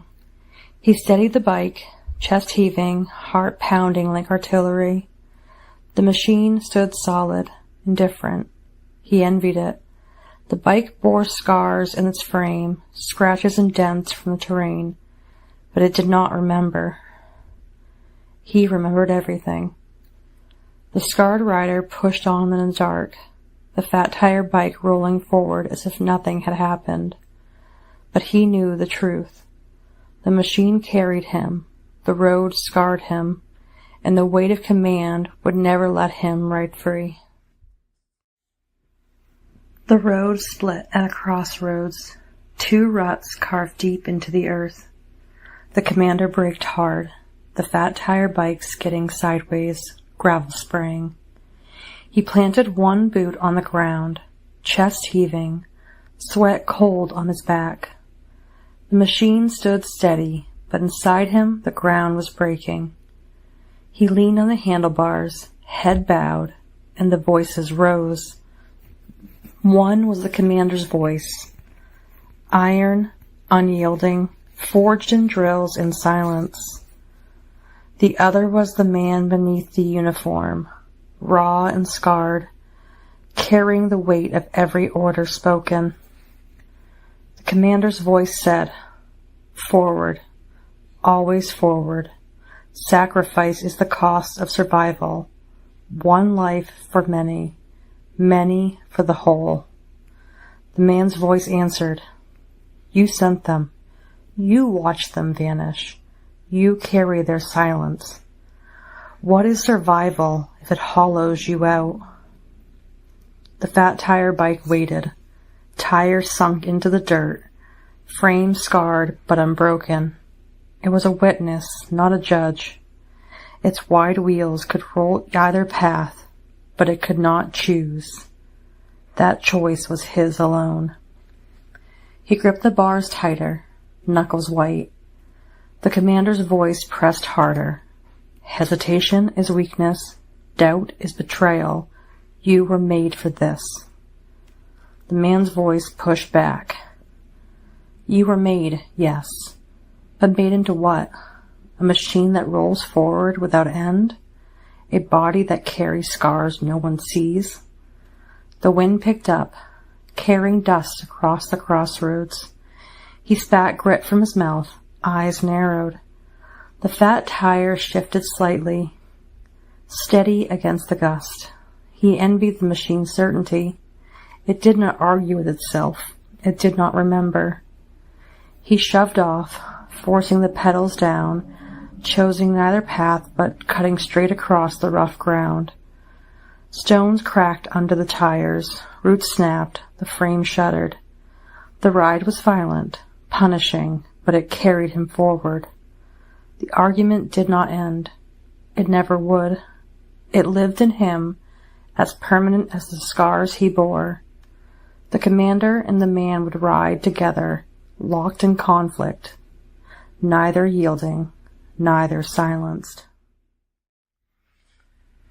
Night pressed down heavy, the kind of dark that swallowed sound.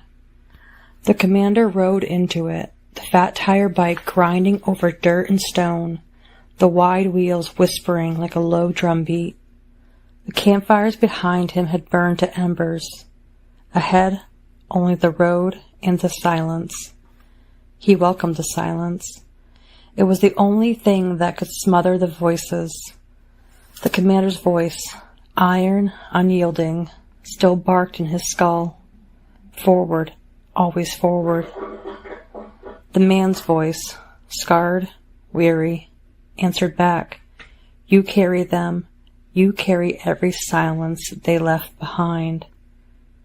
The bike cut through the dark, steady, relentless. Each rotation of the wheels was a refusal to stop, a refusal to let the argument consume him. The fat tires rolled over roots, over ruts, over broken ground, and the machine did not falter. He envied it. The bike knew no conflict. It carried weight without memory. The road grew rougher, but he did not slow. Stones cracked under the tread. Mud spat sideways. The frame shuddered. His legs burned. His lungs tore the air, but he pressed harder. The silence of motion was the only shield he had. If he stopped, the voices would rise again, louder, sharper, tearing him apart. The night wind cut across his face, cold and raw. He leaned into it, eyes narrowed, jaw clenched. The fat tire bike surged forward, steady as a beast bred for war. He rode it like he rode command, forcing balance, forcing control, knowing that collapse was always one slip away. At a clearing, he stopped, chest heaving, sweat cold on his back. The silence pressed in, thick and absolute. No voices now, only the hum of cooling tires, the faint tick of the chain. He stood straddling the bike, head bowed, and for a moment the world was still. Then he pushed off again, because stillness was unbearable. The silence he trusted was not the silence of rest, but the silence of motion, the hum of trees, the grind of earth, the rhythm that drowned the war inside him. The commander rode long into the night, the fat tire bike grinding over broken ground, its wide wheels swallowing mud, stone, and root without pause. The machine was steady, but his thoughts were not. He had ridden far enough that the campfires were gone, swallowed by distance, and only the hum of tires and the rasp of his breath remained. He thought of why he rode. Not for leisure, not for escape.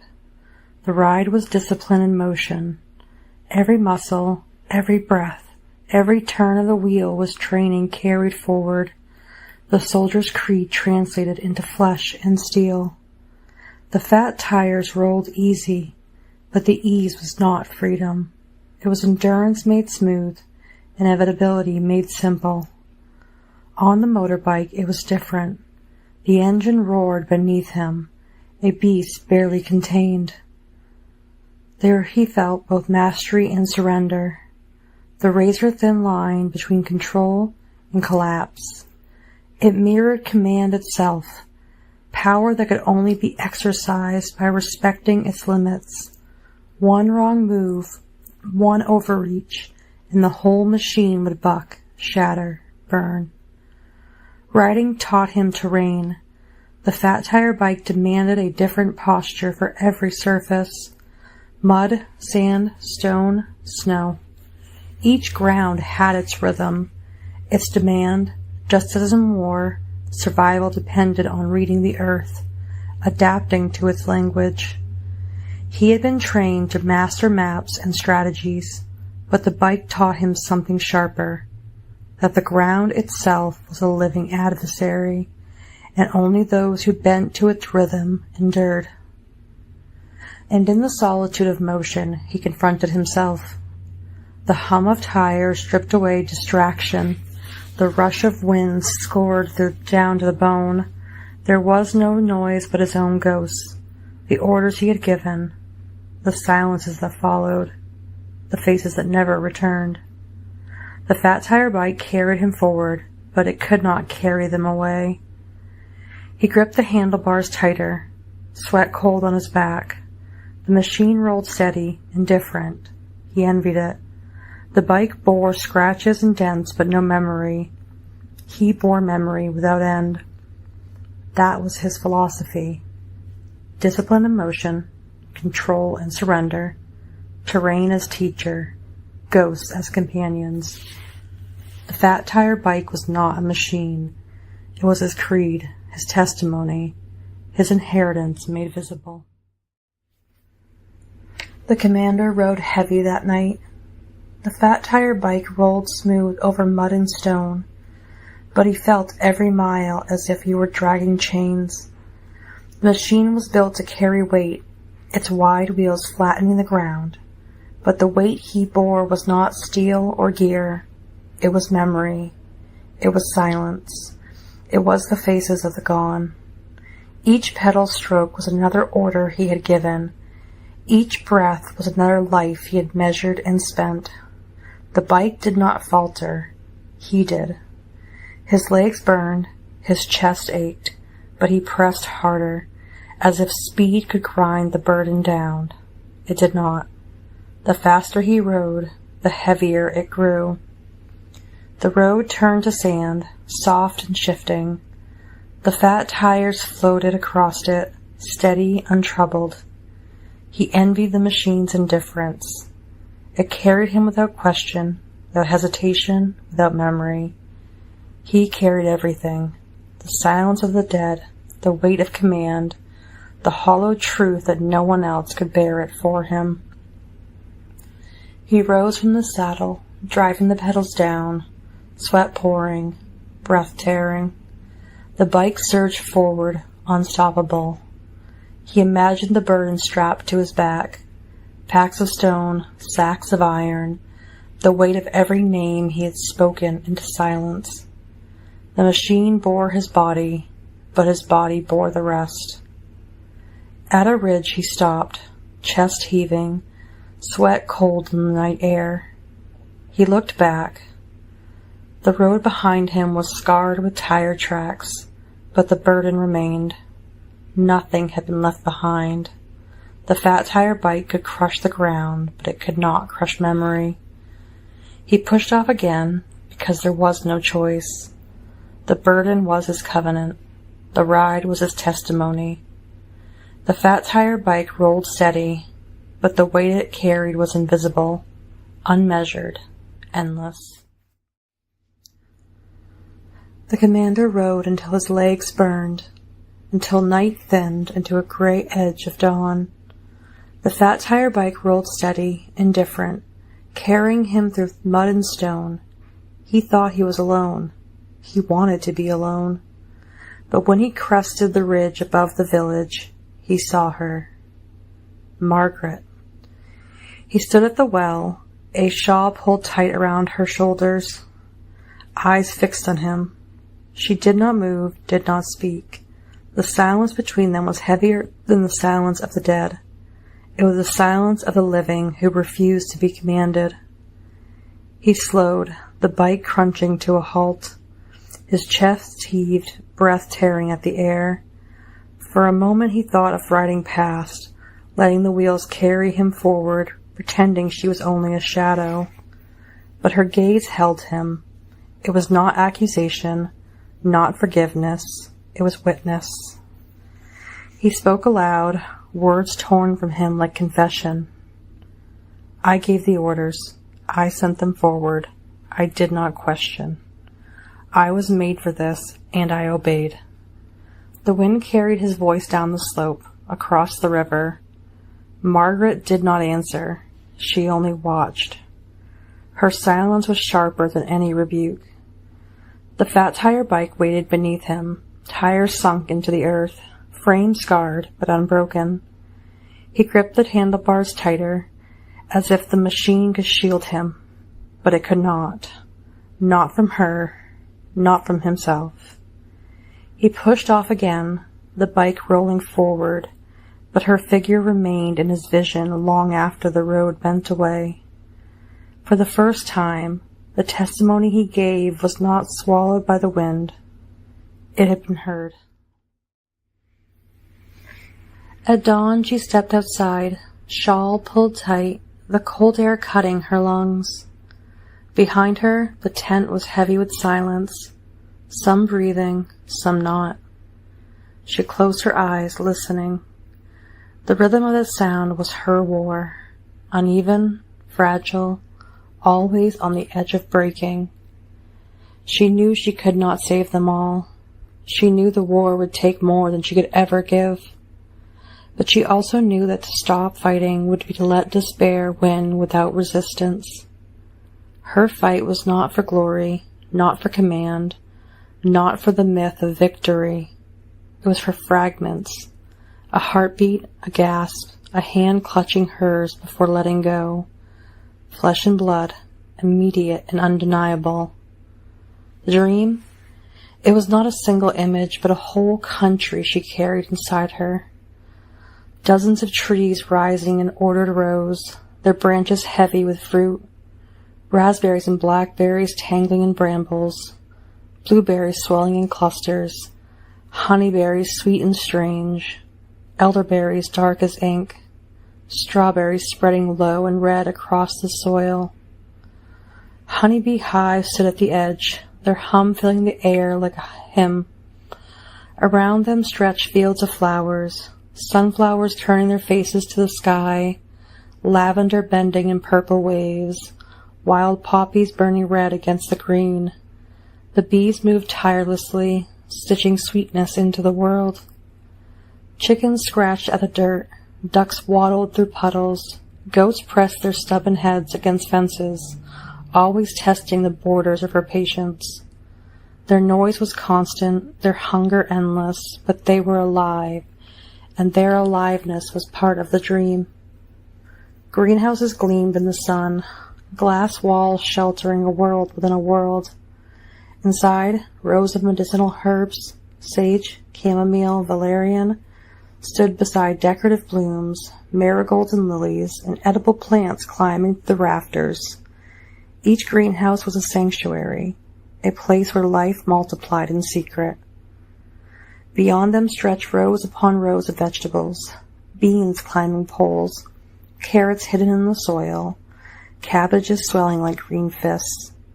Small fields of corn rose tall and straight, pumpkins sprawled heavy and orange, watermelons lay dark and round, waiting for the knife.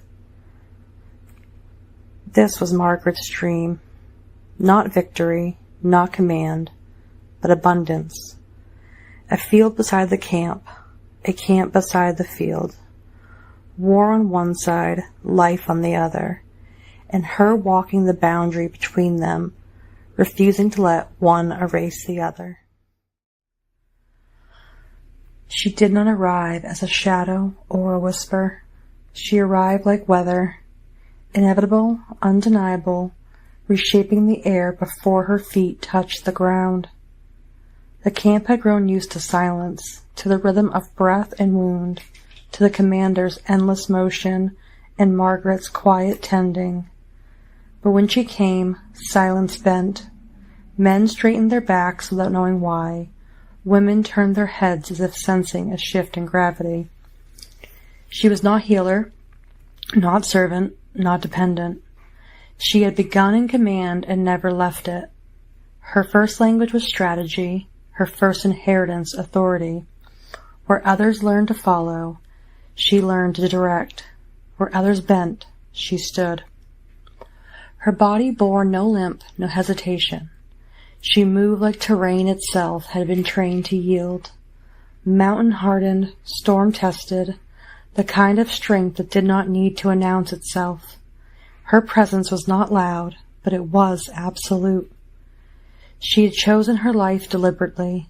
No dependence, no tether she did not tie herself. If she had children, they were raised under her terms. If she had partners, they bent to her rhythm or broke against it. She was not cruel, but she was unyielding. Behind her stretched the city she commanded. It was not a fortress of stone, but of devotion. Its people followed her not because they feared her, but because they believed her. They called her leader, guide, savior. They surrendered not their bodies, but their wills, and in that surrender she found her power. The scouts whispered about her before her name was spoken. Some called her dangerous, others necessary. General Frank called her a target, but even he, calculating from a distance, understood the truth. A city bound by fear can be broken. A city bound by devotion will burn before it yields. She stood at the ridge above the camp, shawl of command wrapped around her shoulders, eyes fixed not on the tents below, but on the horizon beyond. She was not here to be absorbed into their story. She was here to write her own. The city did not bristle with guns or walls. Its defense was stranger, subtler. The people themselves.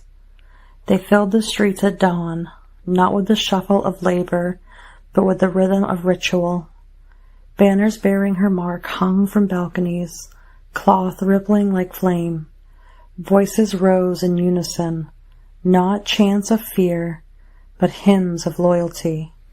She had not seized the city by force. She had bent it by presence. Her rule was not written in decrees, but in the posture of her followers. Men and women alike turned their faces toward her balconies as if toward the sun. They obeyed not because they must, but because they wished to. Devotion had replaced law. She walked among them without escort. No guard was needed.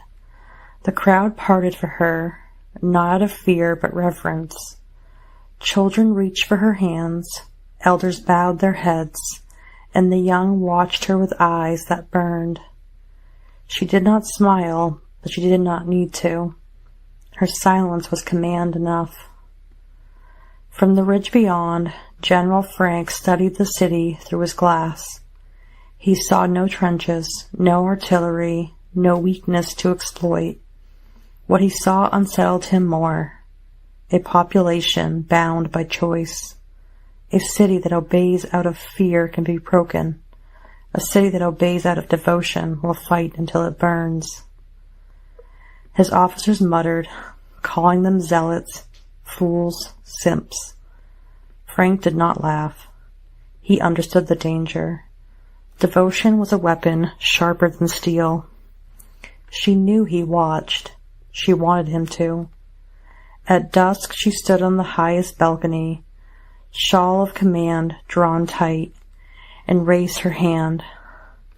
The city roared in answer, a sound that rolled across the valley like thunder. Frank lowered his glass. He did not yet move against her. but he marked her as a target, a distant threat that could not be ignored. The ridge was not a path. It was a wound in the earth, jagged and steep, a place where stone tore at boots and wind stripped the breath from lungs. Most avoided it. She chose it. At dawn she led her followers there, not with promises of ease, but with the certainty of trial. She did not ride, she did not command from a distance. She climbed first, her body cutting the path, her breath steady, her stride unbroken. The city watched from below as the procession wound upward. Some faltered, some fell back, but those who endured did so because her presence pulled them forward. She did not look back, but they felt her gaze even when her eyes were fixed on the summit. The ridge became her liturgy. Each stone was a verse, each step a vow. She taught them that terrain was not obstacle but adversary, and adversaries existed to be overcome. Where Margaret had turned soil into orchard, she turned rock into covenant. At the crest she stood tall, wind tearing at her shawl, hair whipped into a banner. She raised her hand, and those who had reached the top with her raised theirs in answer. No words were spoken, none were needed. The ridge itself had spoken for her. From the valley, General Frank's scouts watched. They reported not soldiers but zealots, not drills but devotion. Frank listened in silence. He understood what they did not. This was not spectacle. This was strategy. She was binding her people not with fear, not with law, but with endurance shared. The ridge was her fortress, not stone, not steel, but the will to climb where others collapsed. The ridge became a trap. At dawn, another army struck, overwhelming her with numbers. She fought, but they dragged her down. Before her people, before the scouts who watched from the valley, she was beaten and raped. The silence that followed was heavier than any roar of battle. Her body was broken, her command stripped from her in an instant. The ridge, once her covenant of endurance, became the site of her destruction. The scouts did not look away. They carried the image back with them, knowing it would ripple through every camp, every council. The myth of her invincibility was shattered. But the city did not abandon her. If anything, devotion hardened. What had been loyalty became fury. What had been reverence became covenant sealed in outrage. They saw her not only as a commander, but as a martyr, scarred by violation yet unyielding in spirit. In the days that followed, the ridge itself became a shrine. Stones were stacked where she had fallen. Followers climbed the slope barefoot, cutting their feet on the rock, bleeding in silence as if to share her wound.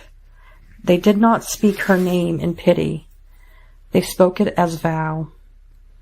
Her enemies thought they had broken her, but in breaking her body, they had forged something else, a bond between her and her people that no army could sever.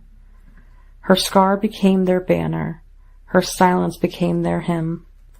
The scouts, hardened men who had seen war's worst, returned shaken.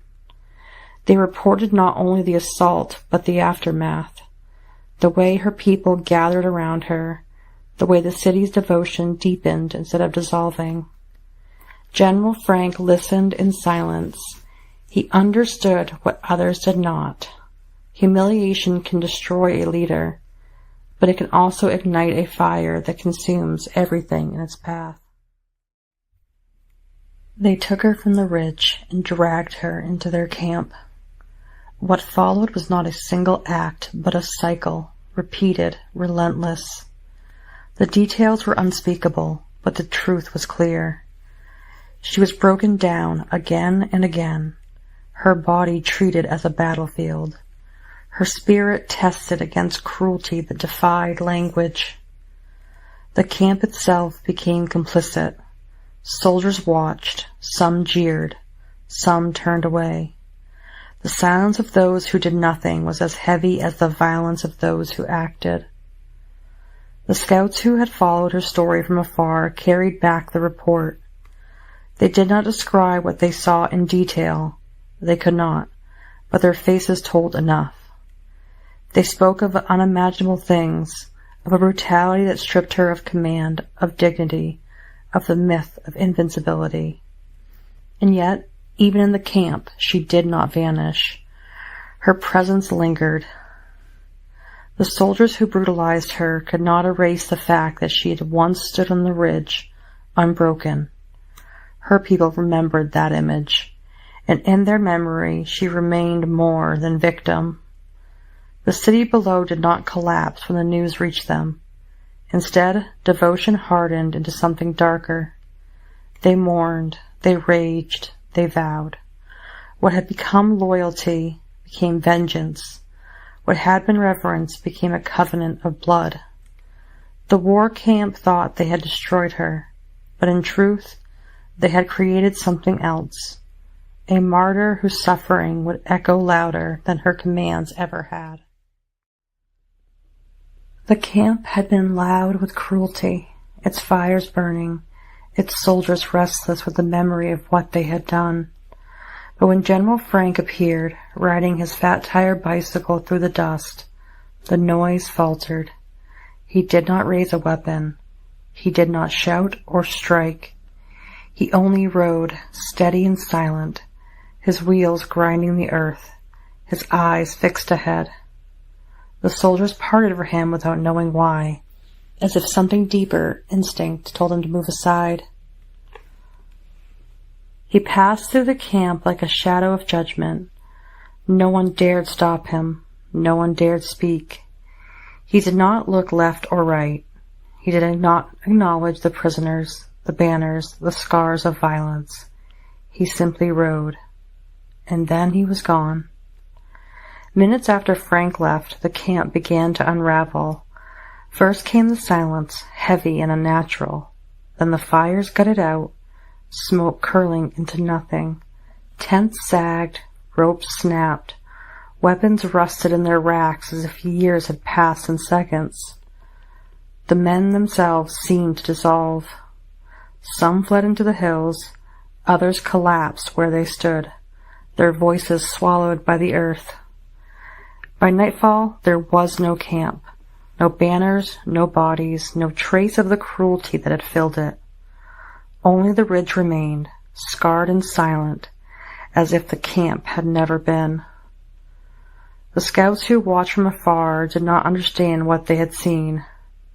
They only knew this: General Frank had entered, and the camp had died.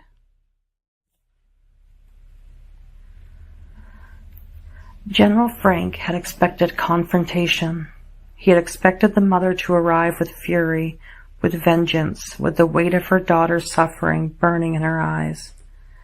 Instead, she came alone, walking steadily into his camp, her face calm, her hands open. She greeted him not as adversary, but as equal. "General," she said, her voice carrying the steadiness of stone, "I have heard of you for years. Now I see you." Frank, who had ridden through fire and silence, who had watched camps vanish at his passing, found himself unsettled by her composure. She did not accuse him. She did not beg. She did not even mention her daughter at first. Instead, she spoke of the ridge, of the land itself, of the way endurance and inevitability were not enemies, but mirrors. She spoke of the city her daughter had built, and of the devotion that now burned hotter than ever. She spoke of the need for leaders who could see beyond destruction. Frank listened. His officers watched in silence, waiting for the clash that never came.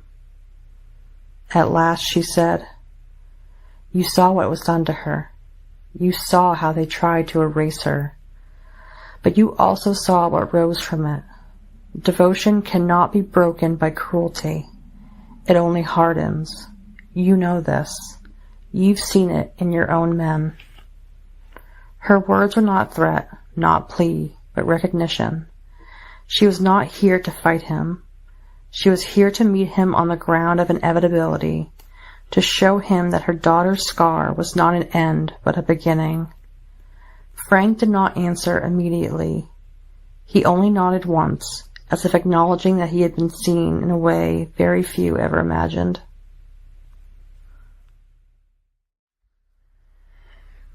She sat across from him in the dimness of his tent, the maps spread between them like a battlefield of paper and ink. Frank leaned over the lines, his brow furrowed, his silence heavy. She watched him. She told herself that she was studying his strategy, but her eyes lingered too long on the curve of his jaw, the steadiness of his hands, the way his breath seemed to steady the air itself. Her mind wandered. She imagined his silence breaking for her, imagined his hand reaching across the table, imagined the weight of his gaze fixed not on the maps but on her. She let herself drift into that vision, a world where inevitability bent towards intimacy. He did not notice, or if he did, he gave no sign. He traced the ridges on the map with one finger, speaking only of terrain, of supply lines, of the next movement of troops. His words were practical, but in her ears they became something else, a private language she alone could translate into promise. She smiled faintly, though he did not look up to see it.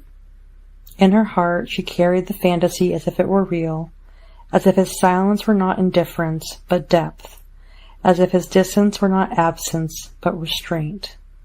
To her, every pause was intimacy, every glance was recognition. Every moment in his presence was a covenant unspoken. It was quiet, the kind of quiet that presses against the skin, heavier than sound.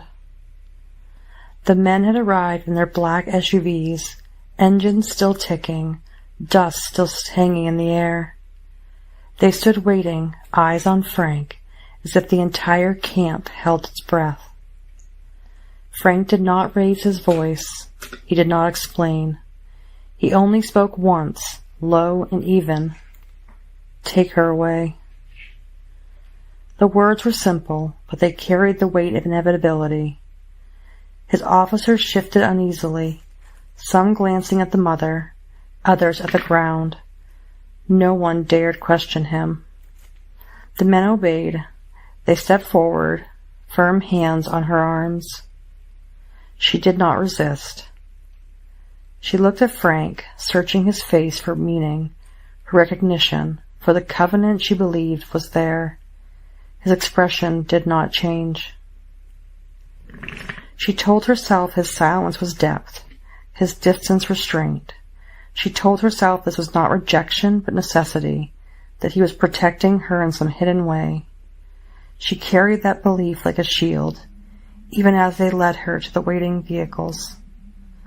The doors closed, engines roared, dust rose again. Within moments, the camp was empty of her. Frank returned to his maps. The camp was hushed. The ridge, the city, the mother, all of it felt distant now. In the quiet, the commander and Margaret sat together, a single lantern between them, the night pressing close. From Frank's tent came the sound of music, not the roar of drums or the march of soldiers, but something quieter, stranger. A melody that seemed to carry inevitability itself. Low notes like wheels grinding over stone. High notes like wind cutting across the ridge. The commander closed his eyes. He had fought Frank in silence, measured him in distance. But hearing his music was different. It was as if Frank had opened a door into himself, not with words, but with sound. Margaret listened too, her face toward the tent, her expression unreadable.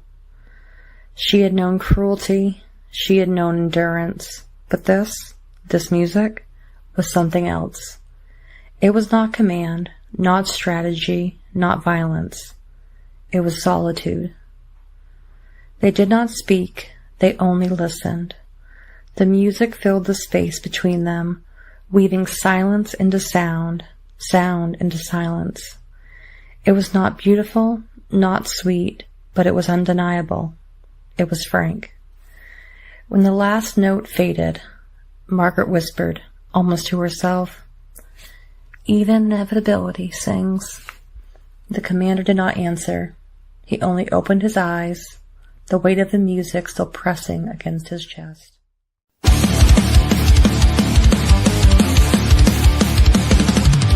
Wheels cut the night, iron in my chest, silence lies beside me, never at rest.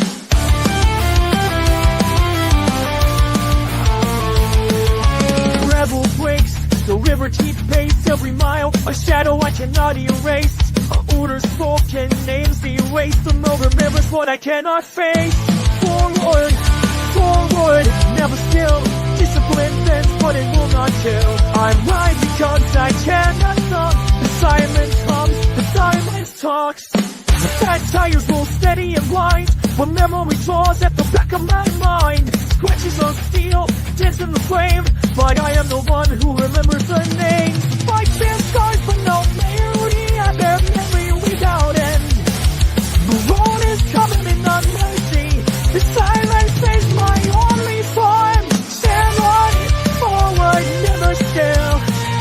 Discipline bends but it will not kill. I'm blind because I cannot stop. The silence comes, the silence talks.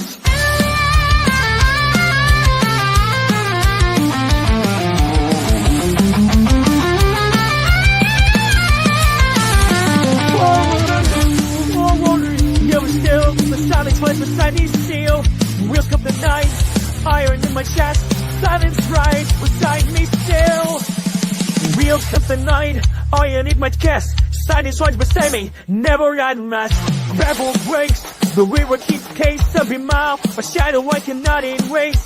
Orders spoken, names erased. The road remembers what I cannot face. Forward, forward, never still. The silence right beside me still. Wheels cut the night, iron in my chest. Silence rise beside me still.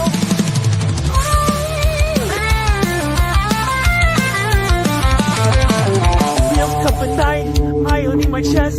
Silence right beside me still. Wheels cut the night, iron in my chest. Silence right beside me still. Wheels cut the night, iron in my chest. Silence right beside me still. Wheels cut the night, cannot stop. The silence comes, the silence talk. The side tires all steady and blind, but memory claws at the back of my mind. Scratches on steel, dent in the frame, but I am the one who remembers the name. So that is wall, steady and blind, but memory claws at the back of my mind. Scratches on steel, dents in the frame, but I am the one who remembers the name. So my best scars, but your memory, I bear memory without end. The road is covenant, not mercy.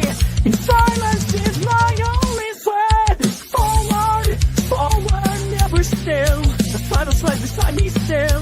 Forward, forward, never still. The silence lies beside me still.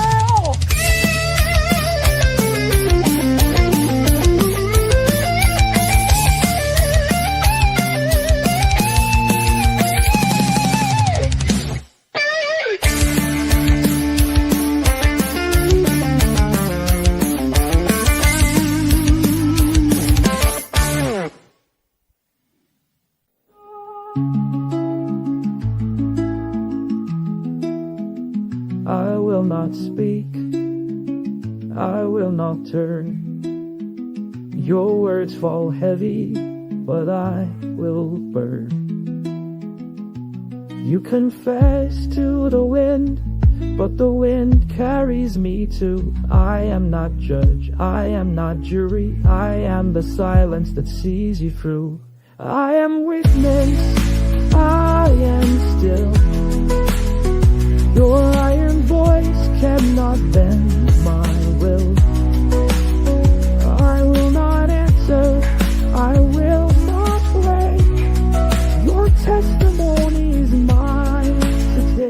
Your breath is ragged, your chest is torn, but I have stood through every storm. I do not condemn, I do not forgive, I only remember the lies you outlived. Silence sharper than rebuke, silence heavier than truth. I will not move, I will not sway, your words are mine to hold today. I am worthless, I am still, your iron walls cannot bend my will. I will not engage, I will not wait. Your testimony is mine to take. Your breath is riding, your chest is torn, but I stood through every storm.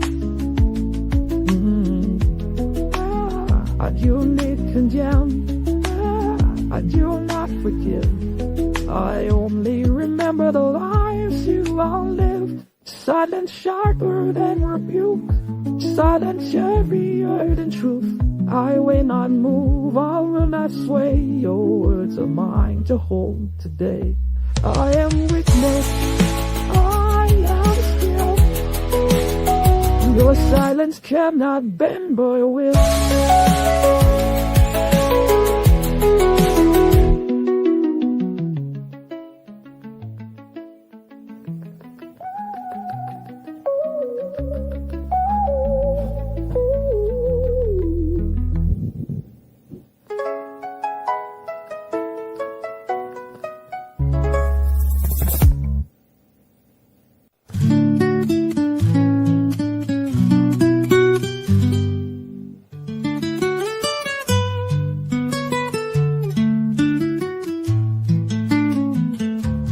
One breath, one hand, one heartbeat in the dark.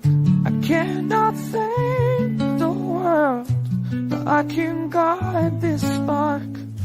Every gasp, every cry is a fragment I refuse to deny.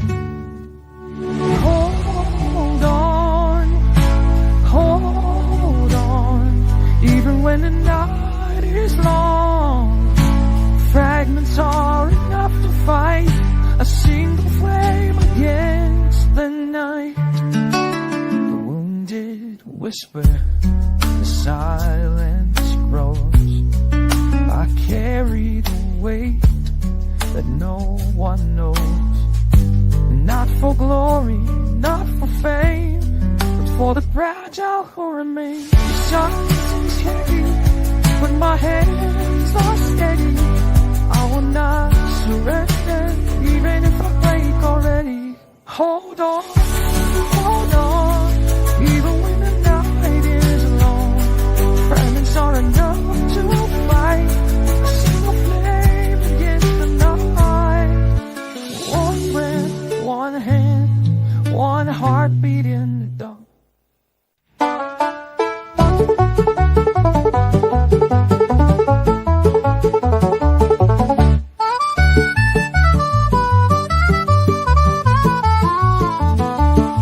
Shadow sweetness shows, corn will arise, pumpkins swell, watermelons wait for the night. Even in the shadow of war I will multiply life. A field beside the camp, a camp beside the field. Life will not surrender, its covenant is sealed. The orchard sings against the dark, every seed a beating heart. Rows of trees beside the tents, berries burning red. Bees are stitching sweetness where the wounded bled. Greenhouse is glowing, medicines of wounds. Life multiplies in secret, defies in each room. I feel beside the camp, but kept beside the field. Life will not surrender, its covenant is sealed. Chickens scattered, goats press the fence. Every hunger makes sense, but still the rows rise, still they grow. Even in the shadows, sweetness shows. Corn will rise, pumpkins swell, watermelons wait for the night. Even in the shadow of war I will multiply life. Greenhouses glowing, medicines are blooms. Life will not surrender, its covenant is sealed. The orchard sings against the dark, every seed a beating heart. Rows of trees beside the tents, berries sprouting that bees are stitching sweetness where the wounded bled.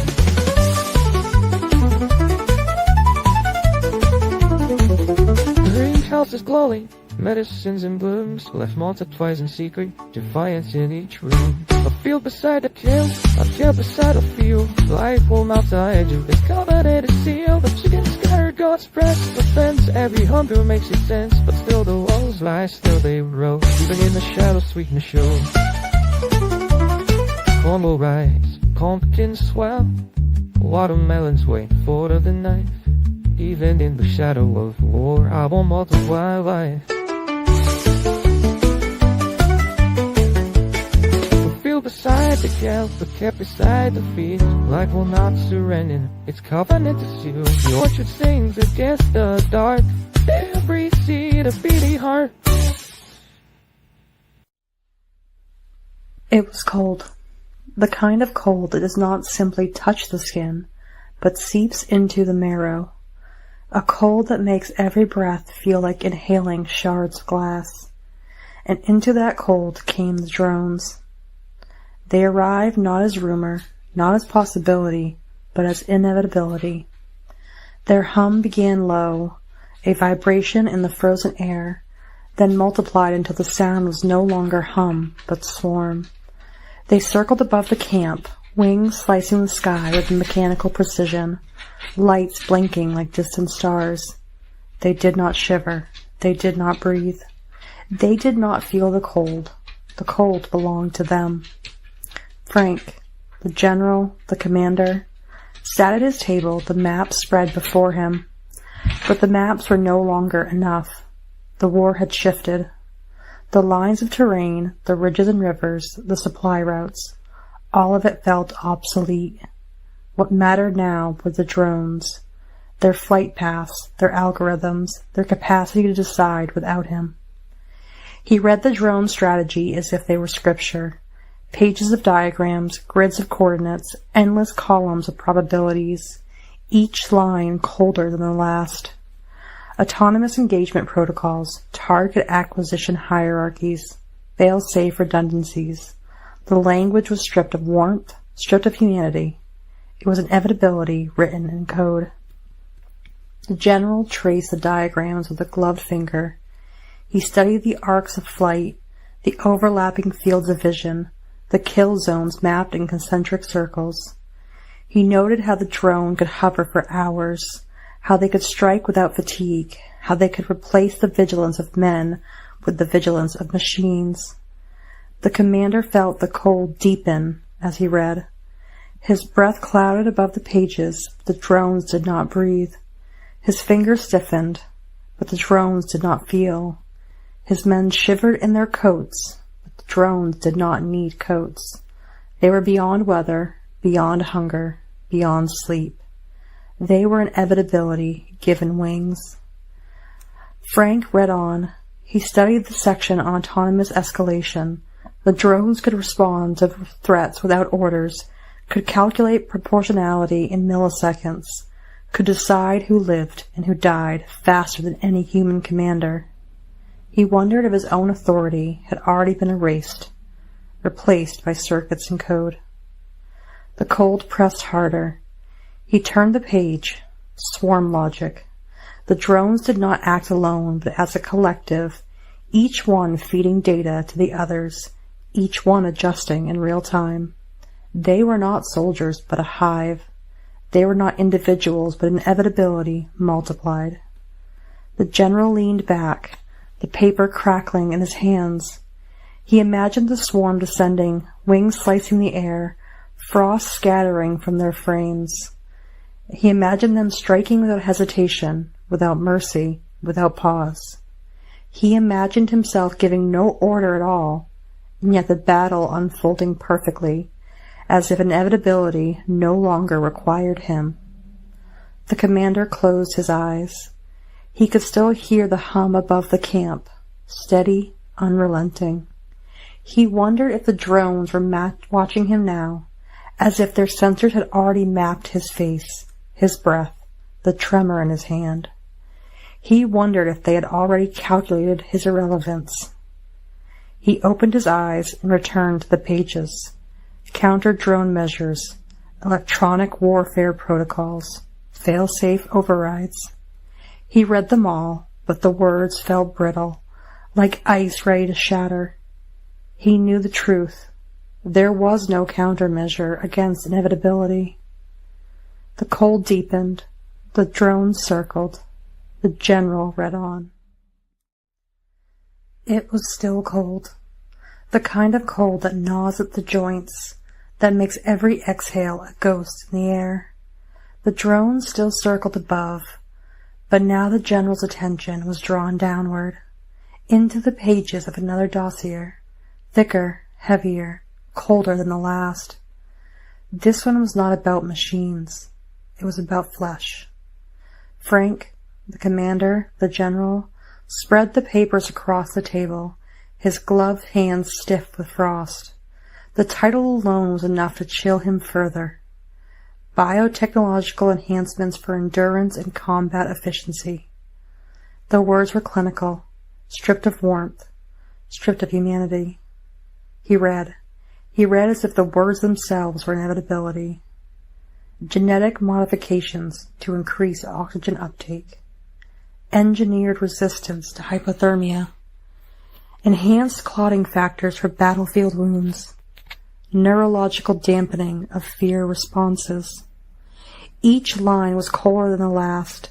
Each line was a subtraction of humanity, a replacement of weakness with endurance. The general traced the diagrams. Lungs expanded beyond natural capacity. Muscles laced with synthetic fibers. Eyes altered to see in the dark.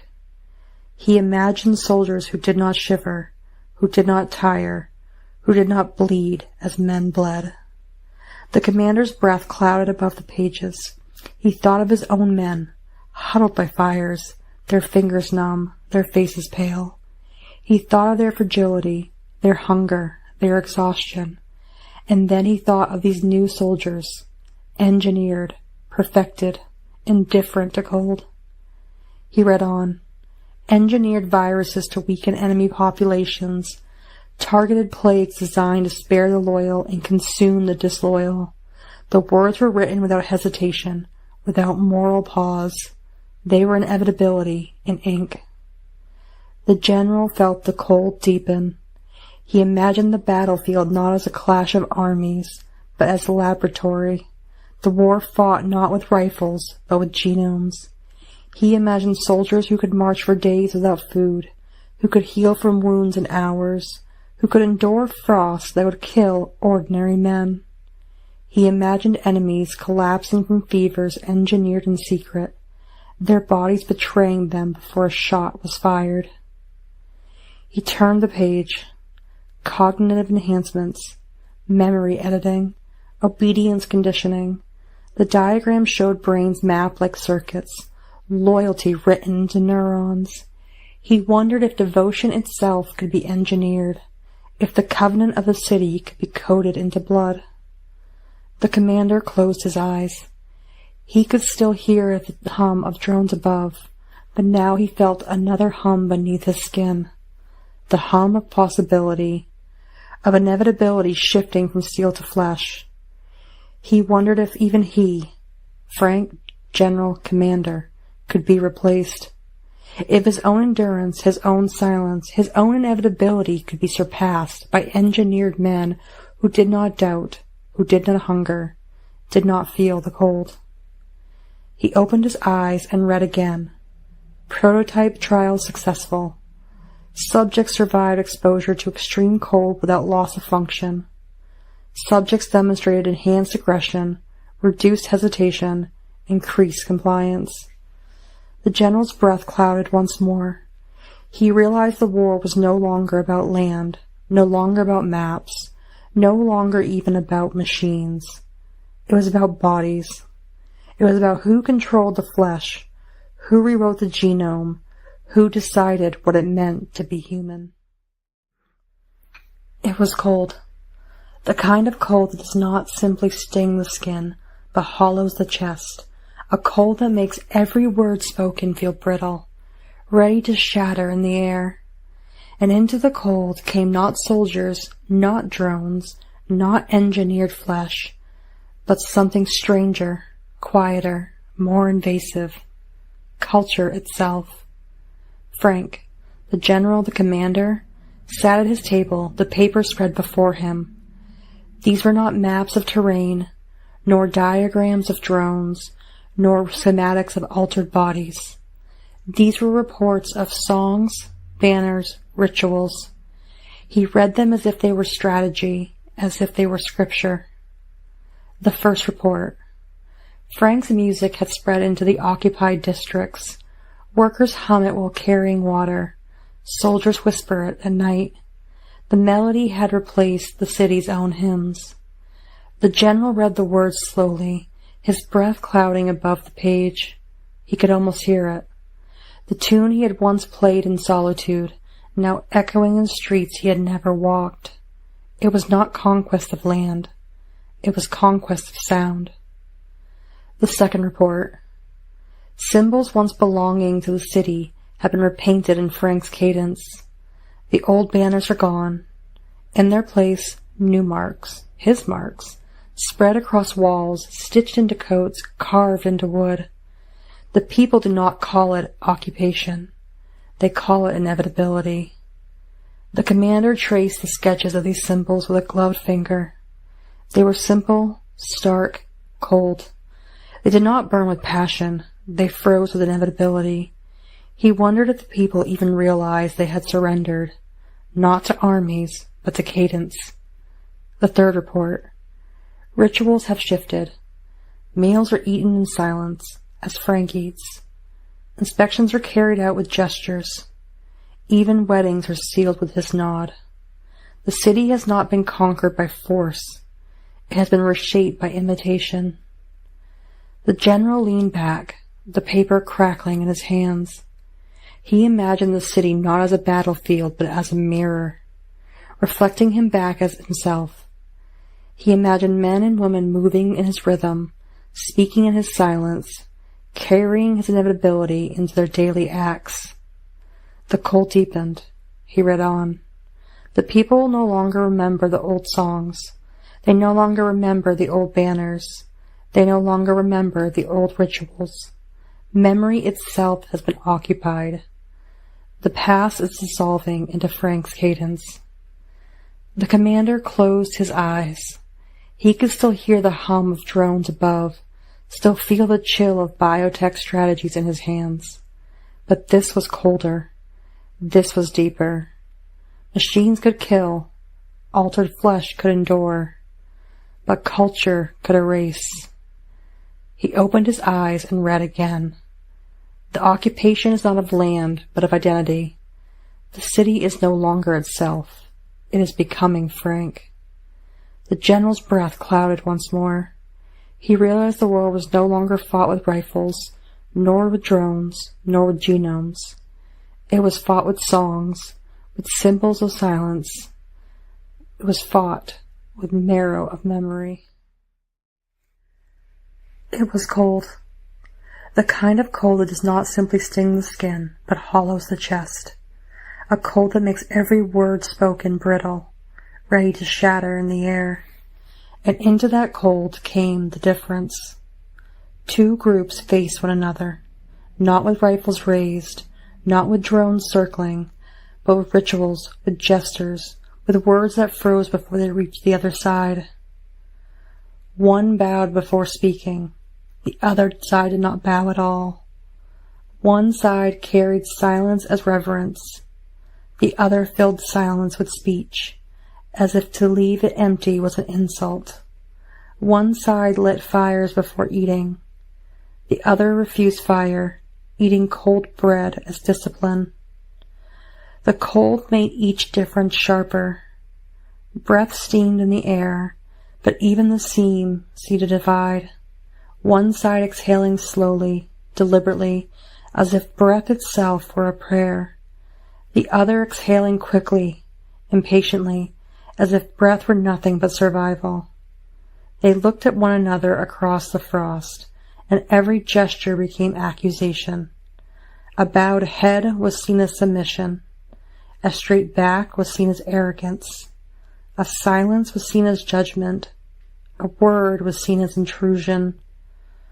The conflict was not over land, nor over weapons, nor over memory. It was over meaning. It was over how to live in the cold. One side believed the cold was to be endured, resisted, overcome. The other believed the cold was to be accepted, absorbed, carried as covenant. One side wrapped themselves in layers, hiding from the frost. The other exposed their skin, letting the frost bite, insisting that pain was proof of belonging. The cold deepened. The arguments sharpened. Each side saw the other not as enemy, but as impossibility. How could one live with those who bowed when one did not bow? How could one live with those who spoke when one did not speak? How could one share silence when silence itself meant opposite things? The conflict grew not from weapons, but from gestures. A hand raised too quickly, a word spoken too soon, a silence held too long. Each act was misread. Each misreading multiplied until frost itself seemed to crack beneath their feet. The cold pressed harder. The difference did not dissolve. It froze. It hardened. It became sharper than steel, heavier than silence. And so the conflict endured, not in battles, not in victories, but in the endless, frozen clash of meaning. It was cold. The kind of cold that does not simply sting the skin, but hollows the chest. A cold that makes every breath feel like swallowing glass. A cold that does not pass, but lingers, pressing into bone, into marrow, into thought. The orchard stood in it, rows of trees stiff with ice, branches bent beneath frost, the ground hard as iron, the air sharp as broken crystal. The orchard was not abundance, not yet. It was fragile, trembling, a defiance against the air itself. Each tree seemed to shiver. Each branch seemed to groan. Each bud seemed to hesitate. And yet they stood. They stood as if standing itself were testimony, as if endurance were sweeter than fruit. The frost clung to them like accusation. White crystals along the bark, along twigs, along the smallest veins of leaf. The frost was not decoration. It was weight. It was silence. It was inevitability pressing down. The frost made every branch heavy, every shadow sharp, every breath visible. The frost was not enemy, not ally. It was condition. It was law. And still the orchard endured. The goats pressed against the fence, their breaths steaming, their bodies restless, hooves striking the frozen ground with dull, hollow thuds. The bees moved sluggishly in their hives, wings iced but alive, their hum faint, a vibration beneath the silence. The vines curled stiffly, brittle but unbroken, their tendrils frozen in mid-gesture, as if reaching for something that would not come. Even in the cold, life multiplied in secret, hidden, stubborn, defiant. Some looked at the orchard and saw betrayal. Why should sweetness grow here, where discipline demanded hunger? Why should fruit ripen in shadow, where silence demands endurance? Why should branches bend with promise when the air itself commanded restraint? The orchard was too soft, too alive, too much a refusal of inevitability. To them, it was indulgence disguised as growth, weakness disguised as covenant. Others looked at the orchard and saw covenant, proof that life could persist even in frost, proof that sweetness could rise against silence, proof that the cold was not final. The orchard was not betrayal, it was defiance. It was testimony that the frost could press but could not erase, that silence could weigh but not extinguish. The conflict was not spoken aloud.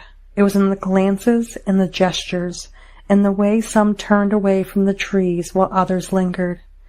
It was in the way some refused to eat the fruit, letting it shrivel on the branch, while others carried in their pockets like talisman, hidden warmth against the cold. It was in the way the orchard itself seemed to divide the air, half shadow, half promise. The cold deepened, the branches bent lower, the frost thickened, the silence grew heavier, and still the orchard endured. They spoke of Frank in fragments, never in whole. One swore he commanded the supply lines, his handwriting etched in every ledger. Another insisted he dismantled them, scattering crates into the woods as if to starve his own men. A third said he was never seen at all, that the camp only believed in him, like a rumor to keep them obedient. The ledgers themselves betrayed nothing, pages torn clean, as if erased by design. Maps hung in the command tent with rivers smudged into blankness, borders dissolved into fog. A coded signal arrived at dusk, but the message ended mid-word, as though the operator had vanished mid-breath.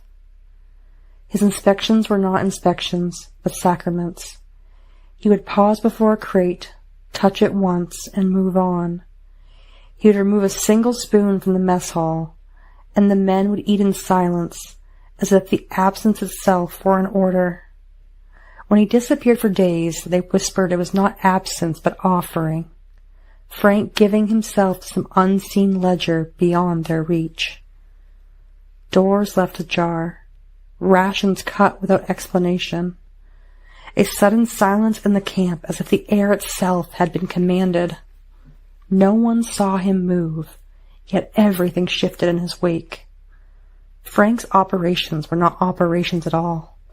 They were weather, a tide that rose and fell without warning, a wind that erased tracks before they could be followed, a silence that spread like frost, binding the camp in vigilance. They began to speak of him in the past tense, though no one could say he was gone.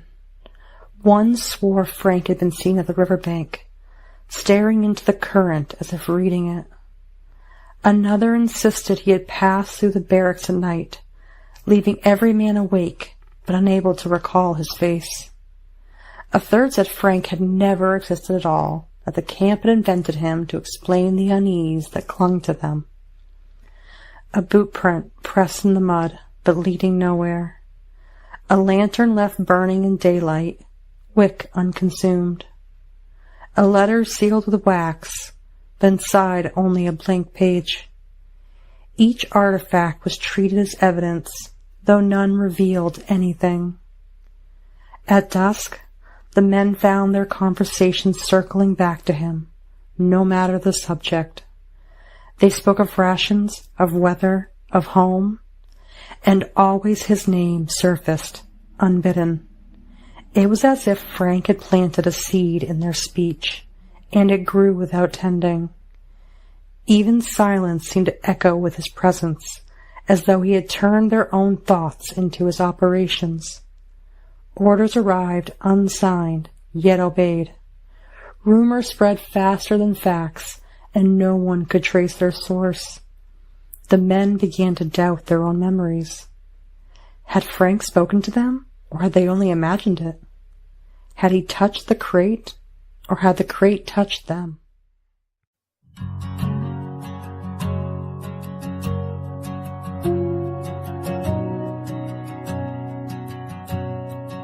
We do not march with rifles.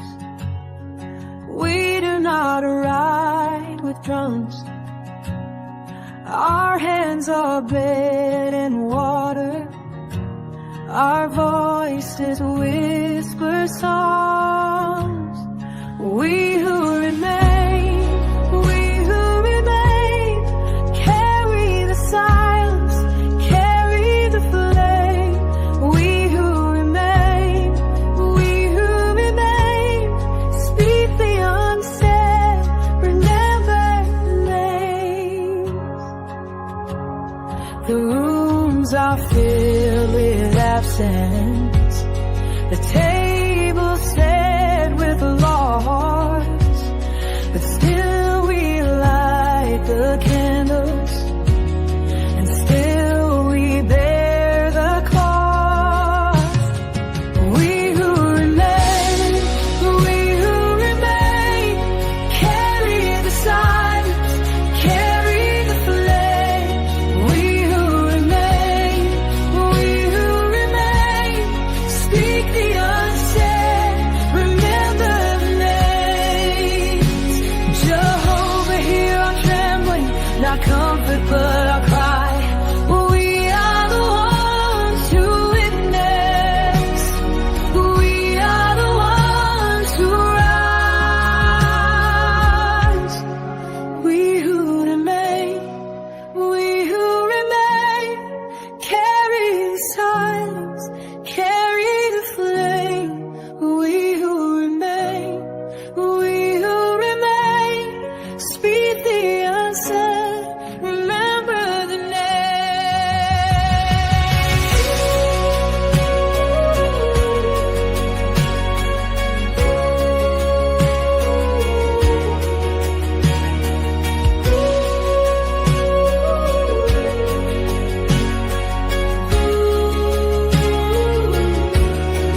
We do not march with rifles, we do not ride with drums. Our hands are bread and water, our voices whisper songs. We who remain, carry the silence, carry the flame. We who remain, speak the unsaid, remember the names. The rooms are filled with absence, the table set with logs, but still we light the candles, and still we bear the cost. We who remain, carry the silence, carry the flame. We who remain, speak the unsaid, remember the names.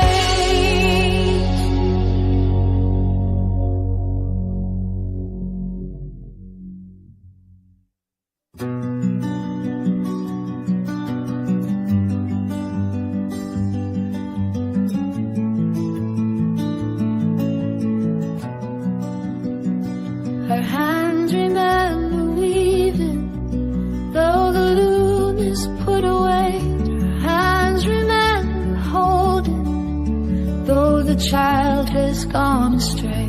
Still she sings, not for the war, but for the spring. Still she sings,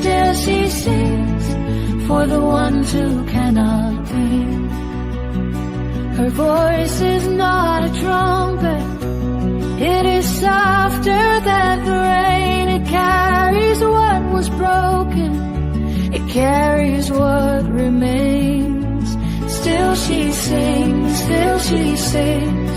not for the war, but for the spring. Still she sings,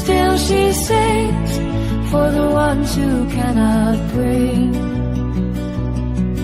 Jehovah, hear her sorrow. Jehovah, hear her vow to keep the flame of memory, to keep the silence now. Still she sings, still Still she sings, not for the war but for the spring. Still she sings, still she sings, to the ones who cannot grow.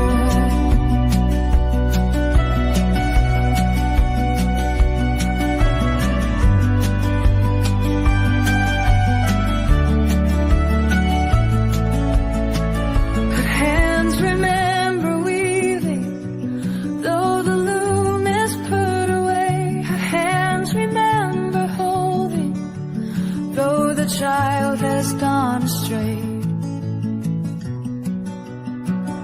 Still she sings, not for the war but for the spring. Still she sings, for the ones who cannot bring. Her voice is not a trumpet, it is softer than the rain. It carries what was broken, what remains. Still she sings, not for the war but for the spring. Still she sings, for the ones who cannot bring. Jehovah, hear her sorrow. Jehovah, hear her vow. Keep the flame of memory, to keep the silence now. Still she sings, not for the war but for the spring. Still she sings, for the ones who cannot bring.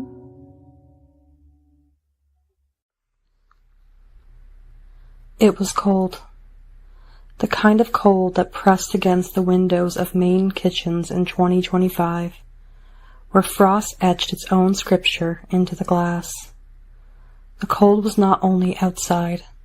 It seeped into the seams of the house, into the bones of the women who moved within it. They carried the cold in their hands as they kneaded dough, in their breath as they stirred soup, in their silence as they set the table. The kitchens were not merely rooms, they were sanctuaries, command posts, chapels. Each stove was an altar, each pot a vessel, each loaf of bread a covenant. The women did not speak of war as the men did, with maps and rifles and drones. They spoke of it in the way they stretched soup to feed children, in the way they folded laundry with soldierly precision, in the way they kept the wood stove burning against the frost. Margaret's words lingered here. Routine is the only thing that keeps the anxiety from eating you alive. And so they clung to routine as to scripture. Baked bread on Tuesdays, laundry folded on Thursdays, soup simmered on Sundays. The rhythm itself was survival. Children sat at tables, pencils scratching across homework pages, their breath fogging faintly in the chill. Mothers watched them with vigilance, guarding not only their safety, but their sense of normalcy. Margaret's echo again, trying to keep children safe, educated, fed. The war was not only in trenches or skies. It was in the act of keeping a child's world intact when the larger world was collapsing. Some kitchens carried laughter, brittle but defiant. A joke told too loudly, a burst of giggles that cracked the silence like glass. Other kitchens carried silence so heavy it seemed to frost the air, silence that pressed down on shoulders, silence that was both shield and burden. In both, the women endured. They safeguarded the home front, as Margaret had said, so that when the cycle of war ended, there would still be something left to return to. They were guardians of memory, guardians of routine, guardians of sweetness in a world that demanded bitterness. And yet, beneath the silence, something else stirred. Admiration, reverence, even love. The general's shadow was not only burden, but inspiration. His silence had become their silence, his endurance their endurance. They did not speak it aloud, but in the rhythm of their hands, in the way they stretched bread and stirred soup, they carried him. One woman, folding laundry, thought of him as she smoothed a shirt. Another, stirring soup, thought of him as she traced the spoon's circle. Another, setting the table, thought of him as she placed each plate in silence. They did not call it devotion. They called it survival. But devotion was there, hidden in the gestures, in the silence, in the way their breath clouded in the cold. Outside, the frost deepened. Snow fell in slow, deliberate flakes, each one a fragment of silence. Inside, the kitchens glowed with wood smoke and steam, with the hum of refrigerators, with the clatter of spoons. The women moved within them like priests in a sanctuary, each gesture deliberate, each act a sacrament. They remembered their mothers, their sisters, their cousins. Margaret's voice again. My mom, my sister, Jen, my cousin Nicole. The lineage of women stretched behind them, each one carrying silence, each one safeguarding the home front. The kitchens were not only present, they were archive, testimony, inheritance. And so the kitchens endured. They endured the cold, the silence, the absence. They endured the shadow of the general, which fell across them like frost, heavy but also luminous. It was cold, the kind of cold that stiffened the ground till every step rang hollow, the kind of cold that turned the Kennebec and the Penobscot into mirrors of ice. The women walked the fields anyway. They bent their backs to the soil, even when the soil was stone. They carried nets to the shore, even when the tide cut their hands raw. They gathered wood from the tree line, even when the branches snapped like glass beneath their fingers. The fields were not generous. They were rocky, stubborn, scarred by frost. Yet the women pressed seeds into them as pressing prayers into the earth. Each furrow was dug as if it were a grave, each seed planted as if it were a vow. They did not know if the seeds would sprout, but planting itself was testimony. We will not vanish.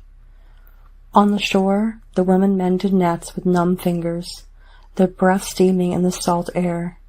The gulls wheeled overhead, their cries sharp against the silence. The tide rose and fell, indifferent, relentless. Still the women worked. They patched holes, tied knots, coiled ropes.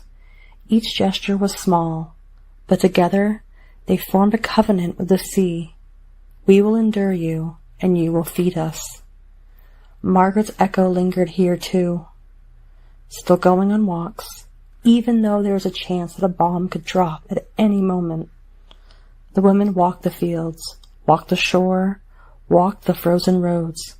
They walked not because it was safe, but because walking itself was defiance. To walk was to say, we are still here. Some looked at the fields and saw futility. Why plant in soil that might never yield? Why mend nets when storms could tear them again tomorrow? Why walk roads that could vanish in an instant? But others saw a covenant. Each act was not about outcome, but about endurance. Each act was a refusal to surrender normalcy, a refusal to let war dictate the rhythm of their days. The general's shadow fell here too. His silence was in the fields, in the way the women bent their backs without complaint. His endurance was in the shore, in the way they mended nets without pause. They did not speak his name, but in their labor they carried him. He was not only commander of men, he was commander of rhythm, of persistence, of inevitability. One woman pressed her palm into the soil and thought of him. Another tied a knot in a net and thought of him. Another walked the frozen road and thought of him. They did not call it devotion. They called it survival. But devotion was there, hidden in the soil, in the tide, in the frost. The cold deepened. The field stiffened. The tide rose higher, and still the women endured. It was cold. The kind of cold that seeped into the rafters of church basements, into the cracked linoleum of town halls, into the bedrooms where women lay awake long after their children had fallen asleep. The cold pressed against the walls, but inside, voices gathered, not loud, not public, but whispered. The women prayed, not always to God, though some did. Others prayed to memory, to their daughters, to the fragile thread of tomorrow. Their prayers were not shouted hymns, but murmurs, breaths that fogged the air, words that clung to the silence like frost.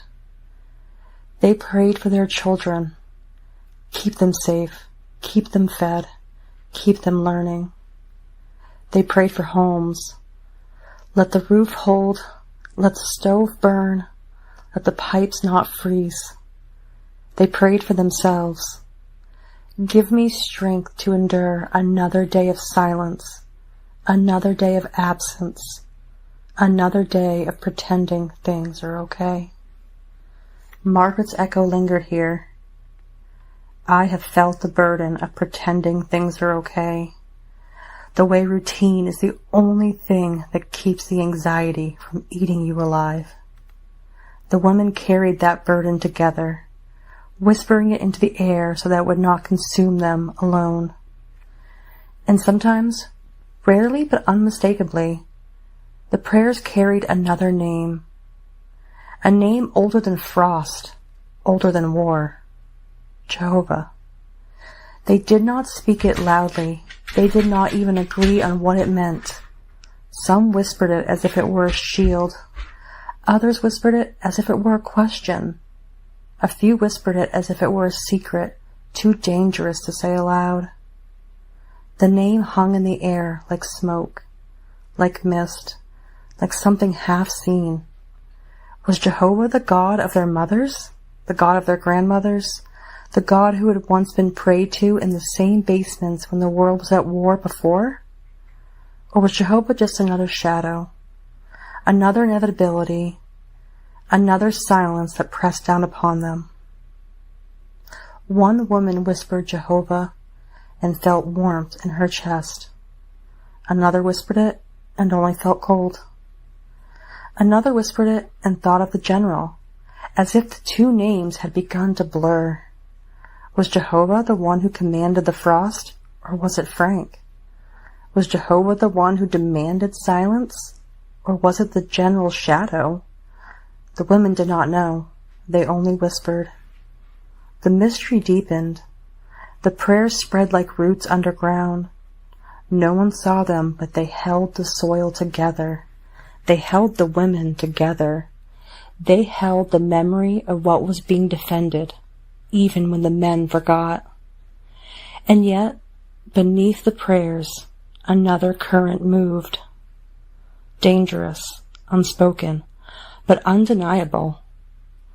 Some whispered for the general, not for his victory, not for his safety, but for his presence.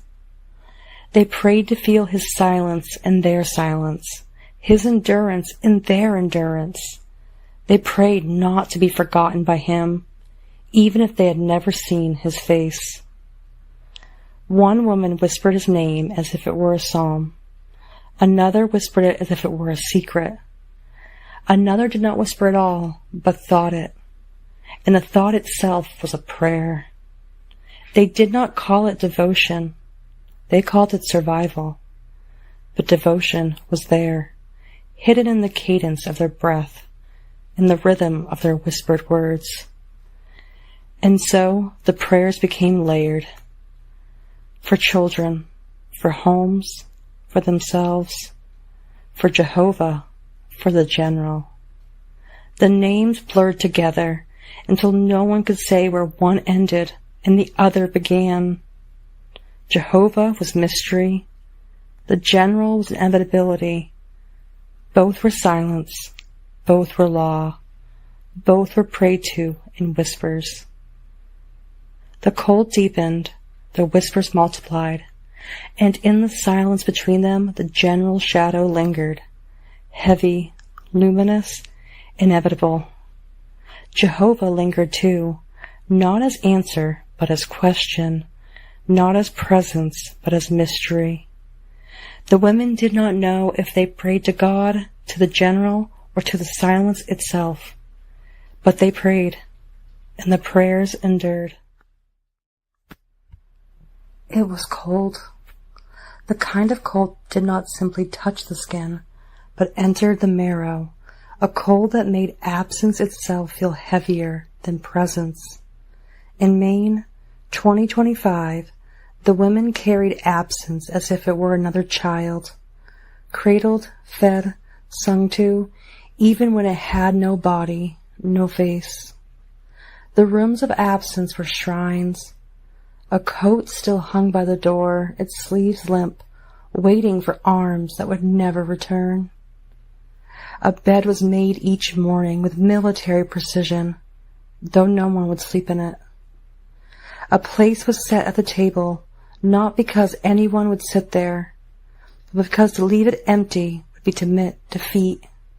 The silence around these objects was not emptiness. It was weight, testimony, covenant. Margaret's words lingered. I have been a dutiful wife, a mother. I have maintained a home while my husband was deployed. The women knew this burden. They knew the weight of pretending things were okay, of keeping the house warm, the children fed, the routine intact, even when the absence at the table threatened to swallow them whole. Some mothers sang lullabies to no one. Their voices filled the air, fragile and trembling, as if sound itself could conjure the missing back into being. Others folded uniforms that would never again be worn, smoothing the fabric as if smoothing grief. Others kept rooms untouched, dust gathering like scripture on the surfaces. Children asked questions. When will he come home? Why is her bed still made? Why do we keep his coat by the door? The mothers answered with silence, or with stories that were not quite true, but not quite lies. They safeguarded the home front, as Margaret had said, so that the cycle of war ended, there would still be something left to return to, even if no one returned. And in the silence, another name sometimes surfaced. Jehovah. Not shouted, not proclaimed, but whispered into the absence. Was Jehovah the one who had taken them? Or the one who might return them? Or was Jehovah simply another word for the mystery of absence itself? The women did not know. They only whispered. Some whispered Jehovah as comfort, others accusation, others as a question that had no answer. The name hung in the air like frost, heavy and luminous, a presence that could not be seen, but could not be denied. One woman lit a candle and whispered Jehovah. Another lit a candle and whispered nothing at all, letting the flame itself be her prayer. Another lit no candle, but sat in silence, and the silence itself became offering. Absence was not empty. It was full of longing, of memory, of devotion. It was full of the weight of children's questions, of the sound of lullabies sung to no one, of the smell of uniforms folded and refolded.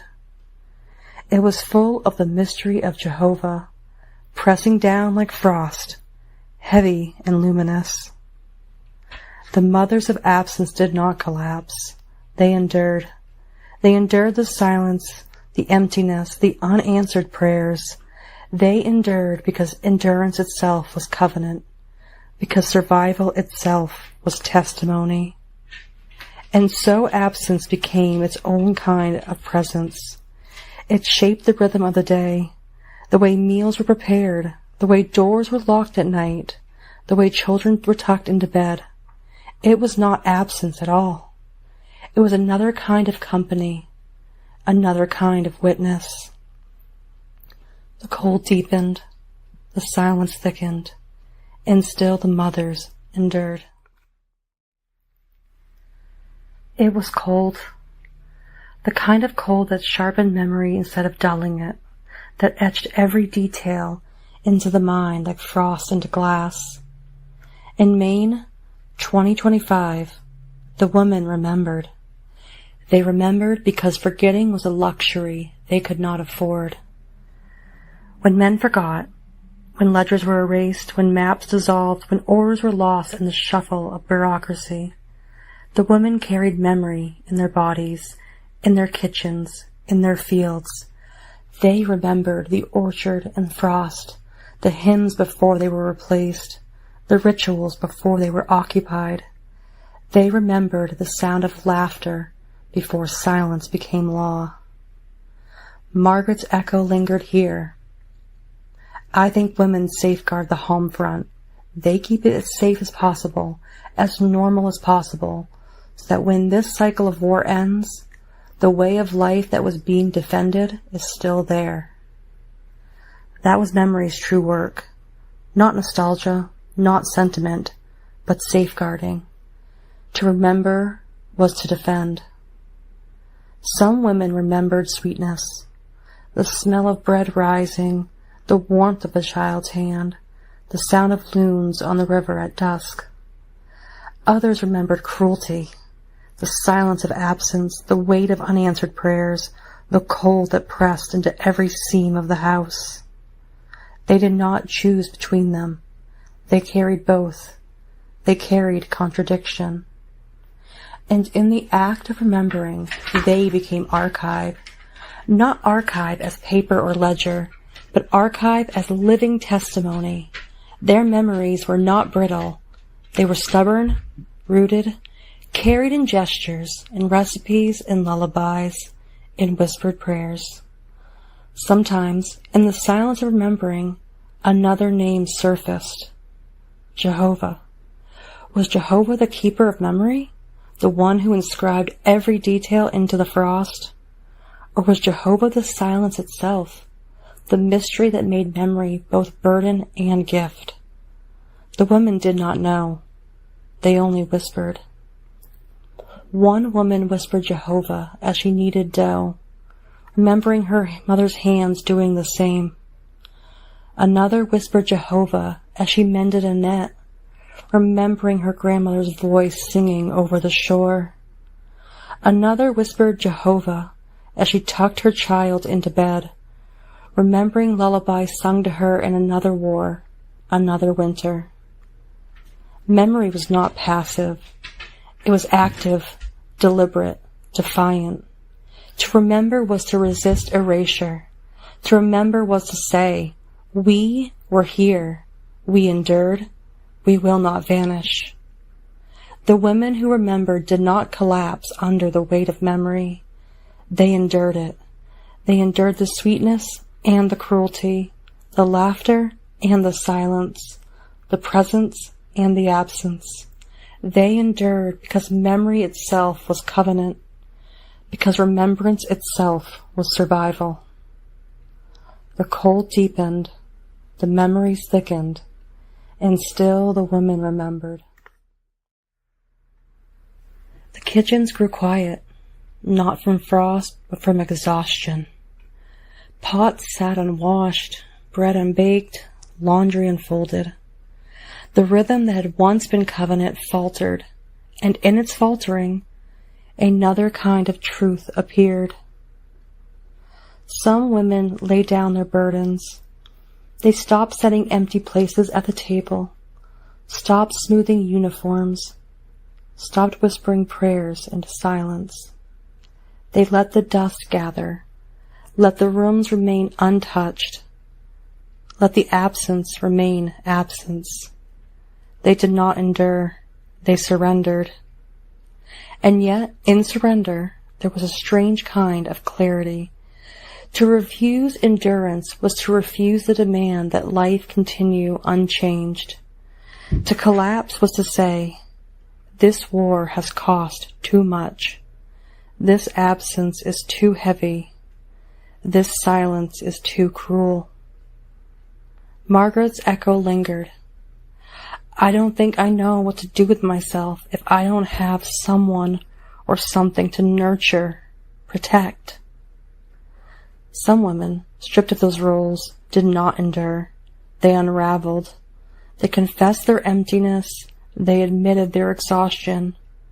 And in that admission, they spoke a truth endurance could not. Sometimes, in the silence of a collapse, another name surfaced. Jehovah, not whispered as comfort, but as accusation.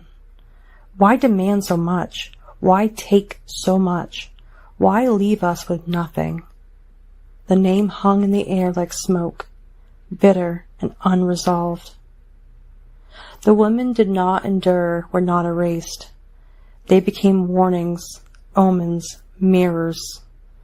Their collapse was not weakness, but revelation. They showed what endurance cost. They showed what silence concealed. They showed that survival was not inevitable, that covenant was not universal, and that some burdens could not be carried. The kitchens did not stay quiet forever. From exhaustion, from collapse, from surrender, something unexpected began to stir. Not endurance in its old form, not the rigid keeping of routines, but a new kind of rising. The women who had once laid down their burdens began to lift different ones. They did not return to smoothing uniforms or setting empty places at the table. Instead, they began to create new rituals, new forms of life that did not wait for return, did not depend on absence being filled. One woman gathered her children and taught them songs her grandmother had sung, songs nearly forgotten. Another began to write down the stories of her family, not as history, but as testimony.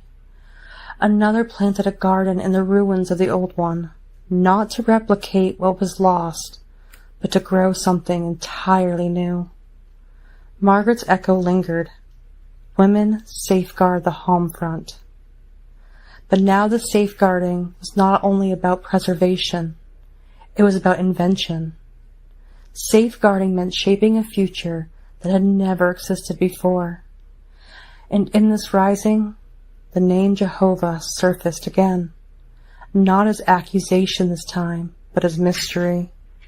Was Jehovah the one who demanded collapse, that something new could be born?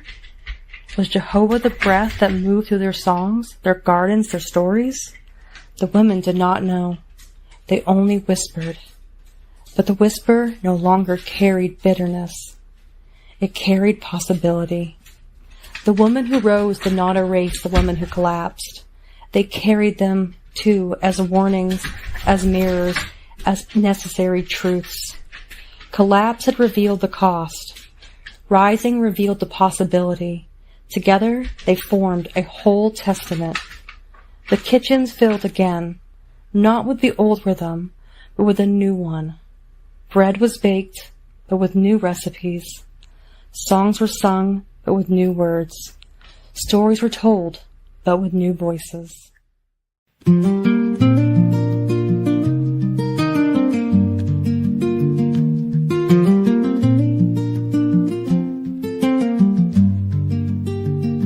World steady, you help it stand.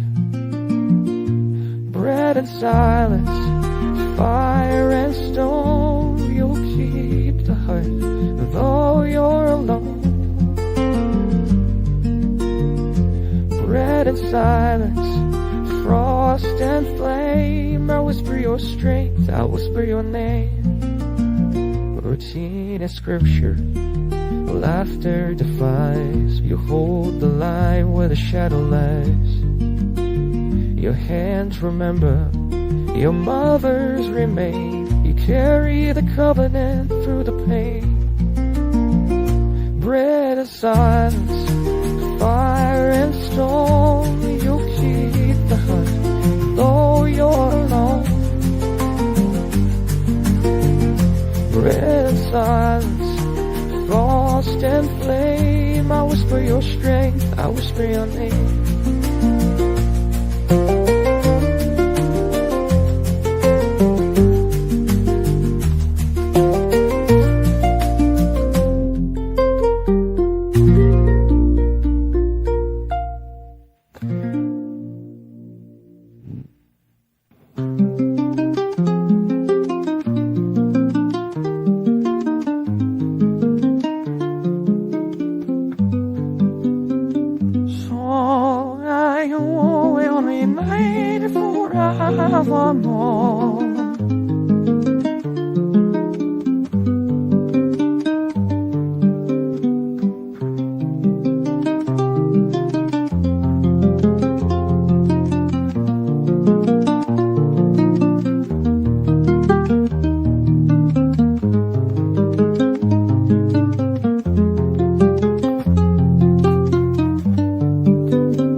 Hold your ear.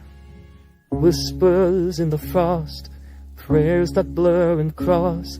For God, for you, for all. We whisper lest we fall.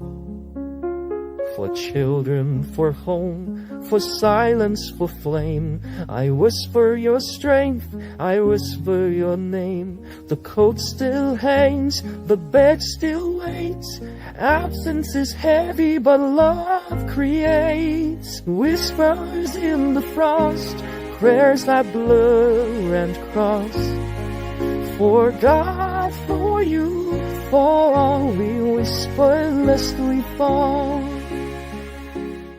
Some light a candle, some only sigh. Some fold the fabric and never ask why. Your silence is prayer, your breath is song. Your covenant carries us all along.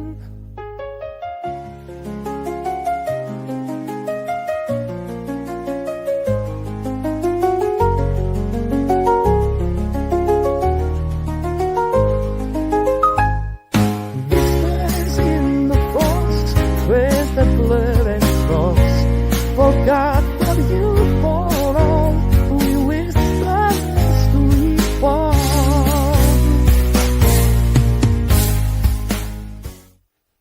The court still hangs, a bed still made. A lullaby drifts where no child lays. Absence is heavy, absence is near. And still you endure, year after year. You fold the cloth, you guard the flame. You keep the silence, you keep the name.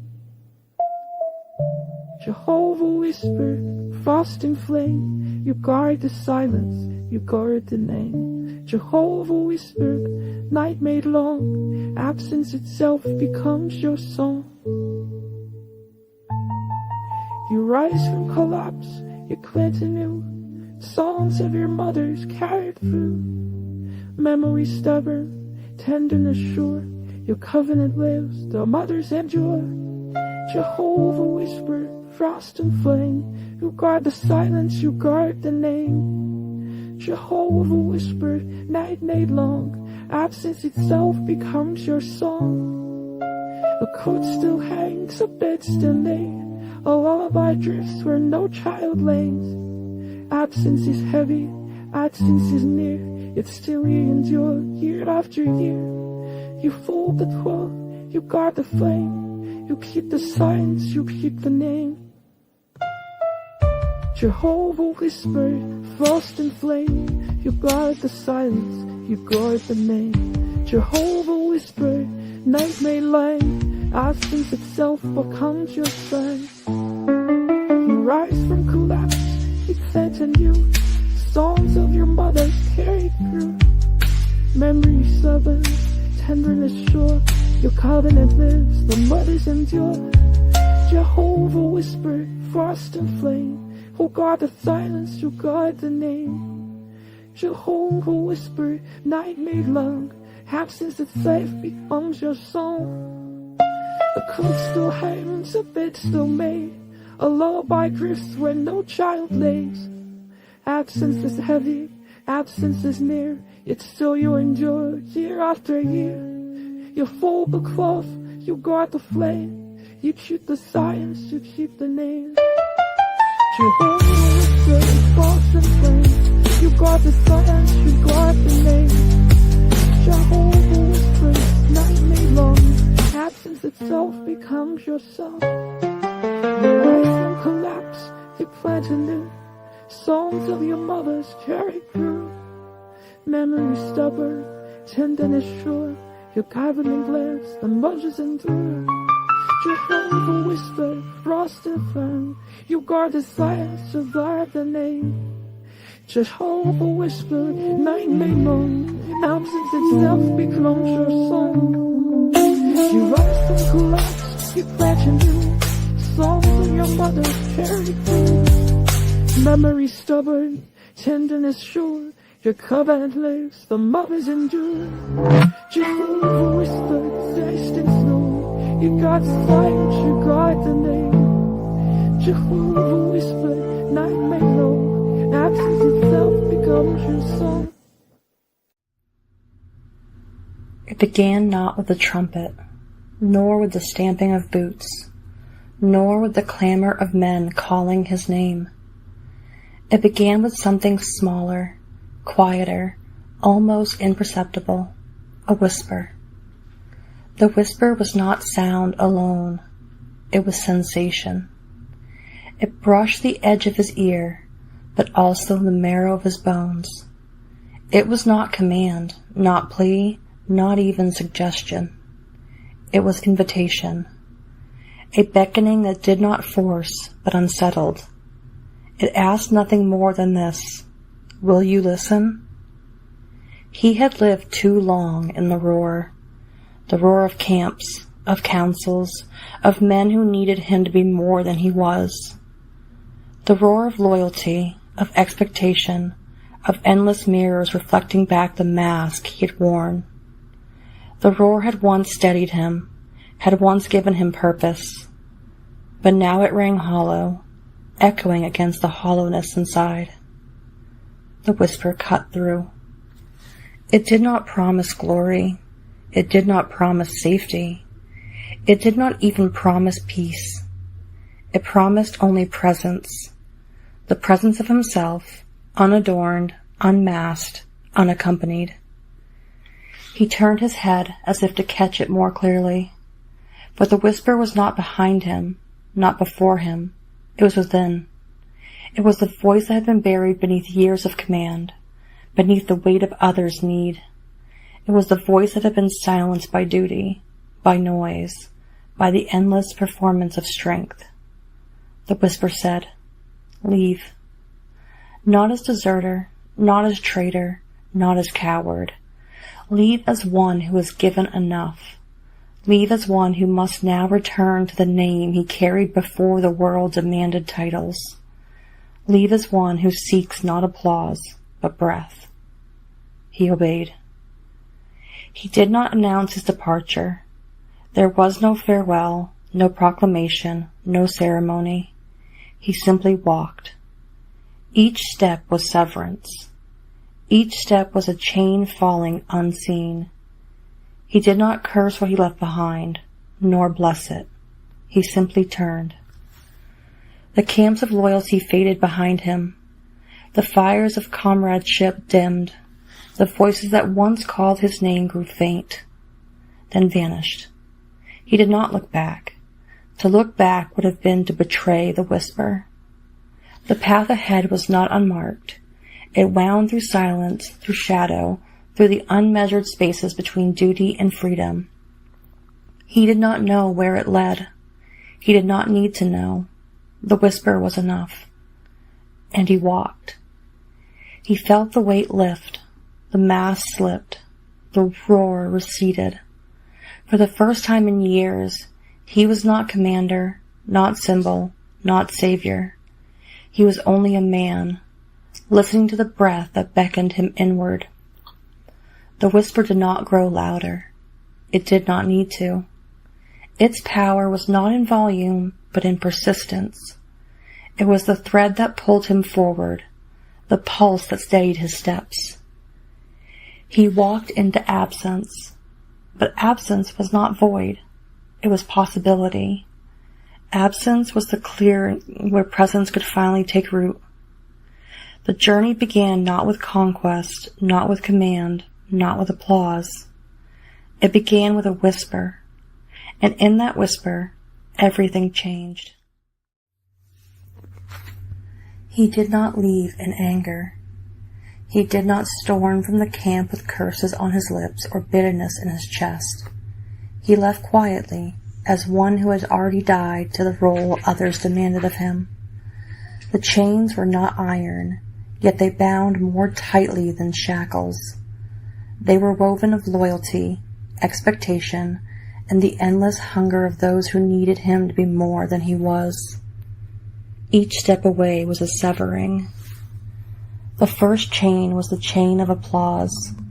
It had once steadied him, once filled the hollow places with borrowed strength. But applause is a fickle master. It demands repetition, demands performance, demands that the mask never slip. He cut it loose. The silence that followed was not emptiness, it was breath.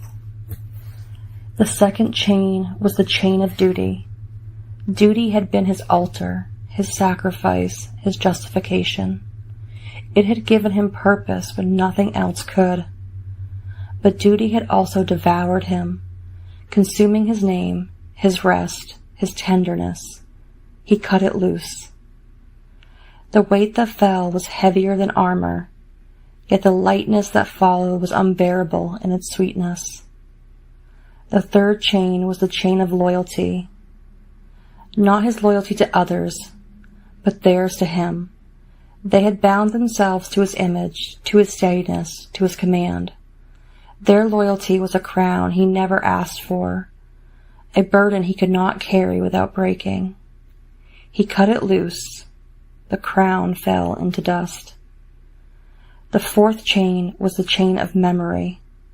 The stories told about him, the myths already forming, the legends whispered around fires. He had become more symbol than man, more mask than flesh. He cut it loose. Let the stories remain behind. Let the myth walk one away, and the man another.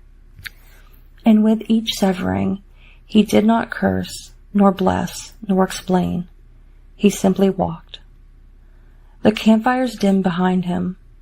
The voices that once called his name grew faint, then vanished.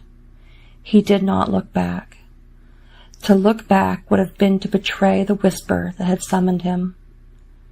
He walked into the wilderness, unadorned, unclaimed.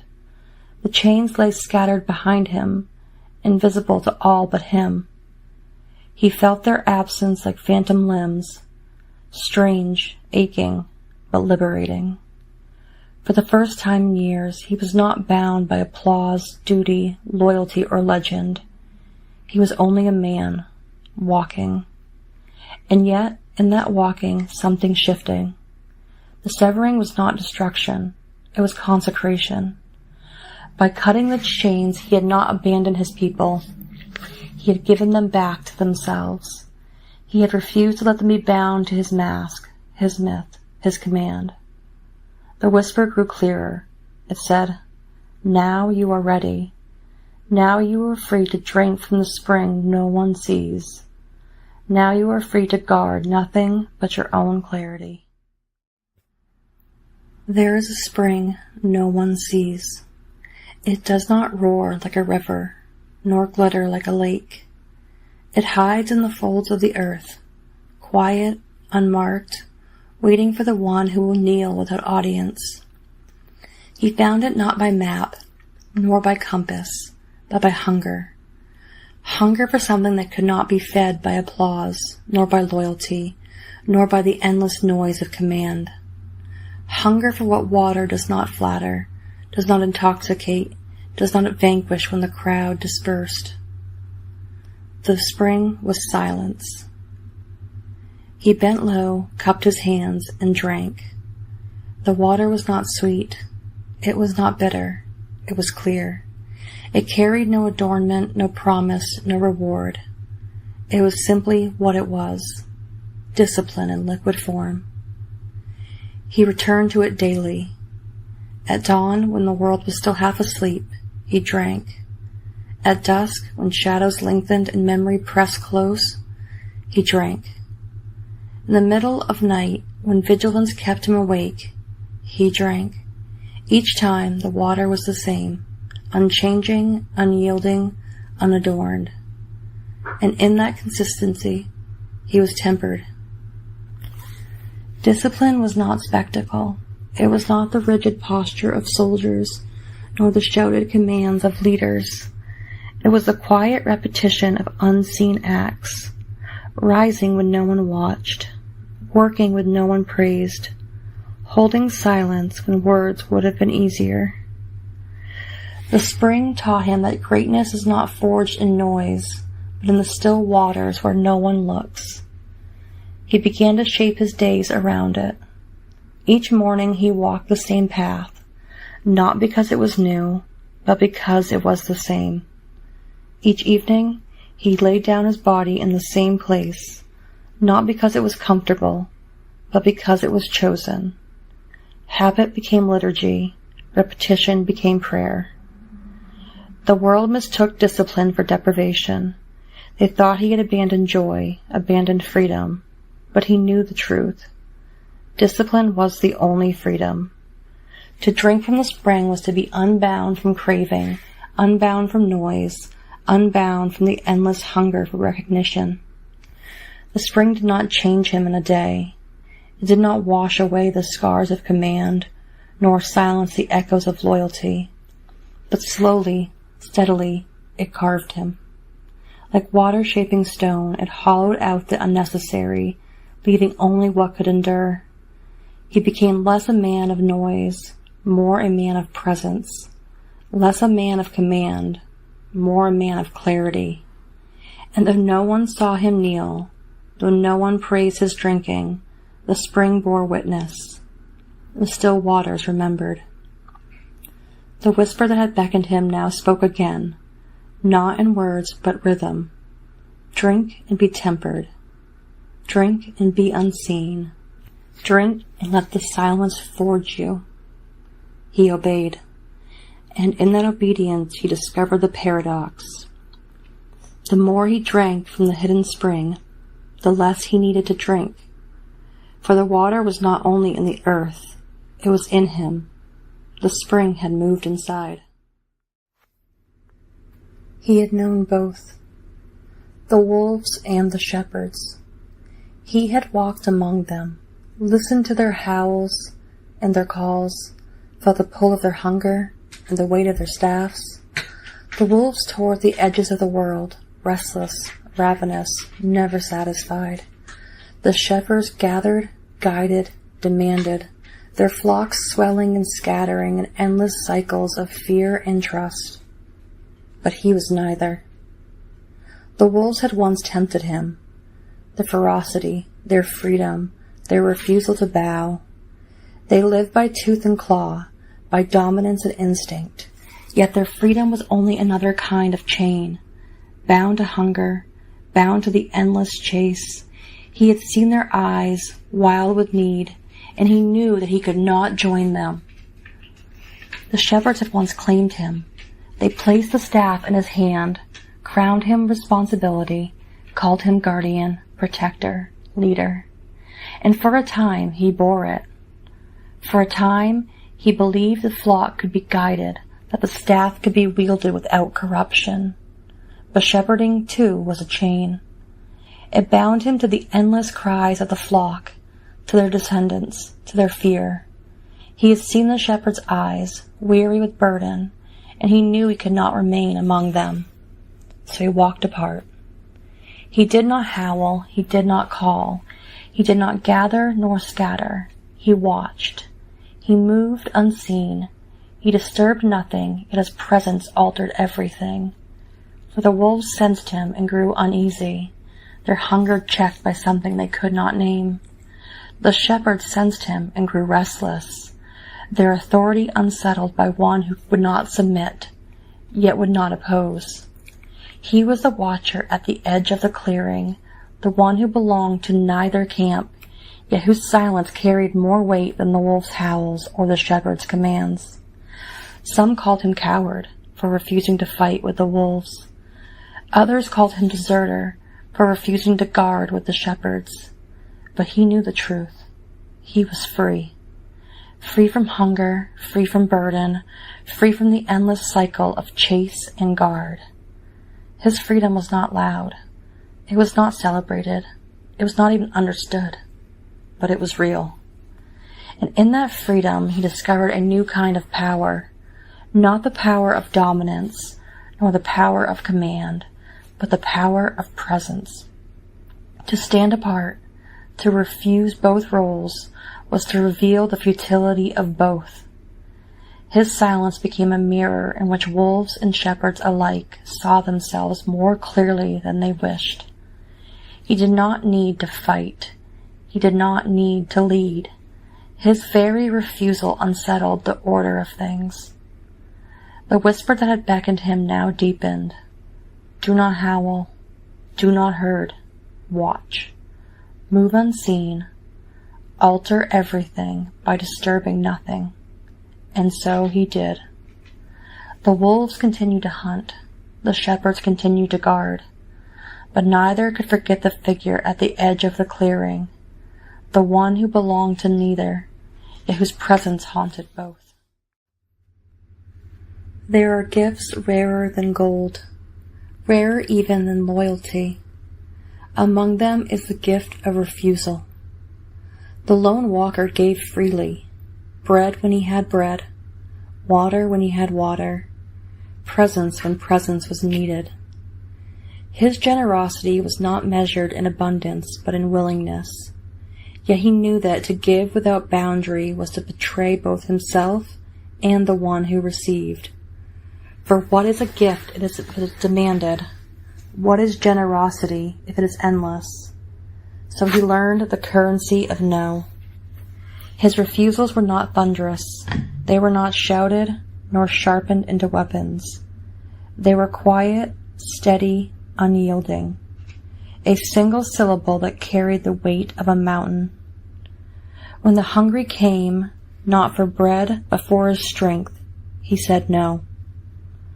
When the loyal came, not for the truth but for his mask, he said no. When the powerful came, not for counsel but for his submission, he said no. Each refusal was a mirror. Those who demanded saw themselves reflected, saw their hunger, their grasping, their dependence. Some turned away in anger, cursing him as selfish. Others turned away in shame, unable to face what they had seen. A few remained, chastened, their hunger transformed into humility. The lone walker did not rejoice in their anger, nor pity their shame. He simply held the mirror. His no was not cruelty, it was clarity. For too long, he had lived in the economy of yes. Yes to duty, yes to loyalty, yes to the endless demands of others. Yes had made him a mask, a symbol, a savior. Yes had hollowed him. Now he lived in a different economy. In this economy, no was not deprivation, but gift. It preserved the spring within him, the still waters of discipline. It kept his presence from being squandered, his silence from being broken, his love from being diluted. The whisper that had beckoned him now spoke again. To say yes without no is to betray both. To say no without yes is to harden into stone. Hold them in balance. Let your no be as generous as your yes. And so he did. He gave without fear, but said no without guilt. His boundaries were not walls, they were mirrors.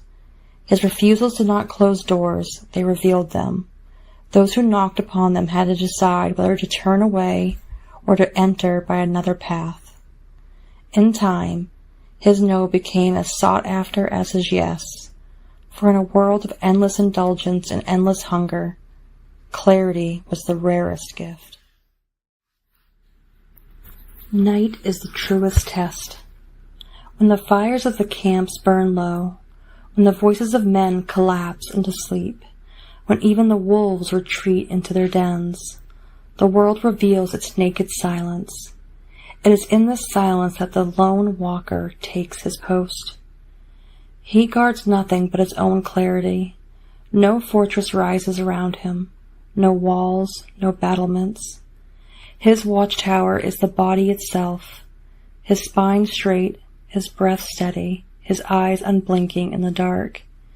He does not keep vigil over armies, nor over cities, nor over treasures. He keeps vigil over the flame within, that small, steady light that must not be extinguished. The night presses close. It brings with it the weight of memory, the ache of absence, the temptation of sleep. But he does not yield. He has known too well the cost of unguarded hours, the ruin that comes when vigilance is surrendered. So he remains awake, not out of fear, but out of devotion. The stars above him are countless, yet he does not count them. The wind moves through the trees, yet he does not follow it. His attention is not scattered outward, but gathered inward. Like a bowstring drawn taut, he is alert, even in exile, especially in exile. Others might call it loneliness. They would see the empty night, the absence of companions, the silence of the watch, and name it desolation. But he knows better. Loneliness is hunger for what is absent. Vigil is devotion to what is present. And what is present is clarity. He listens, not for footsteps, not for threats, but for the faintest tremor within himself. A thought that strays, a desire that rises, a fear that whispers. He catches them as they come, not to banish them, but to see them clearly, to name them without being named by them, to let them pass without being carried away. And this is the true watchtower, not stone, not wood, but awareness, a fortress built of attention, a wall raised from silence. The whisper that had beckoned him now deepens into command. Guard this. Guard the flame. Guard the clarity that no army can defend for you. And so he does. Hours pass. The night grows colder. His body aches, but he does not move. His eyes burn, but he does not close them. He is not waiting for dawn, nor for relief, nor for recognition. He is waiting only for the moment when vigilance itself becomes prayer. At last, the horizon begins to pale. The first light of morning touches the edge of the world. He does not sigh in relief, nor collapse in exhaustion. He simply remains, steady as the watchtower he has become. For the night has not conquered him, and in that small, invisible victory, he has conquered himself. He had once known love as parade. The banners, the vows, the public gestures that demanded witness. Love as spectacle, love as proof, love as possession. He had worn it like armor, offered it like command, received it like tribute. But spectacle is fragile. It cracks under silence. It withers when applause fades. Now he loved differently. His love was not loud. It did not announce itself. did not seek recognition, did not demand return. It was presence, quiet, steady, unadorned, a fire banked low, glowing hotter for its restraint. When he touched, it was not to claim, but to remain. His hand lingered not as conquest, but as covenant. The warmth endured long after the hand withdrew, as if the absence itself carried memory. Those who received it found themselves haunted, not by possession, but by presence. He did not speak of love often. Words, he knew, could be cheapened by repetition, hollowed by performance. Instead, he let silence carry what words could not. A glance held longer than expected, a pause before departure, a stillness that said more than any vow. This was the intimacy of echoes, love that did not vanish when the act was over, but deepened in its aftermath. Love that lingered in the air like the fading vibration of a struck bell. Love that was felt most acutely when it was no longer visible. Some mistook his restraint for coldness. They longed for declarations, for spectacle, for the reassurance of noise. But those who endured the stillness discovered something rarer, a love that did not need to be performed to be real, a love that was not diminished by absence, but magnified by it. The whisper that had beckoned him now softened. Do not parade what is sacred. Let your love be presence, not possession. Let it echo, not shout. And so he did. He gave himself not in abundance, but in essence, not in endless display, but in quiet fidelity. His intimacy was not measured in what was seen, but what endured unseen. And those who knew him carried his absence as if it were still touch. They found themselves listening for him in silence, feeling him in the spaces he had left behind. His love was not a flame that consumed, but an ember that endured. The lone walker did not love as the world loved. He loved with the fire of restraint, with the intimacy of echoes, and in that restraint his love became indestructible. He came to the city, but he did not enter. The gates stood open, the streets alive with noise, the towers gleaming in the sun. Once such a sight would have stirred him, duty rising in his chest, command tightening his jaw, the old hunger for recognition whispering its promises. But now he stood at the threshold and did not cross. He circled instead. From the hills he watched the markets swell with trade, the temples echo with prayer, the palaces glitter with crowns. He saw the same patterns repeating, men chasing titles, women burdened with silence, children learning the old hunger before they could speak. He saw loyalty traded like coin, power guarded like treasure, fear disguised as reverence. He did not despise them. He did not pity them. He simply saw. And in the seeing he understood. He had not left the city to return to it. He had left to return to himself. The city was unchanged. Its walls still stood. Its rulers still ruled. Its people still bowed and clamored. But he was no longer the man who had once walked its streets. He no longer needed its crowns, its applause, its myths. He no longer needed to be seen, to be real. So he circled. Each circuit was a ritual. Each step around its walls was a prayer of refusal, a vow of presence. He did not enter because he had nothing to claim. He did not enter because he had nothing to prove. He did not enter because the journey was never toward the city at all. The whisper that had beckoned him now spoke with clarity. You were never seeking a throne. You were never seeking applause. You were seeking the doorway back to yourself, and you have found it. He paused on a ridge where the city lay beneath him, its noise rising faintly on the wind. He closed his eyes.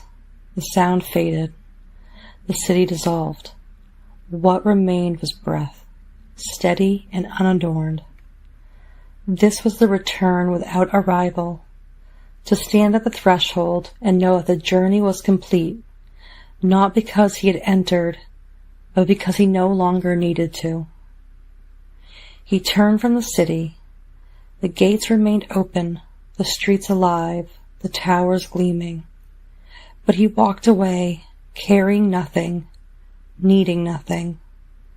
The lone walker had returned, not to the city, but to himself. There comes a moment when words are no longer needed, not because there is nothing left to say, but because silence has ripened them, distilled them, made them weightier than speech. The lone walker had carried silence like a cloak, worn it through exile, through refusal, through vigil. Now it was no longer cloak, but crown. He did not seek to speak. He did not prepare speeches, nor summon witnesses, nor gather disciples. He simply stood, and the stillness around him thickened until it became unbearable. Men who had once demanded his voice now found themselves hushed, waiting. Women who had once carried his absence as touch now leaned forward, sensing the moment. Even the wolves and shepherds, restless in their endless cycles, paused at the edge of the clearing. When he spoke, it was final. Not because he declared conquest, nor because he claimed authority, but because every syllable had been tempered in silence. His words were not many. They were not ornate. They were not even new. But they carried the weight of nights spent in vigil, of chains severed, of springs drunk from, of refusals held, of echoes endured. Each word was a stone placed carefully, deliberately, in the river of time. Each word redirected the current. And when he finished, he did not explain, he did not defend, he did not repeat. He let the silence close around his words like earth closing over seed. The silence was not absence, it was completion. It was a seal upon the journey, the final covenant between man and presence. Those who heard him did not cheer, they did not weep, they did not even fully understand, but they felt the shift. They felt the ground steady beneath them, as if the world itself had exhaled. The lone walker did not linger. He did not wait for recognition, nor for gratitude, nor for myth. He turned, as he always turned, and walked into the horizon. His figure grew smaller, then vanished, but the silence remained. And in that silence his words endured, not as noise, but as echo, not as command, but as presence, not as conquest, but as completion. The journey that began with a whisper ended with a silence. The circle was closed, the seal was set. The lone walker was gone, and yet he remained.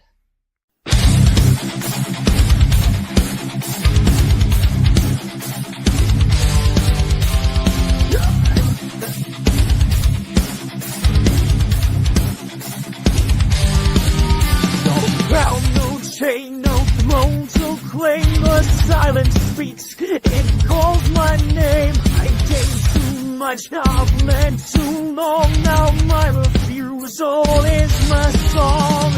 I say no and now you'll shake. I say no and the thrones will break. I say no and the fire will light. Clarity burning in your eyes.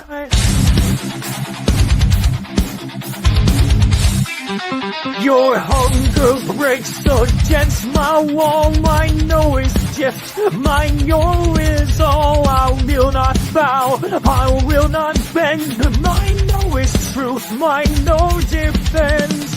I say no and the ground no shake.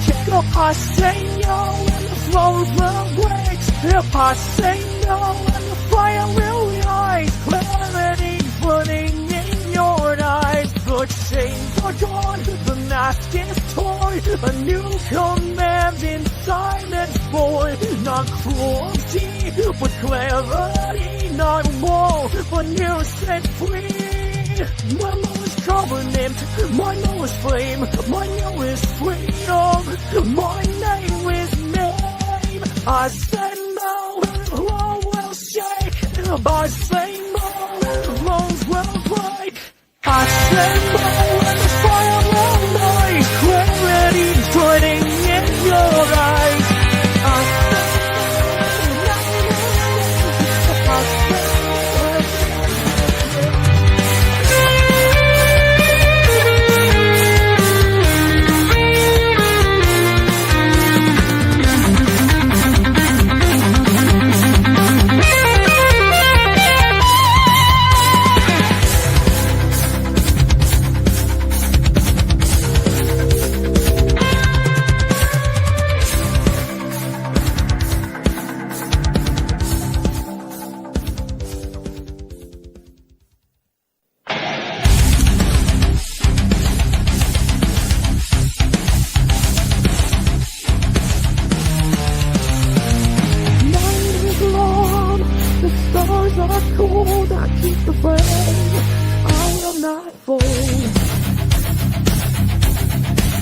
your army shield, no city wall. I got the silence, I got it all. Loneliness is always cry, but victory is devotion die. I am the watchtower, I do not fall. I am the silence that carries all. I am the watchtower, steady and true. I keep the flame, I carry it through. The wolves may circle, the night may press, but I will not yield, I will not rest. The dawn may break, the stars may fade, but I remain where bows are made. I am the watchtower, I do not fall. I am the silence that carries all. I am the watchtower, steady and true. I keep the flame, I carry it through. The night will break, but joy will rise, but I will not close my eyes. For clarity is all I see. The flame awakes, the water free. I am the watchtower, I do not fall. I am the silence that carries on. I am the watchtower, steady and true. I keep the flame, I carry and cry. Night is long, the stars are cold. I keep the flame, I will not fall. No army here, no city wall. I guard the silence, I guard it all. Loneliness is hunger's cry, but vigil is devotion. I am the watchtower, I do not fall. I am the silence that carries on. I am the watchtower, steady and true. I keep the flame, I carry it through. The wolves may circle, the night may press, but I will not yield, I will not rest. The dawn may break, the stars may fade, but I remain for those are made. I am the watchtower, I do not fall. I am the silence that carries on. I am the watchtower, steady and true. I keep the same, I carry it through. The night will break, the dawn will rise, but I will not close my eyes. For clarity is all I see. The flame away, the world asleep. Oh, I'm the watchtower, I do not fall. I am silence that carries on. I am the watchtower, I I keep the flame, I'll carry it through.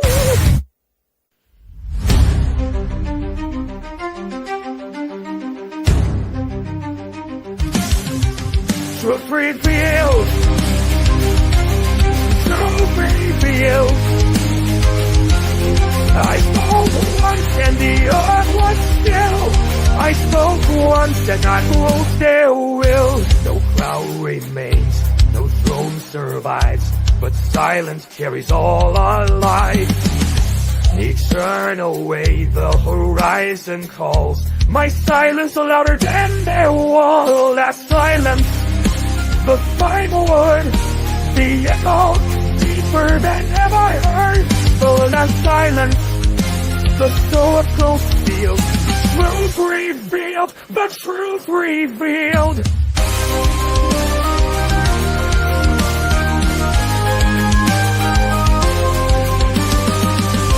The crowns are dust, the throne's undone, but silence rises with the sun. I walk away, yet still remain.